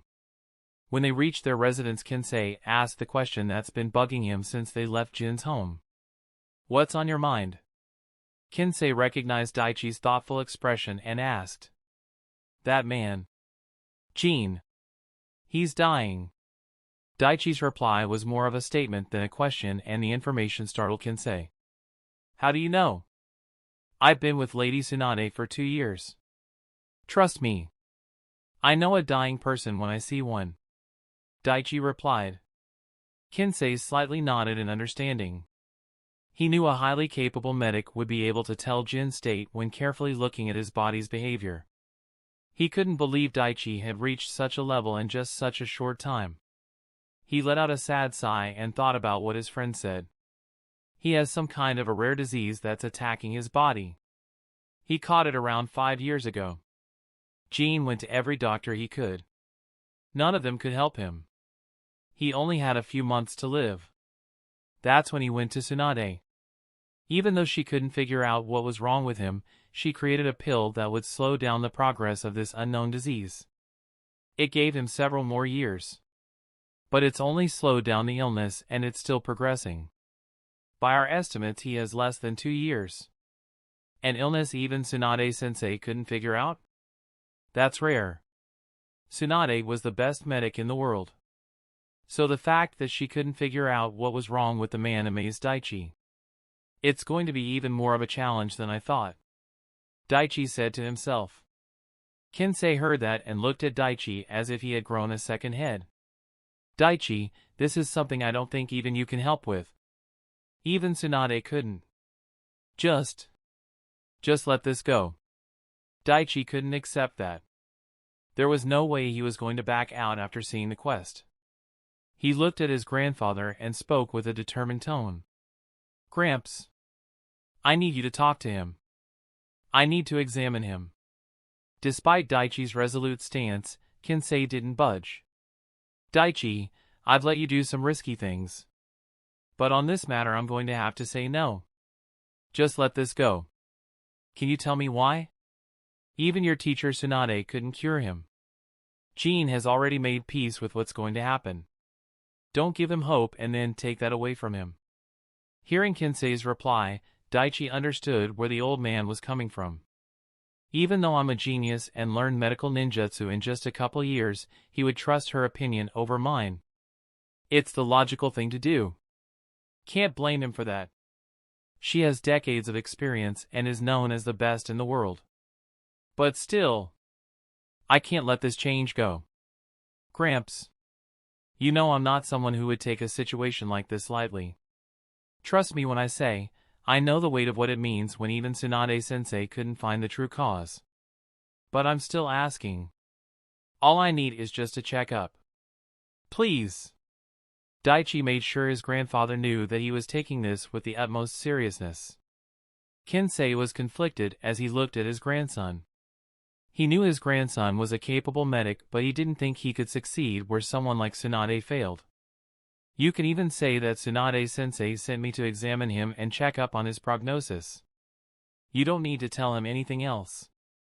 Daichi tried his best to convince his grandfather and let him examine the man. Kinsei closed his eyes and rubbed the bridge of his nose in exasperation. After pondering for several minutes, he let out a sigh that indicated he would at least try. Before we do anything, we'll meet Tsunade first thing in the morning. I want her opinion on this before we move forward with anything. The old man told Daichi. Deal. That way I can get an idea as well as to what's really going on. Daichi went to his room and thought about the part of the quest that confused him. He opened the quest and looked at the rewards portion. Rewards. 10,000 EXP. Reputation increases with Isen, Kinsei Isagi. Reputation increases with Jin, Tsunade Senju, and an unknown person. This is strange. This reward is the one I get for increasing his lifespan. And it says reputation increases with an unknown person. Bonus reward. +2 level in health manipulation skill. Reputation massively increases with Jin and Tsunade Senju. Reputation decreases with an unknown person. But here if I save Jin's life then my reputation decreases. How the heck does that happen? Are they two different people? But then there is no reputation increase from unknown person when I save his life. This is strange. But still, this does prove something. There is someone involved in this matter. I bet that there is someone out there who knows more about this illness than even Tsunade. And if that's true then the only way they could have such knowledge is if they were the cause of his illness. Due to logically deducing new information from very little, you have obtained +1 WIS. Huh. So you agree with my deduction? I see. Good to know. Chapter 143, Back to the Leaf Village. Leaf Village, Hokage Office. Hiruzen was looking over the information Tsunade sent regarding Daichi. So he wants to take the Genin exams, huh? This is certainly unexpected. I thought he would wait another year and graduate with his class, but it seems I'm wrong. With his skills and knowledge, he's certainly qualified. Hiruzen let out a sigh and leaned back in his chair. There isn't any point in denying him the chance. But this complicates my plans. Since Daichi has a good relationship with Naruto and Sasuke, I was hoping he would be the third member of the team, but there goes that plan. I suppose I'll have to modify my plans a bit.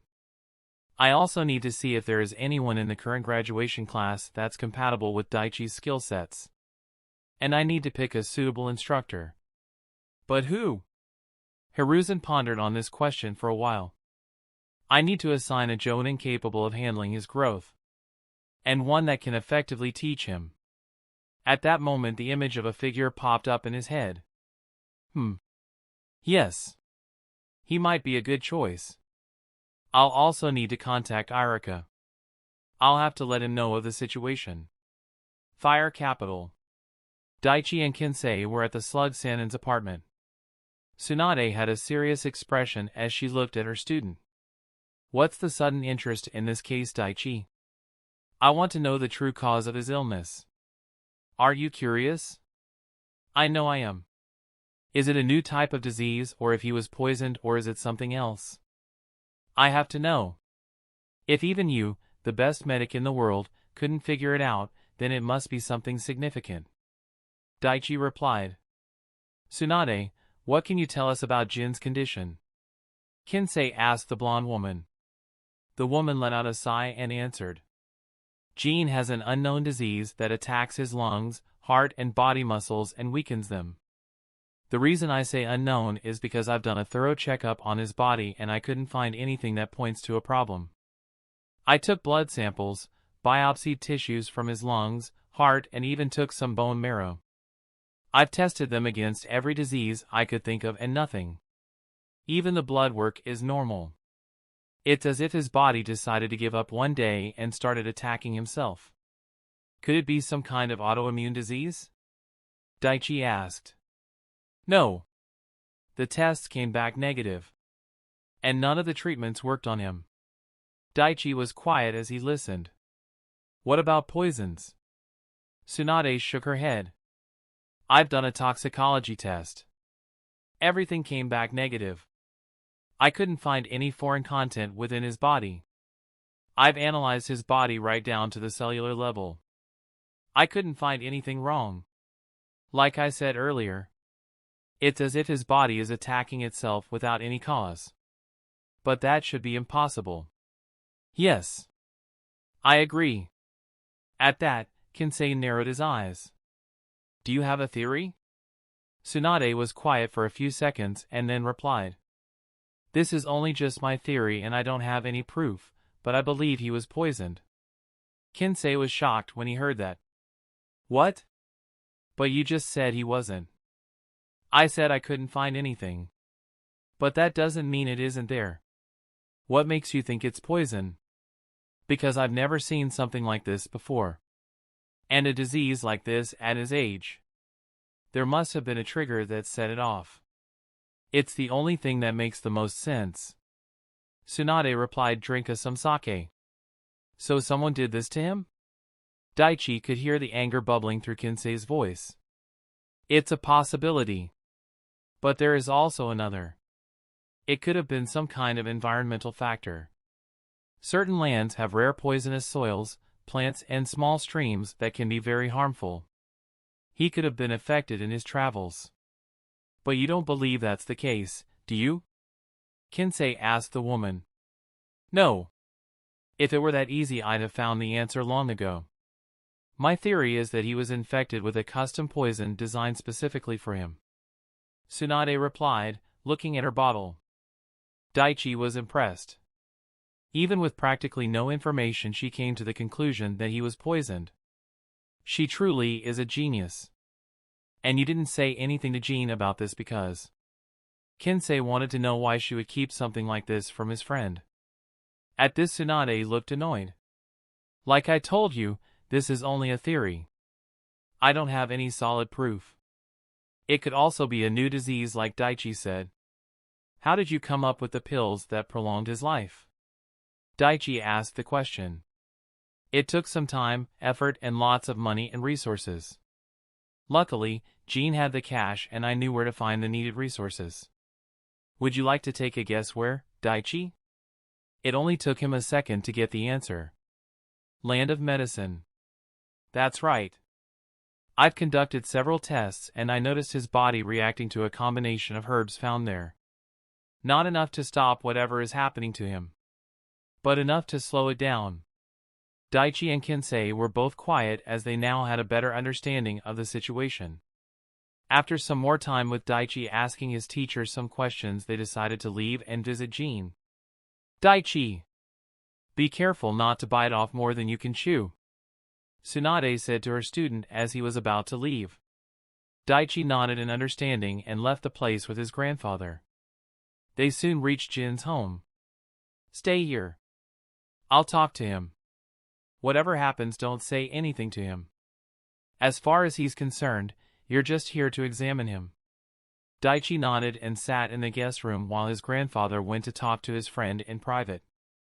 After about 15 minutes, Daichi saw Kinsei coming towards him. At that moment, the quest acceptance notification appeared. Come on. Kinsei led Daichi to another room where the man was waiting. Your grandfather said this is going to be a routine checkup.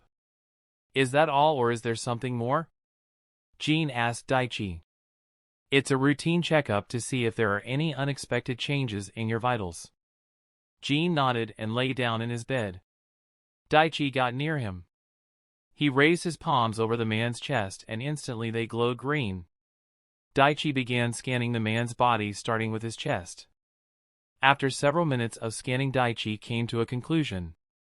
Lady Tsunade was right. I can sense no foreign particles or anomalies in his body. Whatever it is, it either left his system or it's completely hidden. This will be a lot more complicated than I thought. I need to know everything about the time he was infected. The green medical chakra died down and he took a step back. Daichi began asking Jean about his travels, the foods he eats, and family history. As Jean answered each question, Daichi couldn't reach a solid conclusion. Deciding to finish his questioning regarding the man's health, Daichi started asking about his business. Jean replied with a small smile. I started from scratch and now have business operations in 3 nations. I have a few friends like your grandpa who help me look after them. I'm sure Kai and Leo won't be too pleased with the workload after you leave them in charge of the branch here, Kinsei said with a smile, trying to lighten the situation. Haha. True. It's a shame though. If I hadn't caught this disease, I could have set up another branch in the land of rice paddies, Jean said to Kinsei. Neither of them Daichi's reaction to those words. The moment Daichi heard land of rice paddies, he stilled. Only one thought went through his mind. Don't tell me Orochimaru is involved. Daichi began subtly asking questions regarding this new information. He wanted to keep what he learned a secret even from his grandfather so as to avoid answering any unnecessary questions. After a short while, Daichi left the place. After using his medical skills and observe, Daichi had a far greater understanding of Jin's condition. And the new information gave him a rough idea as to how to heal him. Did you get everything you wanted? Kinsei asked his grandson. Machim. I believe so. For the next month, Daichi spent every day analyzing the results of the blood taken from Jin and the herbs he's currently taking. The fact that Tsunade was able to find the combination of the herbs to slow the poison down without knowing what it is incredible. He also did some research and found that Jin had bought some lands in the land of paddies. But he had to let them go due to his illness. During an extensive blood test and with the help of his medical skills, Daichi was able to find something that Tsunade missed. The drug hasn't left his system. It's invisible and can't be detected by chakra or any normal methods. That's why Tsunade couldn't stop this illness. The only way I can find out exactly what it is to make it appear in his bloodstream. And the only way that's possible is if the invisible poison reacts with a specific compound. If I had to guess, it will most probably be a custom-made chemical. The poison is something that blends into the bloodstream, making it virtually impossible to trace. I need to find the compound. And I have a feeling Orochimaru is the answer to my questions. Days turned to weeks and soon March arrived. It was early morning and Daichi and company were at the gates of the fire capital. "Thank you for training me, sensei." Daichi bowed to Tsunade as he spoke the words. He had great appreciation for the woman who taught him everything about the medical field. "Good luck, Daichi. Make sure to pass. It'd be a shame if my student were to fail the exam." The Sannin replied with a smirk. "Yes. Of course. I won't let you down. Goodbye, Daichi. Take care of yourself." The moment Daichi heard land of rice paddies, he stilled. Only one thought went through his mind. Don't tell me Orochimaru is involved. Daichi began subtly asking questions regarding this new information. He wanted to keep what he learned a secret even from his grandfather so as to avoid answering any unnecessary questions. After a short while Daichi left the place. After using his medical skills and observe, Daichi had a far greater understanding of Jin's condition. And the new information gave him a rough idea as to how to heal him. "Did you get everything you wanted?" Kensei asked his grandson. "Machim. I believe so." For the next month Daichi spent every day analyzing the results of the blood taken from Jin and the herbs he's currently taking. The fact that Tsunade was able to find the combination of the herbs to slow the poison down without knowing what it is incredible. He also did some research and found that Jin had bought some lands in the land of paddies. But he had to let them go due to his illness. During an extensive blood test and with the help of his medical skills, Daichi was able to find something that Tsunade missed. The drug hasn't left his system. It's invisible and can't be detected by chakra or any normal methods. That's why Tsunade couldn't stop this illness. The only way I can find out exactly what it is to make it appear in his bloodstream. And the only way that's possible is if the invisible poison reacts with a specific compound. If I had to guess, it will most probably be a custom-made chemical. The poison is something that blends into the bloodstream, making it virtually impossible to trace. I need to find the compound. And I have a feeling Orochimaru is the answer to my questions. Days turned to weeks and soon March arrived. It was early morning and Daichi and company were at the gates of the fire capital. "Thank you for training me, sensei." Daichi bowed to Tsunade as he spoke the words. He had great appreciation for the woman who taught him everything about the medical field. "Good luck, Daichi. Make sure to pass. It'd be a shame if my student were to fail the exam." The Sannin replied with a smirk. "Yes. Of course. I won't let you down. Goodbye, Daichi. Take care of yourself." Chapter 144, 6th Year End. The next morning, by the time Daichi was done with his workouts, he found a team of genin waiting outside his home. They were there to deliver a scroll to Daichi from the academy. "Daichi Hakama?" "Yes." "Here. This scroll is for you." The lead genin handed the scroll to Daichi. D-rank mission. Deliver scroll, done. Mission completed. "Let's go," said the jonin of the team, and the others followed him. Daichi opened the scroll. "This might be regarding my graduation exams." The boy read through the contents of the scroll quickly. "So Irika-sensei wants to meet her. He also asked me to bring this year's assignments." "All right." Daichi noted the time and place set for the meeting and went to get some breakfast. "Will the graduation exam be different for me?" Daichi asked his old man. "No. I don't think so. It'll be the same as the ones the current graduating class is taking. What I worry about is the team. Your strength will definitely cause an imbalance in the team dynamic. At least for the first few weeks or so. Kinsei was also worried about something else. I just hope whoever becomes his sensei isn't part of the root. That could become a serious problem fast. But keeping his thoughts to himself, he continued. Whatever the case, go meet the academy instructor. Daichi nodded. Once he was done, he took the necessary items and headed to the academy. Daichi felt a smile as he walked through the streets of the village. It wasn't long before he reached his destination. Daichi! As he was about to enter the building, he heard a familiar voice calling his name. Daichi turned around and saw Lee sprinting towards him. Lee! Oh, I have missed you so much, my good friend. Lee jumped in and hugged his friend. Daichi awkwardly pried the bowl-cut boy off him. Yes, yes. I missed you too. Daichi looked at Lee. He was wearing a green jumpsuit and had a big wide smile on his face. He looks a lot happier. And it seems he's met Guy and began training under him. You've gotten taller, Daichi. Lee said with a boisterous laugh. And you've gotten stronger. I can tell that you've been training hard these last 2 years. Daichi complimented his friend. Of course. I never gave up.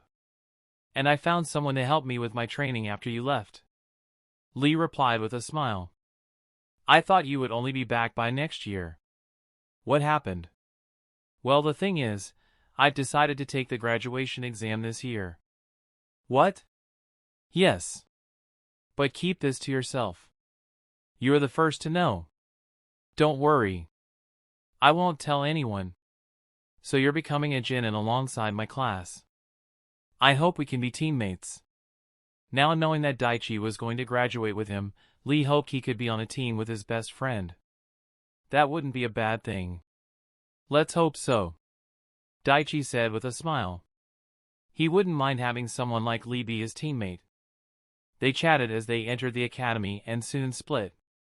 Daichi quickly headed for the teacher's lounge. He soon found Irika going over some papers. Morning, Irika-sensei. The academy instructor looked up hearing the voice. His eyes slightly widened as he looked at the boy in front of him. Daichi! Welcome back. You've certainly grown. Well, I'm reaping the benefits of puberty, constant training, and a proper diet. Daichi replied with a smirk. The instructor chuckled at that. When did you get back? Just last evening. Irika nodded and then got serious as he looked at the kid. Daichi, are you sure you want to graduate now? I've made up my mind, sensei. Very well. Did you bring your assignments? Daichi handed several stacks of paper to Irika. The man gave a brief overview of the papers and then turned to Daichi. Since I know your work is impeccable, I'm pretty sure everything here is in order and perfect. But these are the written assignments. Since you've been away for 2 years, I will need an accurate assessment of your taijutsu skills. Irika told Daichi. Daichi nodded and asked. So when do I take the taijutsu test? 2 weeks from now on March 15th, the final exam for all classes will be completed. But for the graduating class, there will be another exam a week later.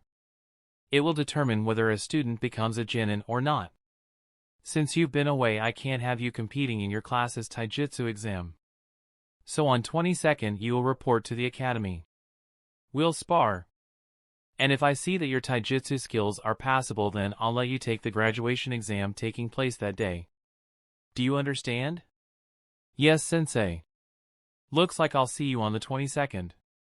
Daichi bowed and quickly left the room. Irika sighed and took the textbooks for his class and soon headed out. A minute later, he was in his classroom. Seeing their teacher, the students quieted down. As Irika was about to begin the class, a hand rose from the person he least expected. Yes, Sasuke. What is it? Sasuke put down his hand and stood. Is Daichi back? I saw him head to the teacher's room. The whole class was shocked when they heard that. There were murmurs going around throughout the room. Wait, Daichi's back? Naruto yelled at Sasuke. Is it true, Irika-sensei? Ino Yamanaka asked her teacher. Irika Yumino could only let out a small sigh. Well, Lord Hokage hasn't told me to keep Daichi's graduation a secret. And rumors of his return were bound to spread. A few seconds later he replied. Yes. Daichi Hekima is back. He just got back to the village yesterday. Why did he come to see you, Irika-sensei? Naruto asked. He's going to take the graduation exam in a couple weeks. The class instructor replied. What? The whole classroom exploded as everyone excitedly talked about the matter. Irika, annoyed with the turn of events, took a deep breath. And the next second. Be quiet and pay attention. The students clamped down and looked at the man. At that moment a student stood up and questioned Irika. But Daichi wasn't even in class the last 2 years. How can he take the graduation exam if he hasn't attended the classes? Irika sighed. I knew they would ask that. Daichi was given special permission from the Hokage. And he has been completing academy assignments during his time away from the village. At that moment Sasuke spoke up. Sensei, I'd like to take the graduation exam. Hey, you're not getting ahead of me, Sasuke. I want to take the graduation exam too. It was Naruto who jumped to his feet and said it. Neither of you or anyone else here can take the Genin exam. You'll have to wait until next year. The reason Daichi was able to take the exam is because he put in the request months ago. And he completed additional academy assignments. Now sit down, both of you. Let's begin the class. At that Sasuke sat down without a word while Naruto pouted and took his seat with his arms crossed. While Irika was teaching, his mind went to the meeting he had with the Hokage a few months ago. Flashback. But Lord Hokage, are you sure? I know Daichi is strong for his age, but should we let him graduate early? The truth is, Irika, he could have graduated within the first or second year.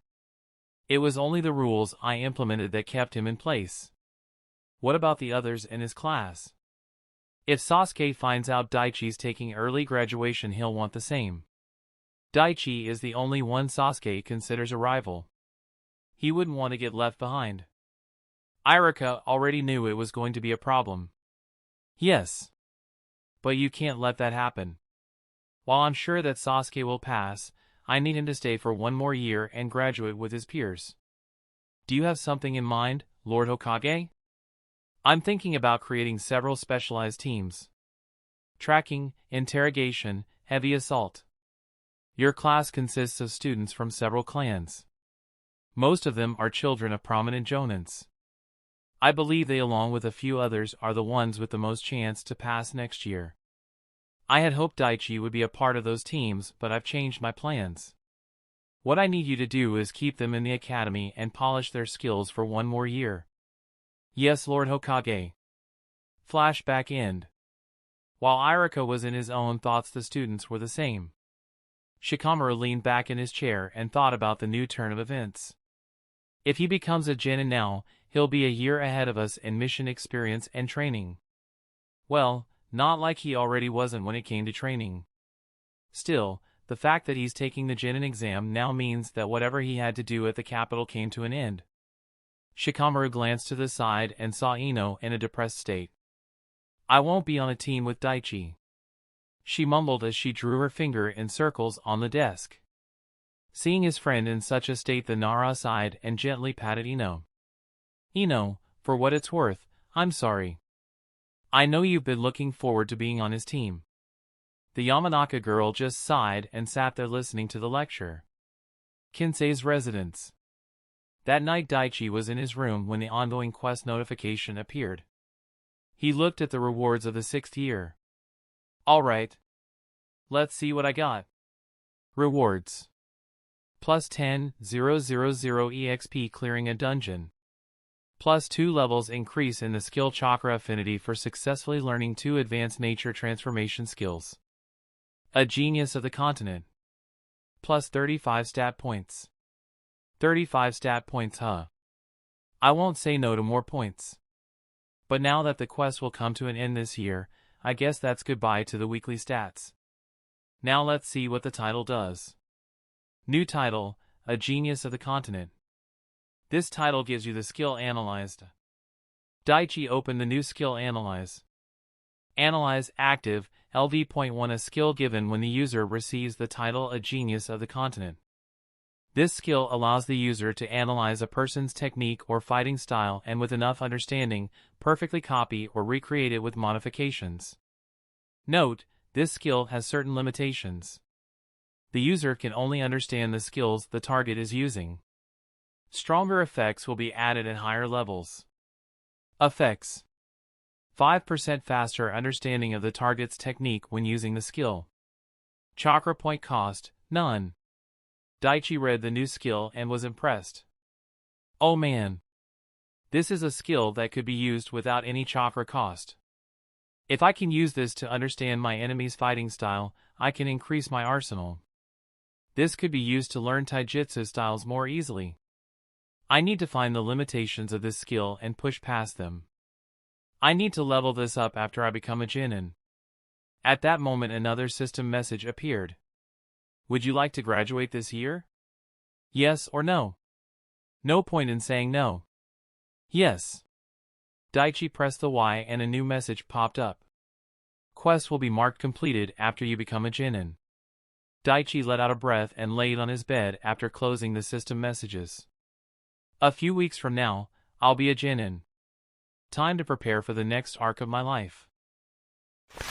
Chapter 145, Graduation. It was the next day after his visit to the academy. Daichi was moving along the streets of the Leaf and soon reached Aiko's orphanage. As he entered the compound he saw children playing in the small playground and having fun. There were a couple adults who, Daichi used observe on and made sure were working for the orphanage, were watching the children to make sure they were safe. As he looked around, his eyes soon focused on a girl who looked very familiar to him. She was playing on a swing with her friends. It only took him a moment to figure out her identity. No way. Is that? After watching her for a few seconds Daichi headed to the matron's office. He knocked on the door a few times. A couple seconds later he heard the voice of Aiko from inside. Come in. Daichi entered the room and greeted the head matron. Hello Miss Aiko. It's been a long time. Daichi. You're back. I'm so happy to see you. Aiko got up and went to give Daichi a hug. I'm happy to see you too. How have you been? I've been good. I hired a few people these last 2 years to help with the kids. So things are going somewhat smoothly. I can't complain. What about you? When did you get back? A couple days ago. I've decided to take the graduation exam this coming month. Wow. I have no doubt you will ace the test. Aiko was truly happy for Daichi. Miss Aiko. How's Rio? Daichi asked at that moment. Aiko smiled expecting that question. She got up from her seat and went near the window in her room. She motioned for Daichi to come and he went near her. Look at the swings. Daichi looked at the girl in a red and blue dress riding the swing. She's grown a lot from the last time you saw her, huh? 4 years old. It feels like only yesterday when you brought her to me. Aiko said. Yeah. Time flies. She's beautiful. She has Kimiko's face but Ren's smile. A smile formed on his face as he looked at the girl playing with her friends. You know she's smart too. Learns things much quicker than most. And she often asks me who it is that sends her special gifts and sweets on her birthdays. Daichi turned to look at the matron. What did you tell her? Did you tell her about me? No.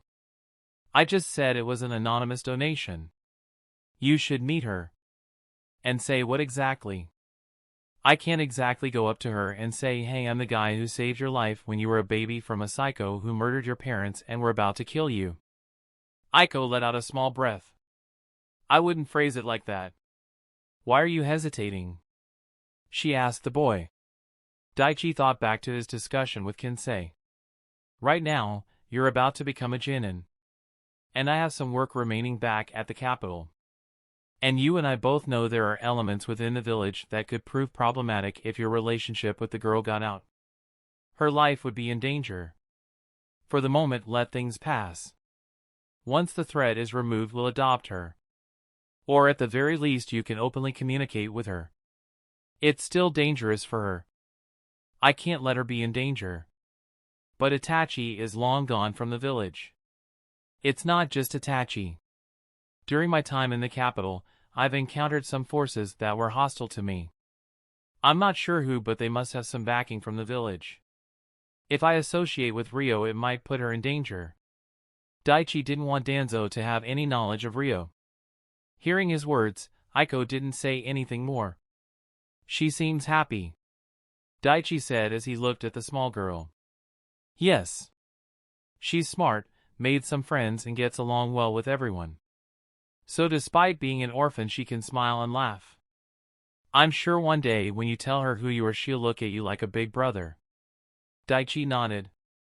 He stood there near the window and watched Ryo play amongst her friends. Some time later he handed a scroll which contained some money to Aiko. Daichi, this isn't necessary. We're doing quite fine. Please, Miss Aiko. Take it.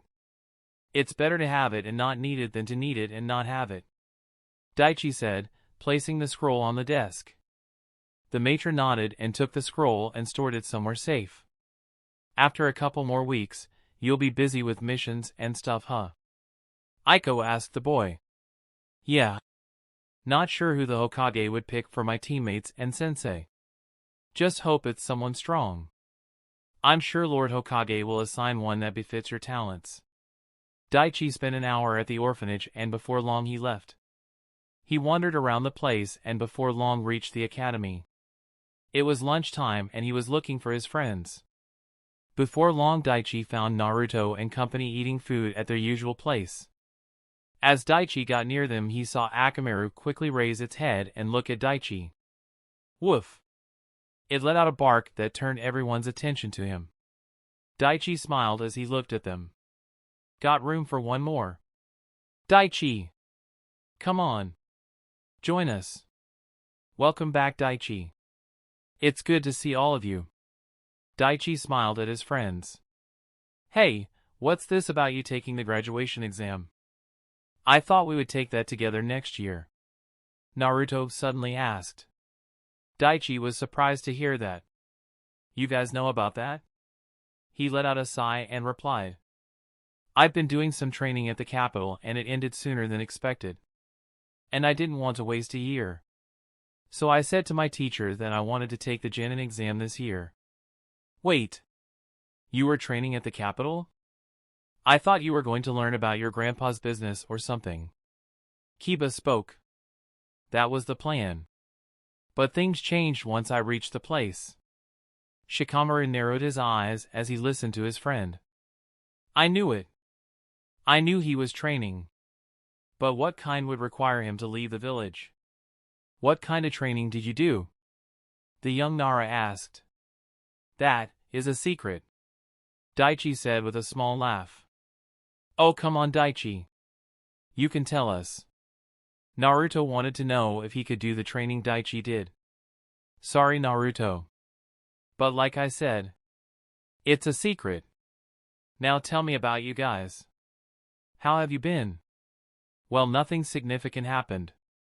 Naruto pranked a bunch of people last week and got in trouble. But other than that, nothing much, Kiba said with a small laugh. Oh, before I forget, I have something for you guys from the capital. With those words, Daichi took out a scroll and opened it. Pushing chakra into it, he took out its contents. There were 2 bags. Daichi took one and opened it. The best candy currently available at the fire capital. Oh, sweet. Choji and Kiba dug into the small candy-contained bag.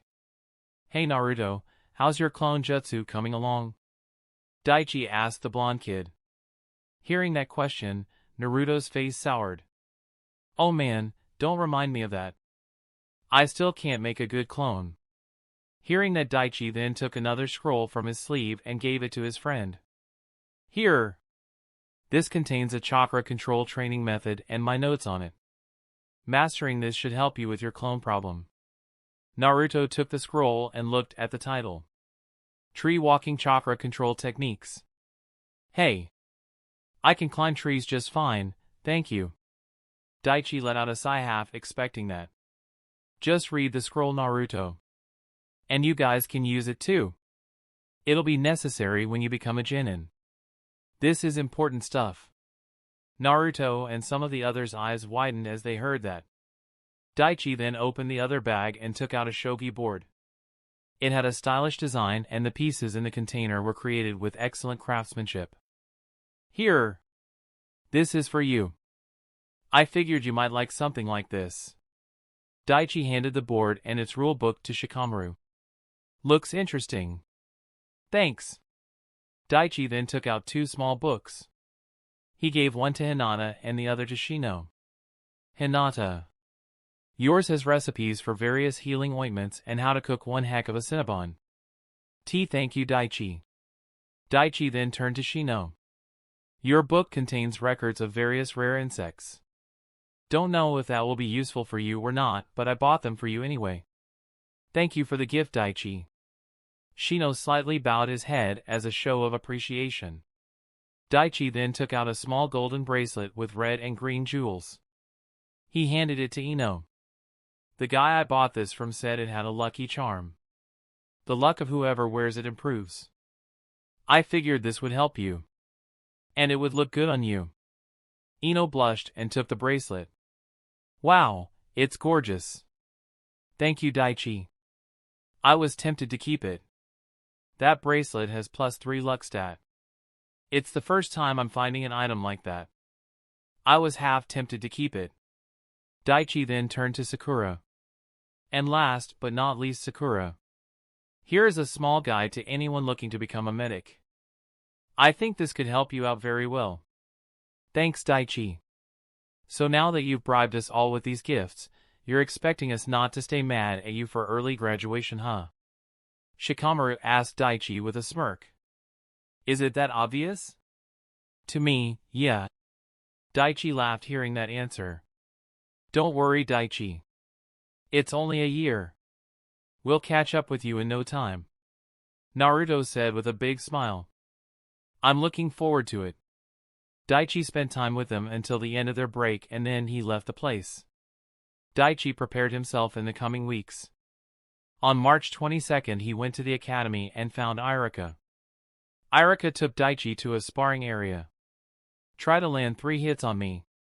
Daichi and Irika made the seal of confrontation. They began the spar and within a short time Daichi was able to land 3 successful hits on his academy instructor. The first hit came too fast for Irika to block. The second came behind the feint of another punch. And the last struck when Irika was busy blocking Daichi's kicks. Well done, Daichi. Your taijutsu skills are certainly up to par. Now come on. I'll take you to the waiting room. When the time comes, someone will come to call you. Head to room 21. It's the examination room. Your test will be the clone and substitution jutsu. Daichi spent some time in the waiting room before being called. He went to the examination room and found Irika-sensei along with Daikoku-sensei. Daichi. How have you been? Daikoku Funino had a smile as he looked at the child he considers a prodigy. Good, sensei. I'm happy to see you. Likewise. Now are you ready? Yes. Good. Perform the clone jutsu. Daichi weaved a sign and created the perfect clone. Good. Now use the substitution jutsu. The next second Daichi swapped himself with a chair, showing that he could perform the technique flawlessly. Well done. Step forward. Daichi stepped forward and stood in front of his 2 teachers.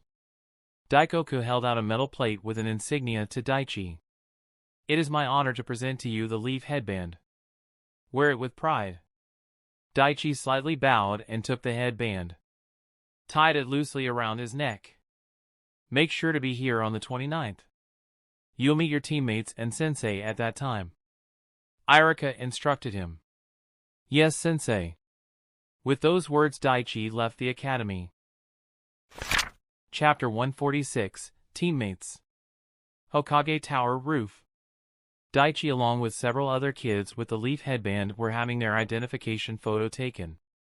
Each student when their name was called would step forward and have their picture taken. Since Daichi and Lee knew each other they stood together to the side. "See, I told you, Lee. I knew you would pass if you gave it your all," Daichi told Lee. "Yes. Thank you for believing in me. It still feels so surreal to hold this headband." Daichi noticed several students looking at him. He ignored them since he knew most of them were going to fail at the real Jinin test. As he looked through the crowd his eyes soon found a long-haired kid with the iconic white eyes of the Hyuga clan. "So that's Neji Hyuga. Looks just like in my memories. I can sense his arrogance from here." Daichi dismissed him immediately and looked around. Aside from Neji and Tenten he didn't find anyone else interesting. As Daichi's name was called he stepped forward in front of the camera. He could hear several students murmuring his name and could hear their conversation. Neji Hyuga looked at the brown-haired kid who walked up when the name was called. "So that's him. Daichi Hekima. The one Daikoku-sensei calls a prodigy. Looks like he took early graduation. I wonder how strong he is. He doesn't look like he's from any clan. And he's associated with Lee. So he can't be that strong."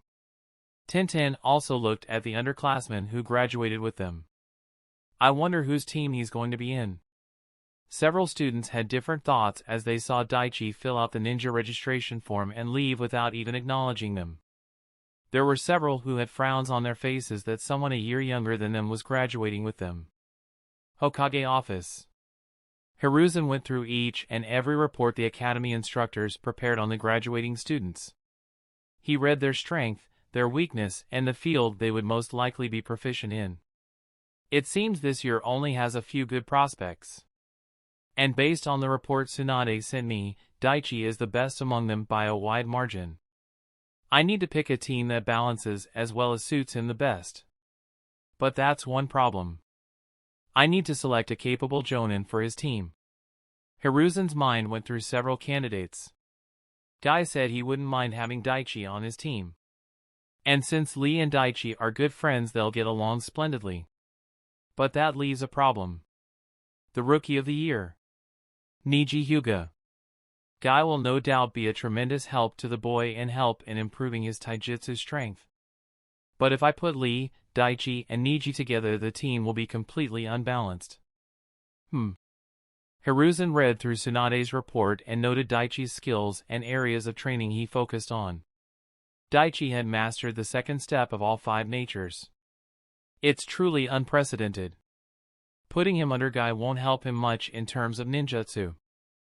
I remembered the kid telling me he's interested in that field. And based on the training he's been doing the last few years he's following that path. It seems Kakashi will be a much better suited teacher to the boy. He'll be able to protect them if any problem arises and being a prodigy himself, he'll be able to keep up with the boy. Hiruzen decided on Kakashi Hatake as Daichi's jonin instructor and now looked through the class roster to find 2 students to put on the team. After some time he made his choice. Daichi will need capable teammates. If this team is going to be efficient then I can't put just anyone as his teammates. The Hokage looked through the students that graduated and found 2 acceptable candidates. These 2 should do. His taijutsu skills are good. Only behind Neji Hyuga. And under Kakashi he should grow nicely. And the girl is excellent in stealth and weapons. A long-range fighter and infiltrator. After Neji Hyuga and Tenten these 2 are the best in class. They'll do. I just hope these 3 can pass Kakashi's test. He stamped his seal of approval on the candidates and all the teams and sent them to the academy. Once his work was done he stood from his chair and looked out the window. Let's see if your team will be the first to pass his test. Surprise me, Daichi. I'm curious to see your strength. March 29th, Academy. Rock Lee was in his class early. He could see that his classmates were buzzing with excitement. He was also anxious about his team. I just hope I'm in a team with Guy-sensei and Daichi. After a few minutes, Daikoku-sensei entered the room. He looked at his students with pride. As of today, you are all ninjas. You've gone through difficult ordeals to get to this point. But things will only get more difficult from here on out. Right now you're all Genin. All Genin are grouped into a 3-member team. And each team will have a Jonin leader. Your teams were selected after careful review of your skills and to create a balanced team. These are final and there will be no change. Once he was done with his speech, Daikoku started calling the teams. Team 01 is Team 07. Mari Michiyaki, Sito Tomoya and Daichi Hakama under Kakashi Hataki. Team 08 Wow, hold on, teach. Who's Daichi Hakama? Yeah. We heard his name being called at the ninja registration site too. But we've never seen him before. Daikoku paused and then replied to their questions. Daichi Hakama is someone who's taken the graduation exam a year early. He's a year below you, but don't let that fool you. He's a prodigy and the best. You're lucky to have him on your team. Now moving on, Team 08. Team 09 Rock Lee, Tintin and Niji Hyuga under the Jonin Might Guy.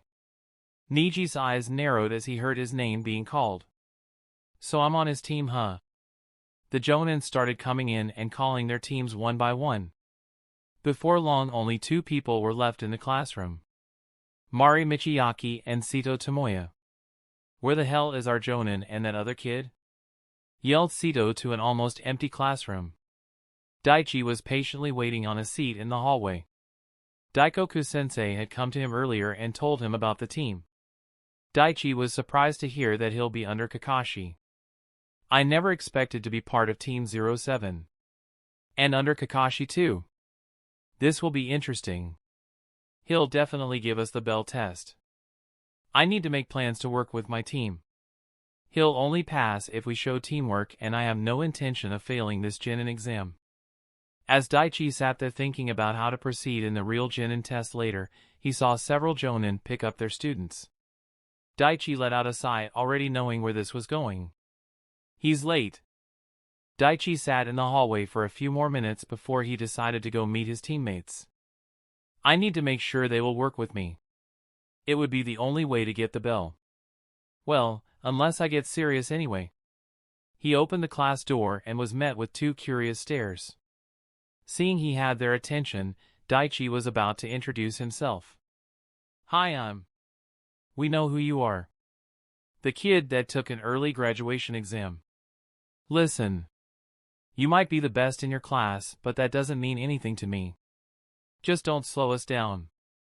Sito Tomoya said with an arrogant smirk. Daichi kept quiet as he listened. Great. An arrogant jackass. He immediately used observe on the kid who spoke to him. The boy was wearing a white shirt with black pants and open-toed shoes. He had the leaf headband tied in his forehead. He had black eyes and had an arrogant smirk as he looked at Daichi. LV.26, Sito Tomoya. Age, 12.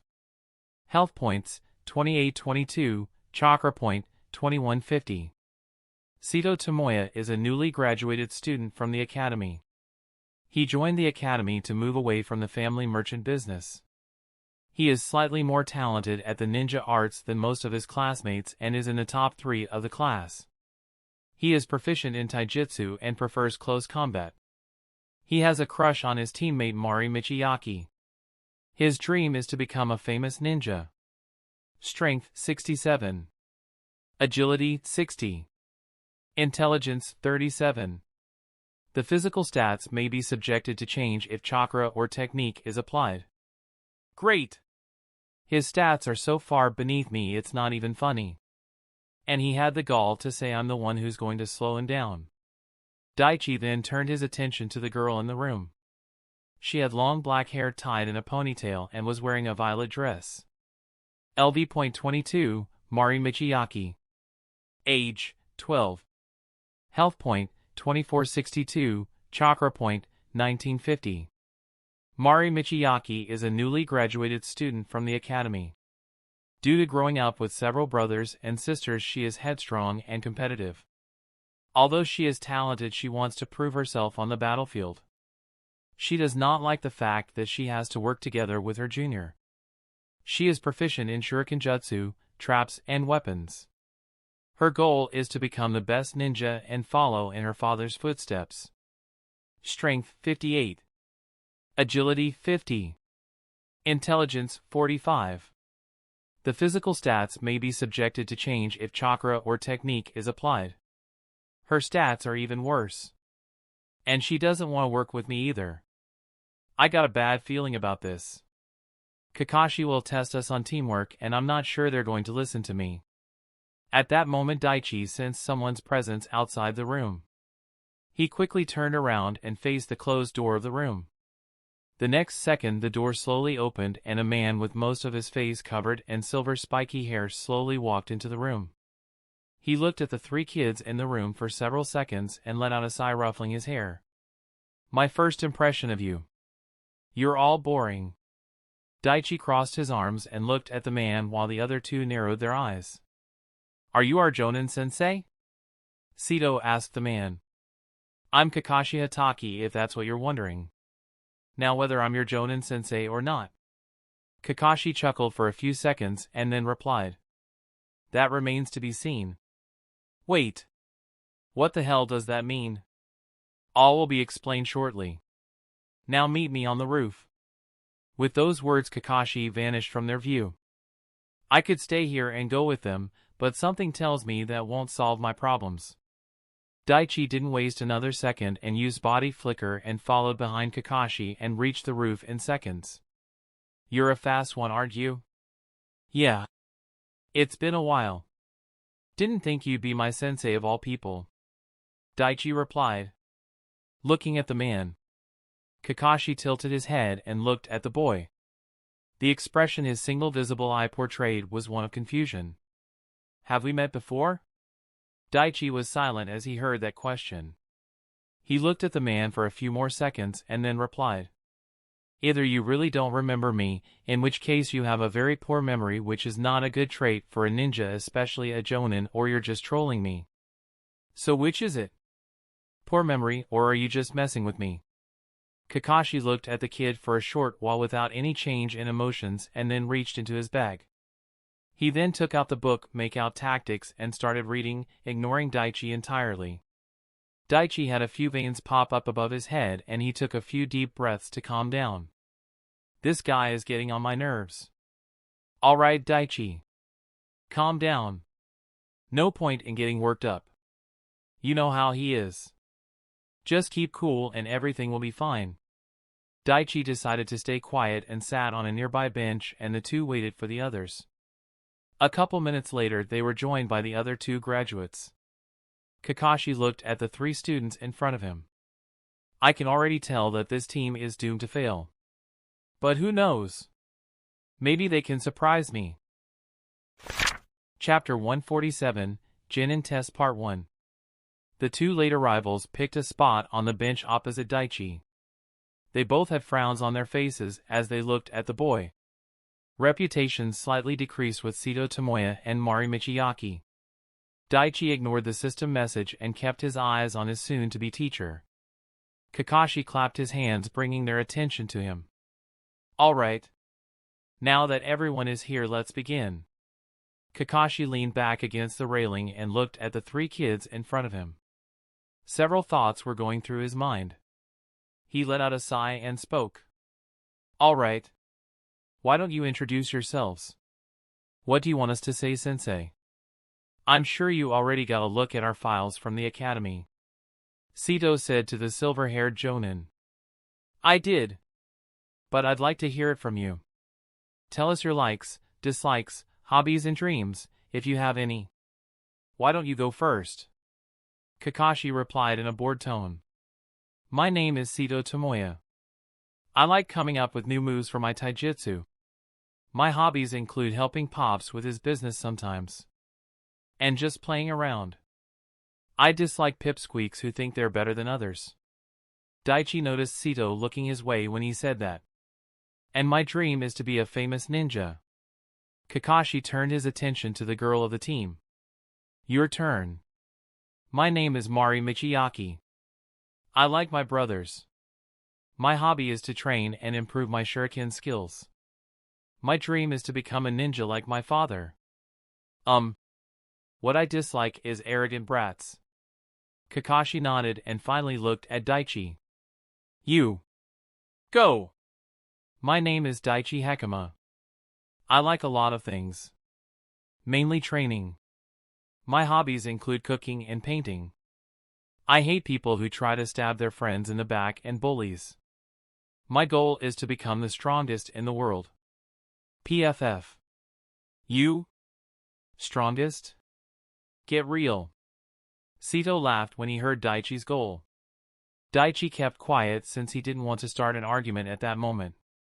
Now. I believe it's my turn. I'm Kakashi Hatake. Things I like and things I hate. I'm not gonna tell you those things. Dreams for the future. Don't really have one right now. And as for hobbies, I have lots of hobbies. And it doesn't concern you. The silver-haired Jonin said with a smile. Typical. Why did I expect anything different from this guy? Daichi didn't say anything and just looked at Kakashi. When do we start missions? He asked the man. Tomorrow. The four of us are going to do something together. The three graduates paid attention. Two of them were excited thinking about their first mission while the third was weary. Tomorrow we're going to do a survival exercise. Kakashi said to the three. Wait. Survival exercise? Like the ones we did in the academy? Wait, aren't we supposed to do missions? We've already completed the survival type training at the academy. Sito and Mari asked the man. This isn't going to be like the ones you've had at the academy. This will be entirely different. So what kind of training are we supposed to do? At Sito's question, Kakashi suddenly started chuckling. Daichi narrowed his eyes. Here it comes. What's so funny? Sito clenched his fists and was getting angry. I'm laughing because you're not going to like my answer. What's that supposed to mean?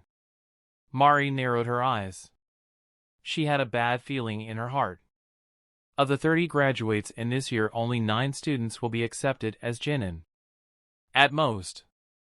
At least 21 others will be weeded out and sent back to the academy. That means you have a 70% chance and above at failing this exam. This is a make it or break it pass or fail genin test. Kakashi said in an ominous tone. Sito jumped to his feet hearing that. But then what was up with the exam we just passed? Oh, that? That was just a selection process to see who has the potential to become a genin. What? That's how it is. Tomorrow I will decide whether you pass or fail. Now, be at this training ground tomorrow at 4 a.m. We'll begin the survival mission then. Make sure not to forget your ninja gear. Kakashi threw a paper slip to Daichi which indicated the location of the test. Daichi looked at what was written on the paper. Training Ground 3. Oh, and you might want to skip breakfast. There's a good chance you'll puke. Without words, the silver spiky-haired ninja vanished. Sito and Mari came near Daichi and looked at the paper in his hand. Training Ground 3, huh? And at 4 a.m. Oh man. I better sleep early. He then looked at Daichi. You better not be late and mess this up. Daichi was getting irritated with the kid's attitude. But he didn't say anything because he needed them to work with him tomorrow. He decided he would help them out a bit. Did you hear what he last said? Daichi asked the two. Yeah. He told us to skip breakfast. No. He suggested we skip breakfast. There's a difference. We're going to need the energy if we're going to have some kind of intense training tomorrow. With those words, Daichi walked away. He thought about the strategy to use against Kakashi tomorrow. It's most likely the bell test. I need to make a show of working with the other two. And I need to convince them that it's in their best interest to work with me. But if Kakashi even thinks I know about the test beforehand, then he might disqualify us. I need to play this carefully. Before long, Daichi reached his home. He found Kinsei tending to the garden. So, did you meet your team? Yeah.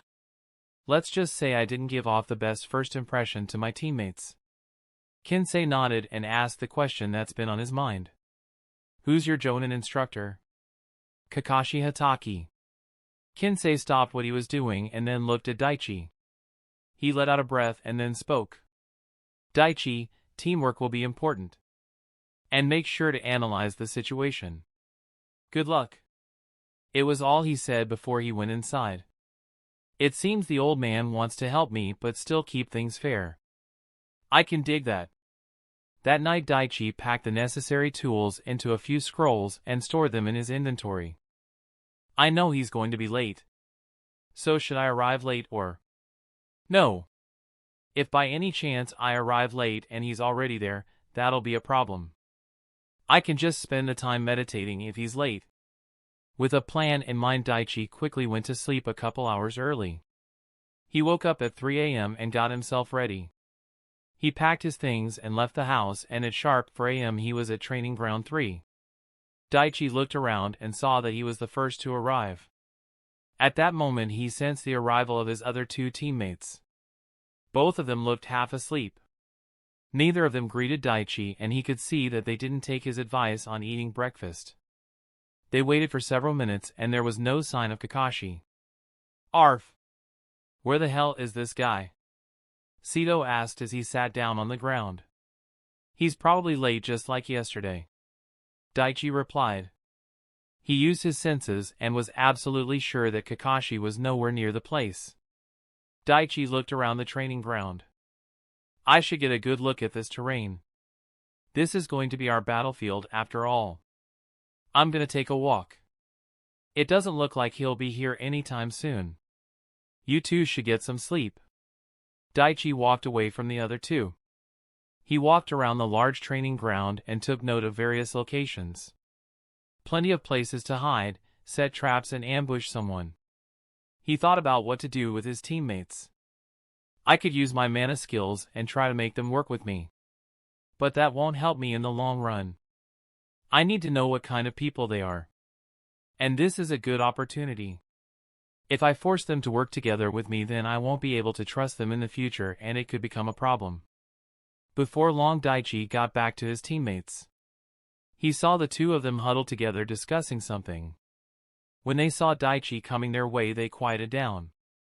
Since we're going to be teammates, we should get to know each other better.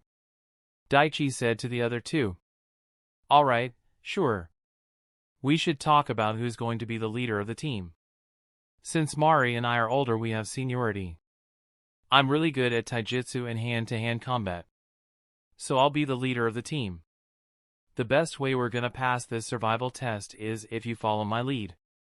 Daichi narrowed his eyes. This guy is definitely going to be a headache. I don't remember agreeing to you being the leader, Sito. Mari spoke in a slightly cold tone. Oh, come on, Mari. You know that after Niji, I'm the best in the class. I'm the obvious choice.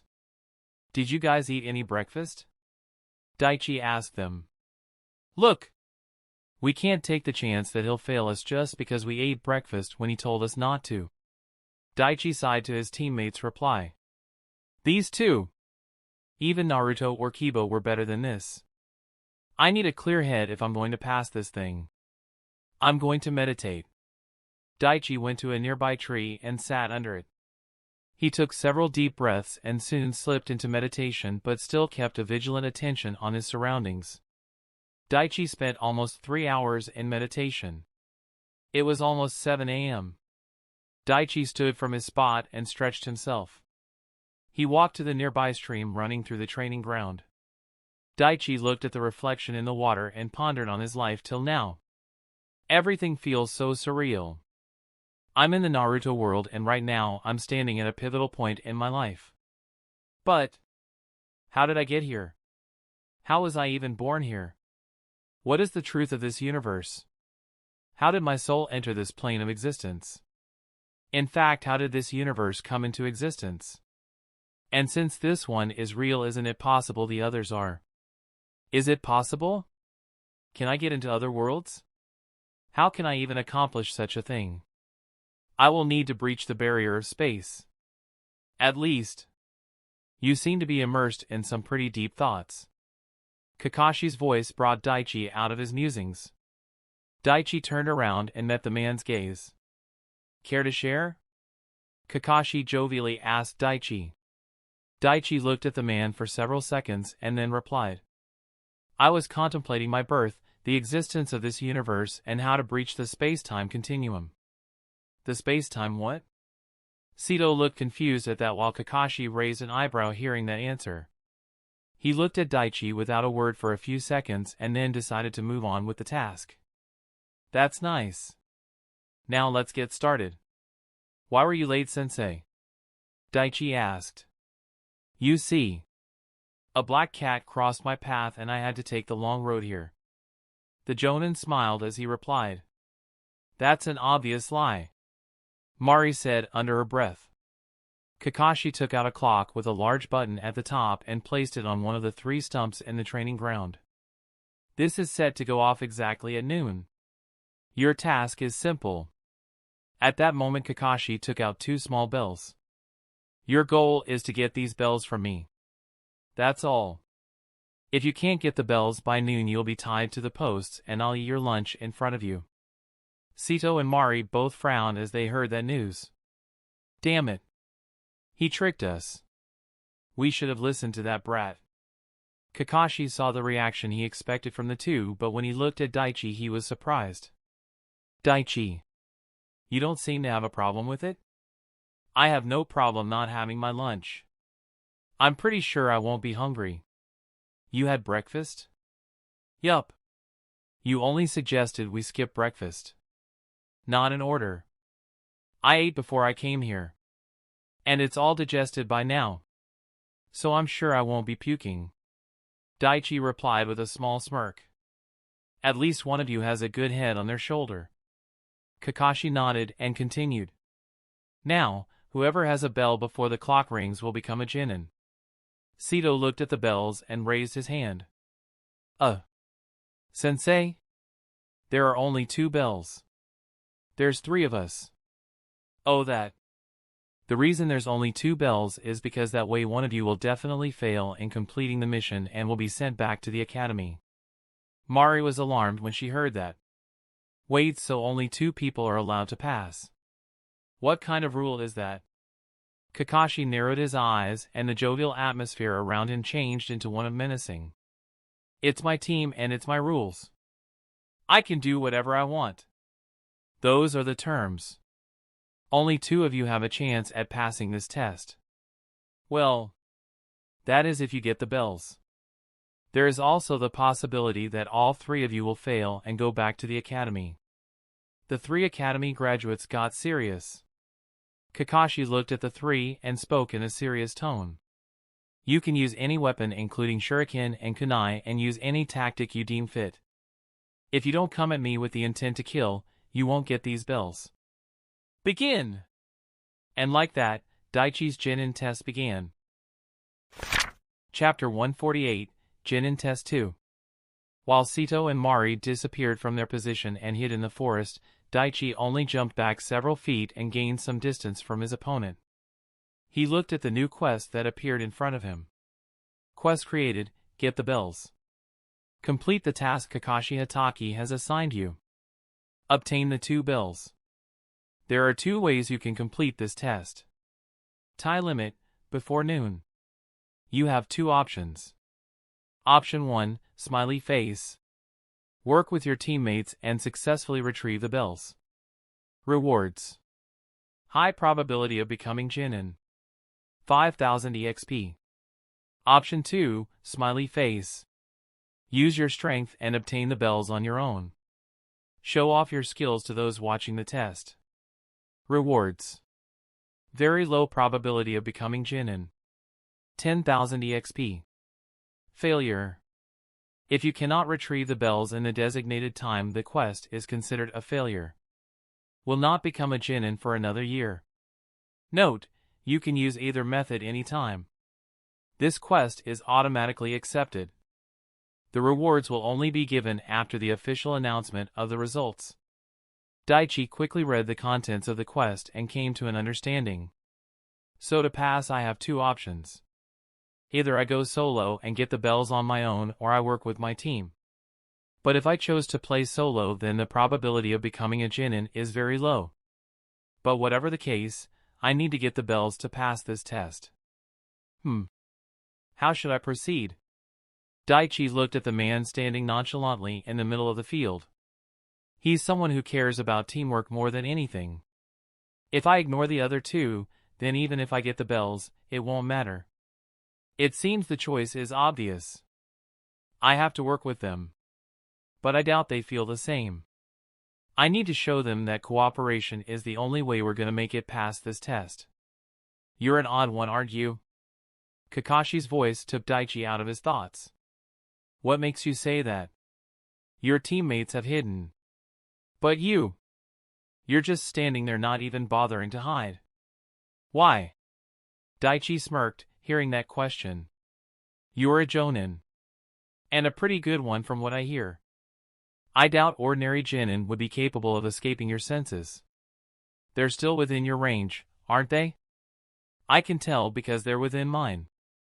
If I know where they are, then I'm pretty sure you do too.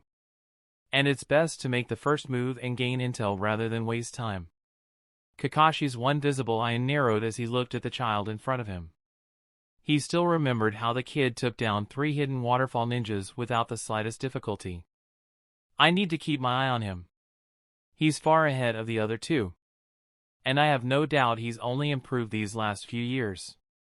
Everything about him tells me he'll fight me alone and ignore the other two. Mari and Sito, who were hiding and listening, were surprised. Their eyes widened when they heard that their location was compromised. But they decided not to move in case Daichi was wrong. Daichi wanted more info on his enemy and used observe skill on Kakashi. Kakashi Hatake. Damn. Nothing? I guess his level is higher than 95. I can't waste any more time. But I can't go all out. I'll use 1/4 of my strength. Daichi's body slightly tensed, and the next second he rushed at his foe. Daichi reached Kakashi in a second and sent a fast, precise punch aimed directly at his chest. Kakashi blocked the punch and then raised the other hand to block the kick aimed at the side of his head. He saw Daichi going for the bells tied on his waist, and he quickly gripped Daichi's leg and flung him away. The Jonin quickly analyzed his opponent. He's fast and he had some serious power behind that punch and kick. His strength is amazing for someone his age. This kid's talent is incredible. Daichi twisted around in mid-air and landed safely on the ground. I knew it wasn't going to be that easy. Daichi got into a taijutsu stance and prepared himself for round 2. Kakashi also got ready. So it seems he's decided to fight me on his own after all.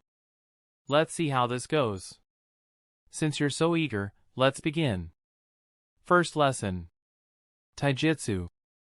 The silver-haired Jonin said in a serious tone. Daichi made a hand seal and created 3 shadow clones.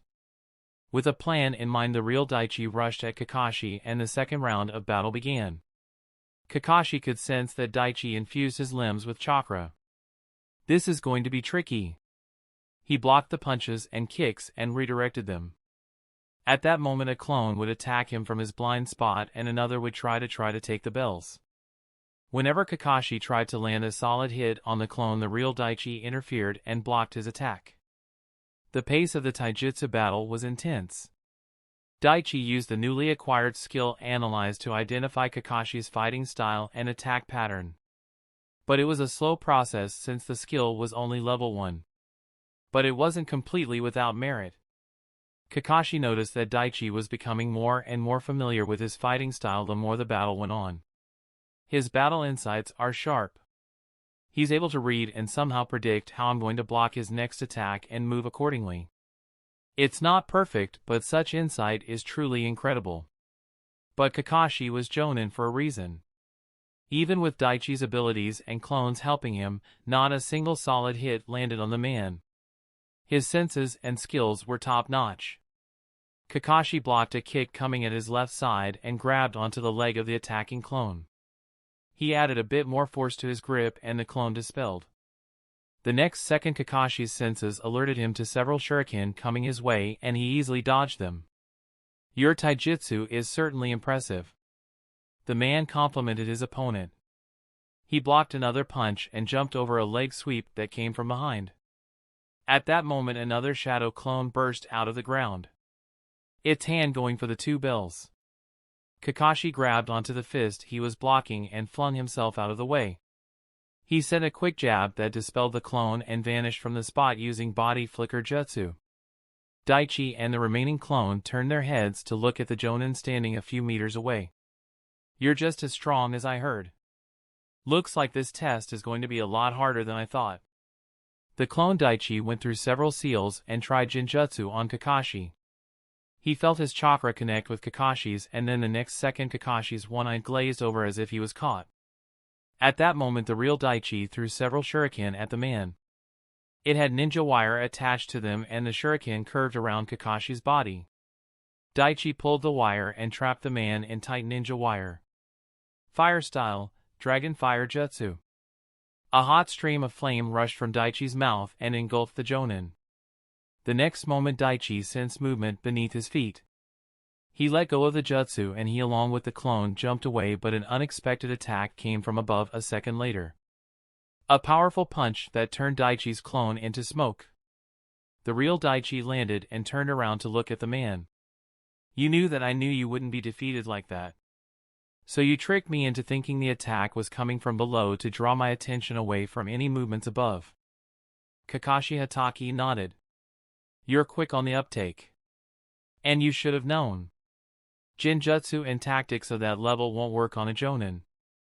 Especially on someone like me." Daichi gritted his teeth and sent chakra throughout his body. Supercharging his muscles he got ready. The next second he was in front of Kakashi and sent a fast high kick aimed for his neck. Kakashi barely had time to lean back and dodge, but a moment later a hand burst out of the ground nearing the two bells tied on his waist. The clone Daichi that came from below got his hands on the two bells and the next second the Jonin above him vanished and was replaced with a wooden log. Daichi opened his palms and saw two crumpled leaves. Substitution Jutsu.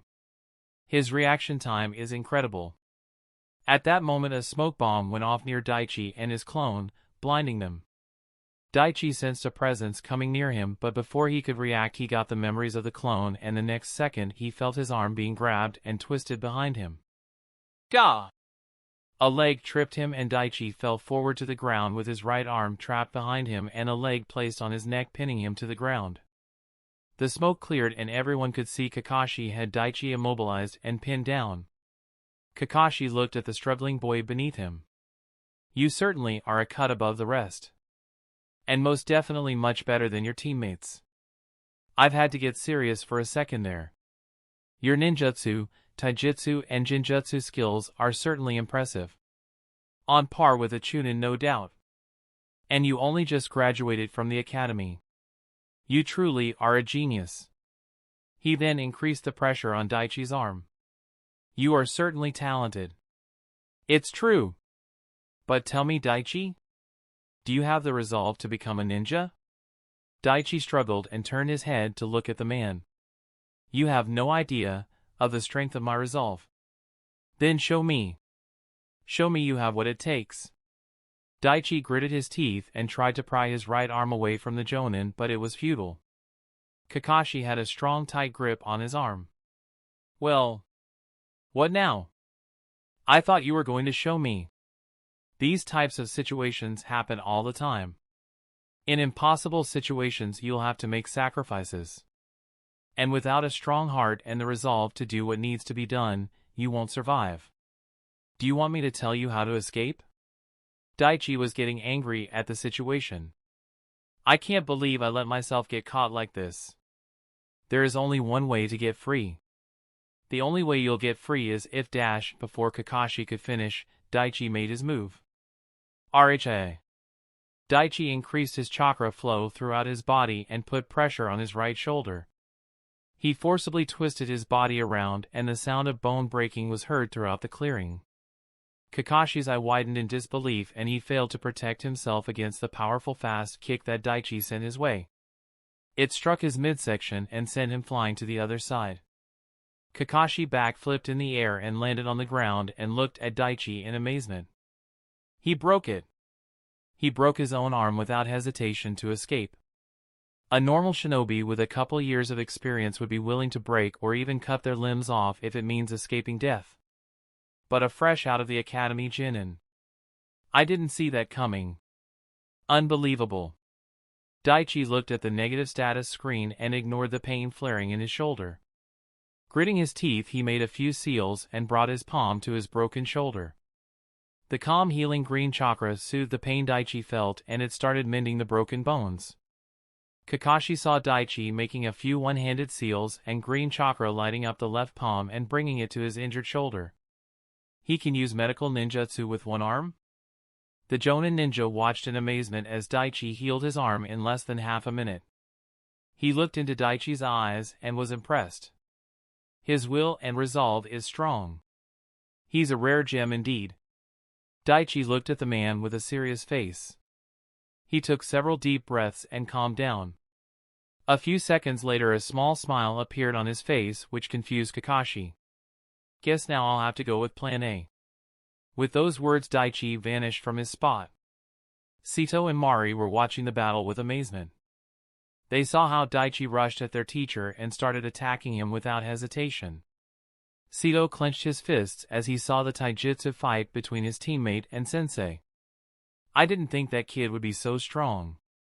Damn it. He's even stronger than me. Mari looked at the Jonin who was blocking all attacks Daichi sent with ease and remembered what her brother told her. They say he's one of the best Jonin in our village. And rumor has it that no one has passed his Jinin test. She clenched her fist in anger. I have to pass. Whatever the case. Both of them watched the battle between their teammate and sensei. They were surprised at Daichi's speed and strength. They could barely follow his movements. Both of them were shocked when they saw Kakashi getting caught in a fire jutsu. No way. Did that kid just kill our new Jonin? The shock turned into surprise when they saw Kakashi come out unscathed. They saw the battle play out and looked on as the man pinned Daichi down and talked to him. You certainly are a cut above the rest. And most definitely much better than your teammates. I've had to get serious for a second there. Your ninjutsu, taijutsu and jinjutsu skills are certainly impressive. On par with a Chunin, no doubt. And you only just graduated from the academy. You truly are a genius. Sito and Mari gritted their teeth in anger when they heard those words. They didn't think someone a year below them could be so much stronger and better than them. It was a harsh blow to their pride.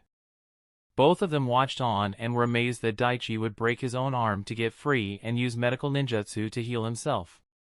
So he can use medical ninjutsu too? Where did this kid come from? The next second Daichi vanished from their view. Chapter 149, Jinin Test, Final. Sito looked around and tried to find Daichi but he failed. A few seconds later he felt someone tap his legs. He hastily turned around and his eyes widened when he saw that it was Daichi. What? How did you dash? Like I said before. You were always in my range. Now come on. We need to find Mari. Why? It's important. I'll explain after we get to her. Sito looked at Daichi for a few seconds and then slowly nodded. Daichi led the way and both of them soon reached their third teammate. What are you two doing here? Mari looked at the two in suspicion. Don't look at me. He's the one who insisted. Sito pointing towards Daichi. All right, Daichi. Why did you drag me here? I don't have time to waste. I need to figure out a way to get the bells. Sito said to the boy. Daichi sighed and then spoke. There's no way either of you are ever gonna lay your hands on those bells. Sito and Mari narrowed their eyes. What are you saying? We're not good enough? Yes. Daichi replied somewhat harshly. You saw what he can do. You just saw what an elite ninja is capable of. Do you really think you can fight him on your own and get the bells? At that question, both of them lowered their heads. After watching the battle earlier, they knew it was an impossible task if they went at it alone. So what are you suggesting? Mari asked Daichi. We work together to get the bells. If we go at it alone, we won't stand a chance. Time will run out quickly and we will fail. But if the three of us work together, then there is a chance we can get the bells. But teamwork won't be helpful for us. There are only 2 bells. So one of us will definitely fail. Sito said in a low tone. Daichi sighed and answered the boy. Listen. We need to get the bells first before anything else. Without them, all 3 of us will definitely fail. But if we work together and get the bells, then 2 of us have a chance at passing. Damn it. I can't tell them that the bells are designed to turn teammates against each other. If I do, Kakashi might sense that I already knew the specifics of the test and might disqualify all of us anyways. So on the off chance we somehow do get the bells, who passes and who fails? Mari asked the 2. Look, we'll decide that once we have the bells. Without them, this argument is pointless. Agreed? Daichi said to the 2 of them. Mari and Sito reluctantly nodded their heads. Do you have a plan? The boy asked Daichi. I do. Earlier when I came here, I took a look around the training ground. I made a map and marked the best spots to stay hidden and set up ambushes. Who amongst you is good at traps? I am. I can rig up some good traps if the location is right. Mari raised her hand and told her teammates. Daichi took out the map and gave it to Mari. I've marked some spots that I think would be ideal. We need to draw him towards the river. Use shuriken jutsu and cut off his escape routes if necessary. Sito and I will engage in close-quarter combat. Once he's on the river, I'll take it from there. Agreed? Mari and Sito looked at each other and then nodded their heads. All right. I'm going to engage him again. Sito. When you see an opening, take it and then lend me a hand. Daichi gave the instructions and left the 2. He appeared in the clearing and saw Kakashi standing there reading a book. Seeing Daichi, Kakashi put the book back in his pouch and got serious. So what's the plan, Daichi? Are you gonna try your luck a second time? Something like that. Daichi weaved seals and placed his hands on the ground. Earth-style Great Mud River. The ground turned to fast-flowing mid-river almost instantly and Kakashi seemingly lost his footing. Daichi quickly took out several shurikens and aimed them directly at the unbalanced Kakashi. The star weapons flew and perfectly struck Kakashi before his body was covered in smoke and a wooden log was in his place. 2 hands appeared out of the ground underneath Daichi and latched onto his leg tightly. The next second, Daichi was pulled underground with only his head above the surface. Kakashi was standing in front of him with a nonchalant expression. Your execution of the jutsu and your chakra reserves are impressive for someone your age. But there is still much for you to learn, Kakashi said, looking down at Daichi's head. Daichi smirked, hearing that. I know. The next second his entire body turned into lightning and struck the silver-haired jonin. A second later the man vanished into a puff of smoke. Several meters away, Daichi was looking at the scene from behind a tree. A shadow clone? He's careful. Daichi used the Mana Scout skill and found Kakashi to be nowhere near him. That's strange. If he isn't here, then where? Daichi's eyes widened in realization. He quickly took off and rushed to his teammate's location. Shit! I should have known he'd go after the others. I'm not the only one on this team after all. He sensed Kakashi's presence near Mari and quickly rushed to her location. When he reached the location, he saw the girl on the ground unconscious with a few tears rolling down her face. He sensed the fluctuations in her chakra and immediately understood the situation. He trapped her in a jinjutsu. Probably the hell viewing technique or something similar. Daichi placed his hand on the girl's shoulder and focused chakra into her. Making the ram seal, he dispelled the jinjutsu. Release. Gah! What? Where? Father. The girl was disoriented for several seconds and then looked at Daichi and then to her surroundings. At that moment she realized what had happened. Jinjutsu. Yes.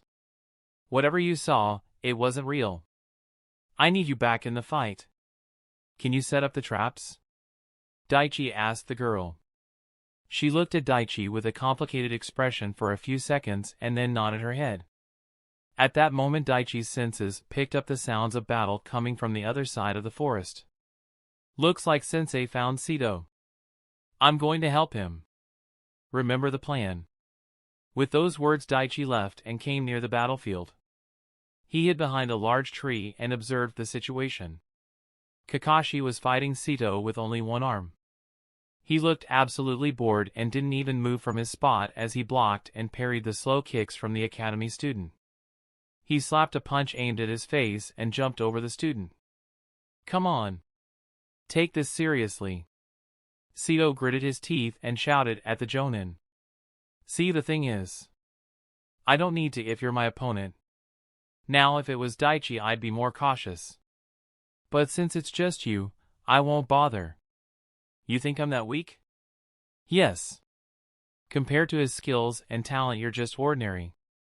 If you ask me, he's the one who should have one of the bells.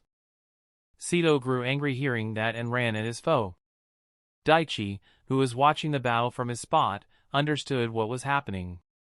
His eyes narrowed as he realized Kakashi's strategy. He's deliberately antagonizing him. Trying to make Sito think that I'm the enemy. He's making it more difficult for us to work together as a unit. That son of bitch. I knew it. He could sense us the whole time. He knew I was with the other two and he probably figured out that I know this is about teamwork. That's why he targeted those two while he kept me busy. He's creating friction among the team to make this more challenging. I need to attack and take control before things get out of hand. Daichi had kept his presence to the bare minimum the moment he left Mari's side. He wanted to take Kakashi by surprise. He waited for his chance to take an opening. A minute later he got his chance. Daichi saw Kakashi holding both of Sito's arms and holding him in place. Daichi made a few clones and then rushed at Kakashi from his blind spot. The Jonin, sensing movement from behind, threw Sito towards Daichi. Daichi stopped and caught his flying teammate. Get off me. I don't need your help. We need to work together. That's the only way we can get the bells. Daichi said to the boy. Sito looked angry but after a few seconds nodded. Both of them rushed at Kakashi and started attacking him. Daichi used Analyze skill on both Kakashi and Sito and used the information to his advantage. Kakashi evaded a kick from Daichi and parried a punch from Sito. He noted their teamwork and was surprised. It seems Daichi is adjusting his speed and fighting style to match Sito's. He's not working with but around his teammate. For a new, fresh out of the academy kid, that's actually not bad. Daichi and Sito very slowly pushed Kakashi near the lake flowing through the middle of the training ground. Daichi looked at the position of the sun. It's nearing noon. We don't have much time left. When Kakashi tried to jump back or gain distance, several kunai and shuriken came from the trees surrounding their battlefield. Kakashi looked around and sensed movement in the forest. So they're working together, huh? I didn't expect that given their behavior. It seems Daichi is the one who came up with that plan. Daichi used Jinjutsu and kept Kakashi distracted while Sito fought him in hand-to-hand combat. And with the hidden projectile ambushes Kakashi had to evade, the three graduates slowly forced their teacher near the river. Kakashi evaded another set of projectile shurikens when Daichi launched a few of his own. They struck the shuriken Mari threw earlier and changed their trajectory to Kakashi's new location. The Jonin's eyes widened as he saw the scene. He's still as sharp as ever. It reminds me more and more of Itachi's shuriken skills. Kakashi took out a kunai and deflected the weapons when he saw Daichi coming at him fast and head-on. Kakashi crossed his arms and blocked a powerful punch that shook his body and sent him sliding backwards. So he was still holding back. That punch had enough strength to knock out an ordinary Jonin. At that moment a Daichi clone appeared near him while weeding through hand seals and taking in a great amount of air. Wind-style great breakthrough. A powerful blast of wind knocked Kakashi off his feet and forced him to land in the center of the lake. The second his feet touched the center of the lake, water erupted all around him and swallowed him completely. From inside the water sphere, Kakashi saw water rise up from the surface of the lake and take the form of Daichi. A water clone. He was surprised that Daichi was able to trap him with the water prison jutsu. I didn't even sense his presence under or near the lake. His stealth abilities are incredible. Not to mention the chakra reserves he has. To pull off so many jutsu without suffering from chakra exhaustion. Amazing. The real Daichi landed on the water surface and placed his hand on the surface of the sphere. Chakra stings came to life from his hand and quickly attached to the two bells tied on Kakashi's waistband. With a careful yank, Daichi had the two bells in his hand. Look at that, sensei. I got the bells. Yes, you did. I never thought the day would come when a genin would get the bells from me, Kakashi said, looking at him through the water sphere. Now that you have it, what are you gonna do? Daichi smirked at that question. He was about to answer Kakashi when he sensed several shuriken coming at him from behind. A kunai appeared in his hand and he easily deflected the weapons away from him. Daichi looked at the people who attacked him. Damn, we missed. Sito and Mari both had a kunai and looked ready to battle. Both of them looked deadly serious as they looked at Daichi as their new enemy. Some time ago. Alright. I'm going to engage him again. Sito. When you see an opening, take it and then lend me a hand. Sito and Mari watched as Daichi left them to battle their sensei. Hey. Do you want to pass this exam? Sito asked Mari. What kind of question is that? Of course I do. Look. There are only two bells. So only two people can pass this test. And no matter what, I'm gonna be one of those people. Mari clenched her fist as she looked at her teammate. What he said next surprised her. And I'd like for you to be my other teammate. Wait. You want the two of us to pass? Yes. But then what about Daichi? You heard what Sensei said. He's a genius. And you and I both know what they're like. Arrogant and self-serving. They only care about themselves. At that statement the image of Niji came to her mind. And she could see that Daichi had some similarities with their Rookie of the Year. You don't think he would give up one of the bells, do you? Mari asked Sito. No. He's a lot stronger than us. So there is a chance that he'll take both bells and keep them. There is only one way we can pass, and that's if we take the bells from him.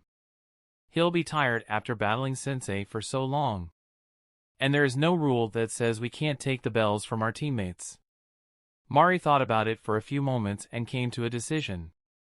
All right.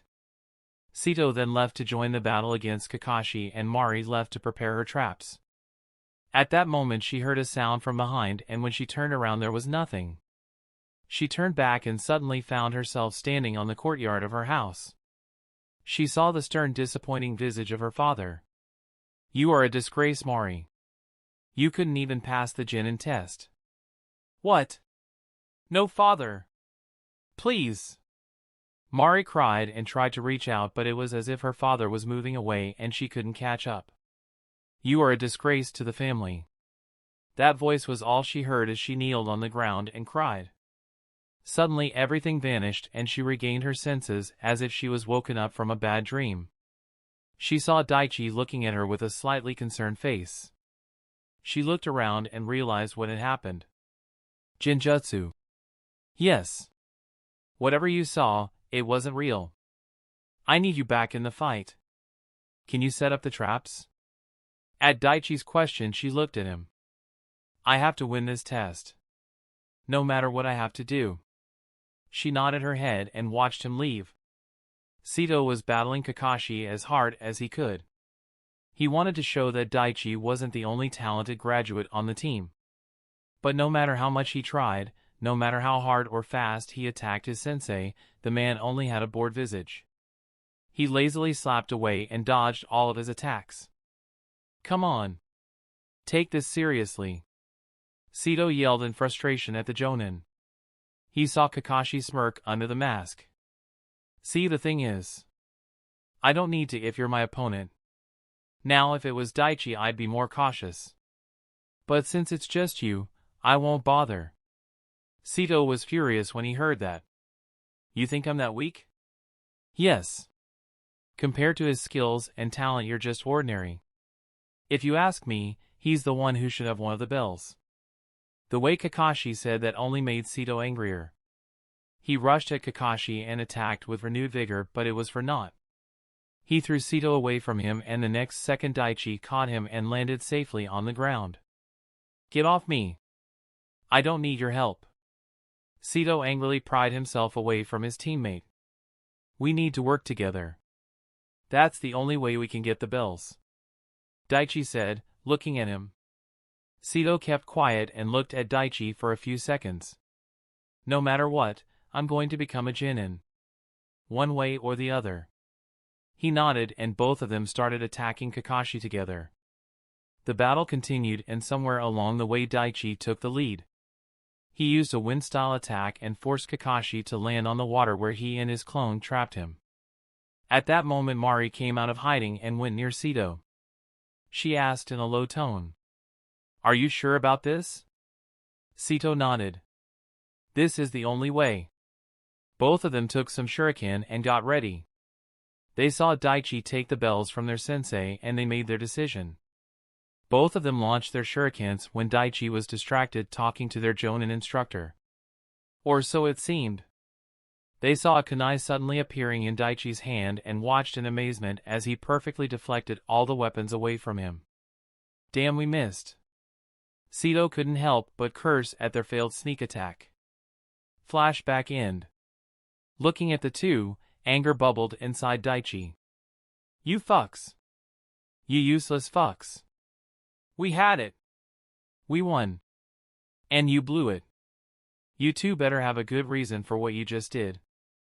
The anger was palpable in Daichi's voice. Sorry, Daichi. But we've come to an agreement. We can't let this opportunity pass. I want the bell, and so does Mari, Sito replied, gripping his kunai. Daichi clenched his fists. His expression turned into one of righteous anger. But he tried to rein in that anger. He needed to salvage the situation. Are you sure you want to do this? We have the bells. Do you really want to fight me for it? He asked the two.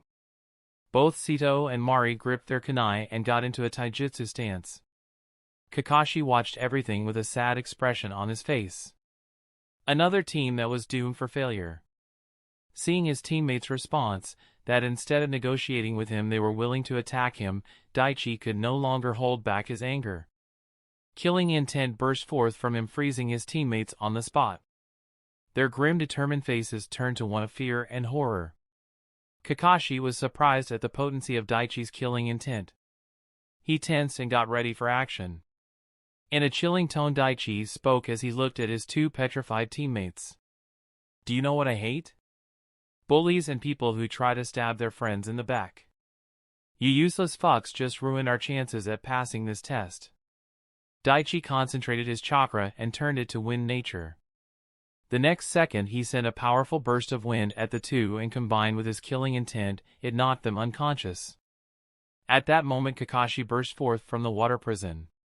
Seeing that Kakashi had escaped, Daichi turned his attention back to the Jonin. You got out of the jutsu so quickly? You've certainly trained in the change and chakra nature of water. But I can tell that you aren't very familiar with the water prison jutsu. If that had been used by a true expert, then I wouldn't have even been able to move. Daichi nodded his head as he agreed with that assessment.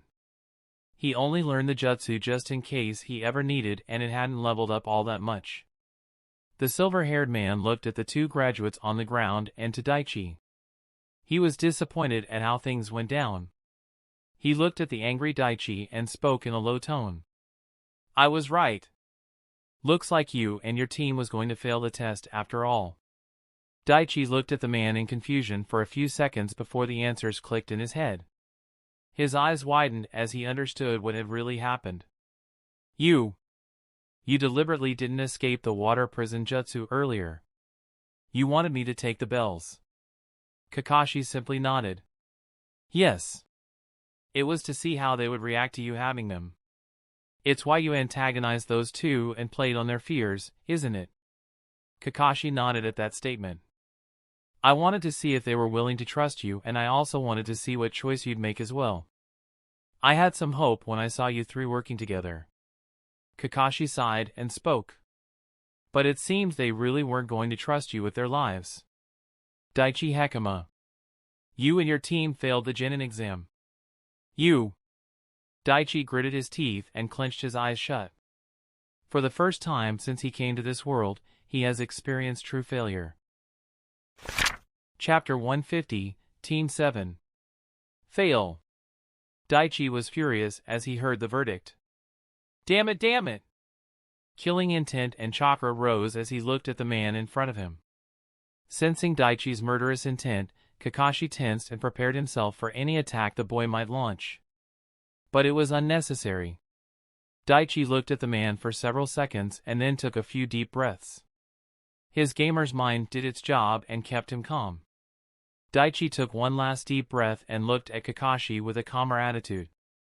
He then looked at the two bells in his hands and had a sad smile on his face. I guess it was just never meant to be. Without wasting another second, he threw the bells at Kakashi, who caught them and tied them back on his waist. Since there's no point in sticking around any longer, I'm going home. Daichi turned around and was about to leave, but Kakashi stopped him. Wait. What? Daichi turned back and looked at the man. The bell test? You knew, didn't you? Kakashi looked at Daichi and he had a serious expression. Daichi thought for a few seconds and decided that lying would be pointless. He had a feeling that Kakashi would know if he was dishonest about the answer. I did. How? When I was traveling with Lady Tsunade last year, I asked her about her Genin days and she told me about the Genin test her sensei gave her and her team. The bell test is something the third gave his students and she told me what it was about and when it happened. Daichi replied. Kakashi nodded. The Hokage had informed him that Daichi had been training with Tsunade the last few years. I suppose the test was bound to come up during one of their conversations. If you knew the only way to pass was teamwork, then why didn't you tell them about it? Kakashi asked the kid. I think you know why. Daichi replied with some snark. The man sighed. So you figured out that I would have disqualified you and your team if you had said the specifics of the test to either of them. If you had told them, then it would have made this whole test pointless and I would have sent you all back to the academy. It's what I would do if I was in your shoes. Daichi said, agreeing with the man. But you realized that you just manipulated them into helping you? What you showed wasn't real teamwork. You only sought their help as a means for you to succeed. Just like I did. Those words went unsaid. Daichi shook his head at that. I didn't manipulate them into doing anything they didn't want to do. I only stated the facts. And besides, it worked. Up until they screwed everything up. Kakashi narrowed his eyes as he looked at the kid in front of him. A means to an end. That's what they were to you, isn't it? You never even considered forming a genuine bond with them, did you? You had a day and several hours to get to know your teammates and at least form rapport. But you didn't. Daichi got angry hearing that. I've been training since I was 5 years old. I study everything I could get my hands on to improve myself. I sleep less than 5 hours a day and train until my bones feel like jelly. I know what kind of life I'm walking into. And I know I'm the most talented kid in the academy, but I also know full well that talent alone isn't enough. So I push myself to go beyond my limits. And you've seen the results of that. So tell me, Kakashi, do you really expect someone like me to play nice with some arrogant brats who hadn't even shown a fraction of the dedication I have? Who thinks this is just another game? Kakashi looked at Daichi and felt the anger coming off him. His standards are high. I see now. He only respects those who put in just as much effort as he does. I think I understand how he's friends with that Lee kid. Daichi values dedication and hard work and sees those who don't give it their best as useless. Daichi was once again calm. He looked at the Jonin and spoke. And since we're on the subject of manipulation, why don't we talk about yours? Kakashi just narrowed his visible eye to that. Seeing the man's silence, Daichi continued. You played on their fears. You knew both of them wanted to be Genin more than anything. They spent several years together in the academy so they would trust each other more than a stranger like me. So instead of turning the three of us against each other, you turned those two against me. Daichi didn't say anything more, but Kakashi saw the boy's clenched jaw. If you have something to say, Daichi, then spit it out. The bell test was the wrong exam for this scenario. Daichi said boldly, looking at the man. Kakashi just stood there without any visible reaction to the assessment. And why do you think it was wrong? His tone gave no indication of what he was feeling. This test would have worked for three Genins who were together in the academy. The years spent together studying, sparring, and competing with each other would have at least helped in forming some trust between three Genins. But in our situation, I was virtually a stranger to them. In their eyes, this test determined their future, and failing it would have destroyed their careers before it even began. With the way this test was set up and with how you played on their emotions, those two betraying me was inevitable. Daichi was unusually calm as said those words. He thought about the whole test and its impacts on himself and the other two and came to this conclusion. Kakashi closed his eyes as he thought about Daichi's take on the test. At that moment, both of them heard groans coming from the two unconscious graduates. Mari and Sito slowly got up and looked ahead. Fear was present on their faces when they saw Daichi looking at them. All right. The test is over. Kakashi's voice drew their attention. Sito looked at the clock on the wooden stump and saw that they still had some time left. But it's not noon yet. We still have a short amount of time. No. It's over. Because you two didn't understand the point of this test. Kakashi shook his head and denied them the chance. Point of the test? What do you mean? Mari asked as she slowly stood up. The Jonin sighed loud and looked at the two. Why do you think we put you in squads of three? I don't understand. Sito mumbled as he tried to think of an answer. You should put that on your t-shirt. Daichi said, looking at the boy. Why you? What I mean is you two didn't even realize the true point of this exercise. You didn't even come close. Kakashi said to the two. The true point of the test? What are you talking about? I still don't get it. And there's the back of the shirt. Daichi quipped as he looked at the boy. Sito gritted his teeth. But before he could say anything, Kakashi interrupted and gave them the answer. Teamwork. This whole exercise was about teamwork. That is what determines whether you pass or fail in this test. Sito and Mari's eyes widened as they heard that answer. Wait. Working together? That was the answer? Yes. It's the most basic foundation a team needs. When you worked together, you were able to force me to a corner and you completed your objective. Sito and Mari's face showed realization. But a second later there was confusion as well. Wait. But there are only two bells. If we had gotten the bells, one of us would have failed.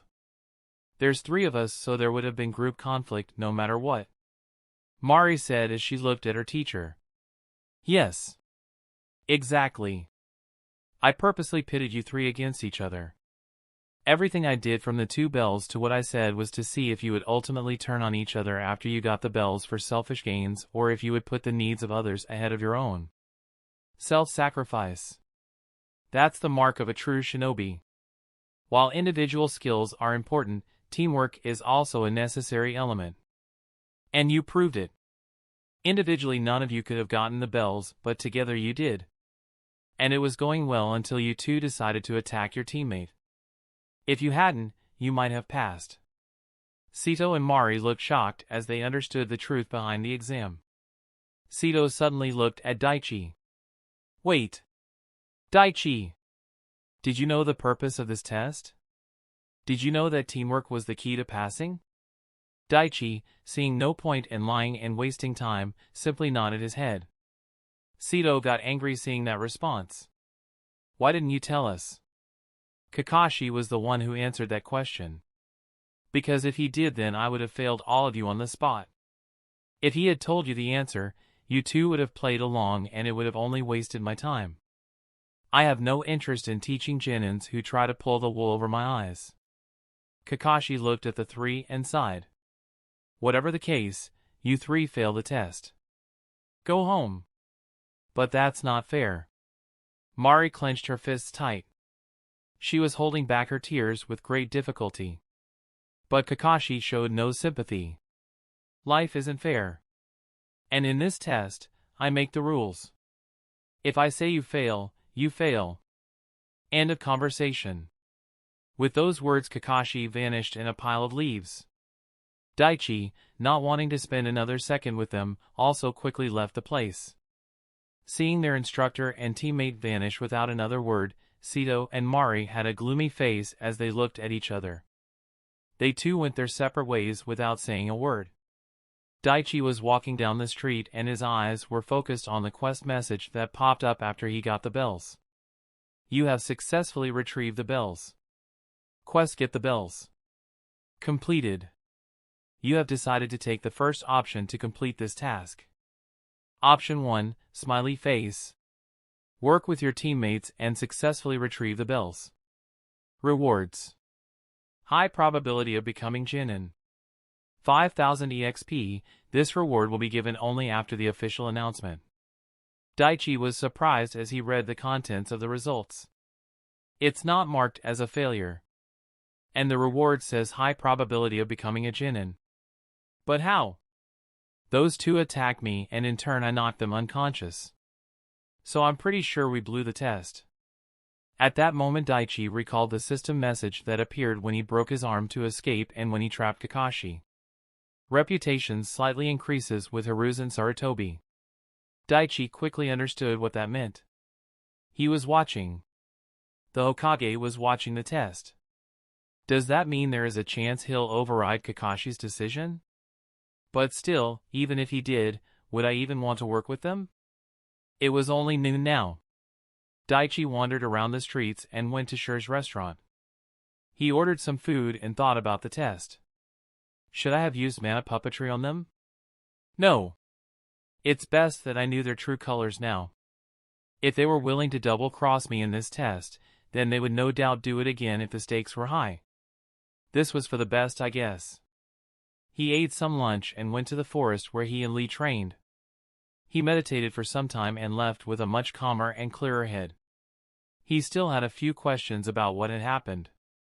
Why the heck didn't my charisma stat work on them? Is it not high enough or is there something else? Daichi thought back to every interaction he had with the team and came to a conclusion. I have a high charisma stat, but I didn't put much effort into making a good conversation with them. I only interacted with them when I had to work with them as a team. Perhaps that's the reason that stat didn't help me. Daichi reached home and found his grandfather on a chair enjoying the peaceful atmosphere. Kensei looked at Daichi and smiled. But that smile turned into a frown when he saw Daichi's sad smile. What's wrong? Daichi just sighed and took a seat next to his grandpa. I failed. Kensei was silent when he heard that. After a few seconds he consoled his grandson. I'm sorry, Daichi. I know how much you wanted to be a Genin. Daichi just looked down and nodded his head. You don't want to know what happened? I have no doubt that you've given it your best shot and that's all I need to know.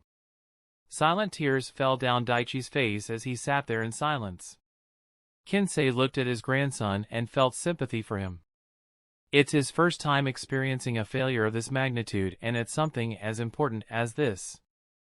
It's no wonder he's taking it so hard. Victory and defeat. Success and failure. They're part of our lives. Don't let one failure define who you are. You are much more than that and you know it. Daichi rubbed his face and stopped crying. He kept looking forward and nodded his head. Look at it this way. You have one more year to train and hone your skills. Next time they won't even stand a chance against you," Kensei said as he tried to cheer him up. "Thanks, Gramps." Daichi nodded and appreciated the kind words. Both of them sat there in silence. As time went by, Daichi felt much better. He accepted his loss and vowed to do better next time.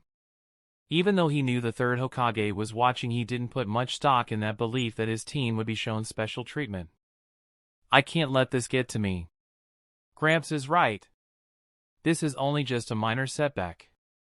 I can use this time to complete some dungeons and raise my strength and skills. Looks like I'll be graduating with Naruto's class after all." But at this very moment a meeting was taking place in the Hokage Tower that would determine Daichi's future. That's the end of this tale for now. Thank you for watching, and I'll see you in part 7. Peace.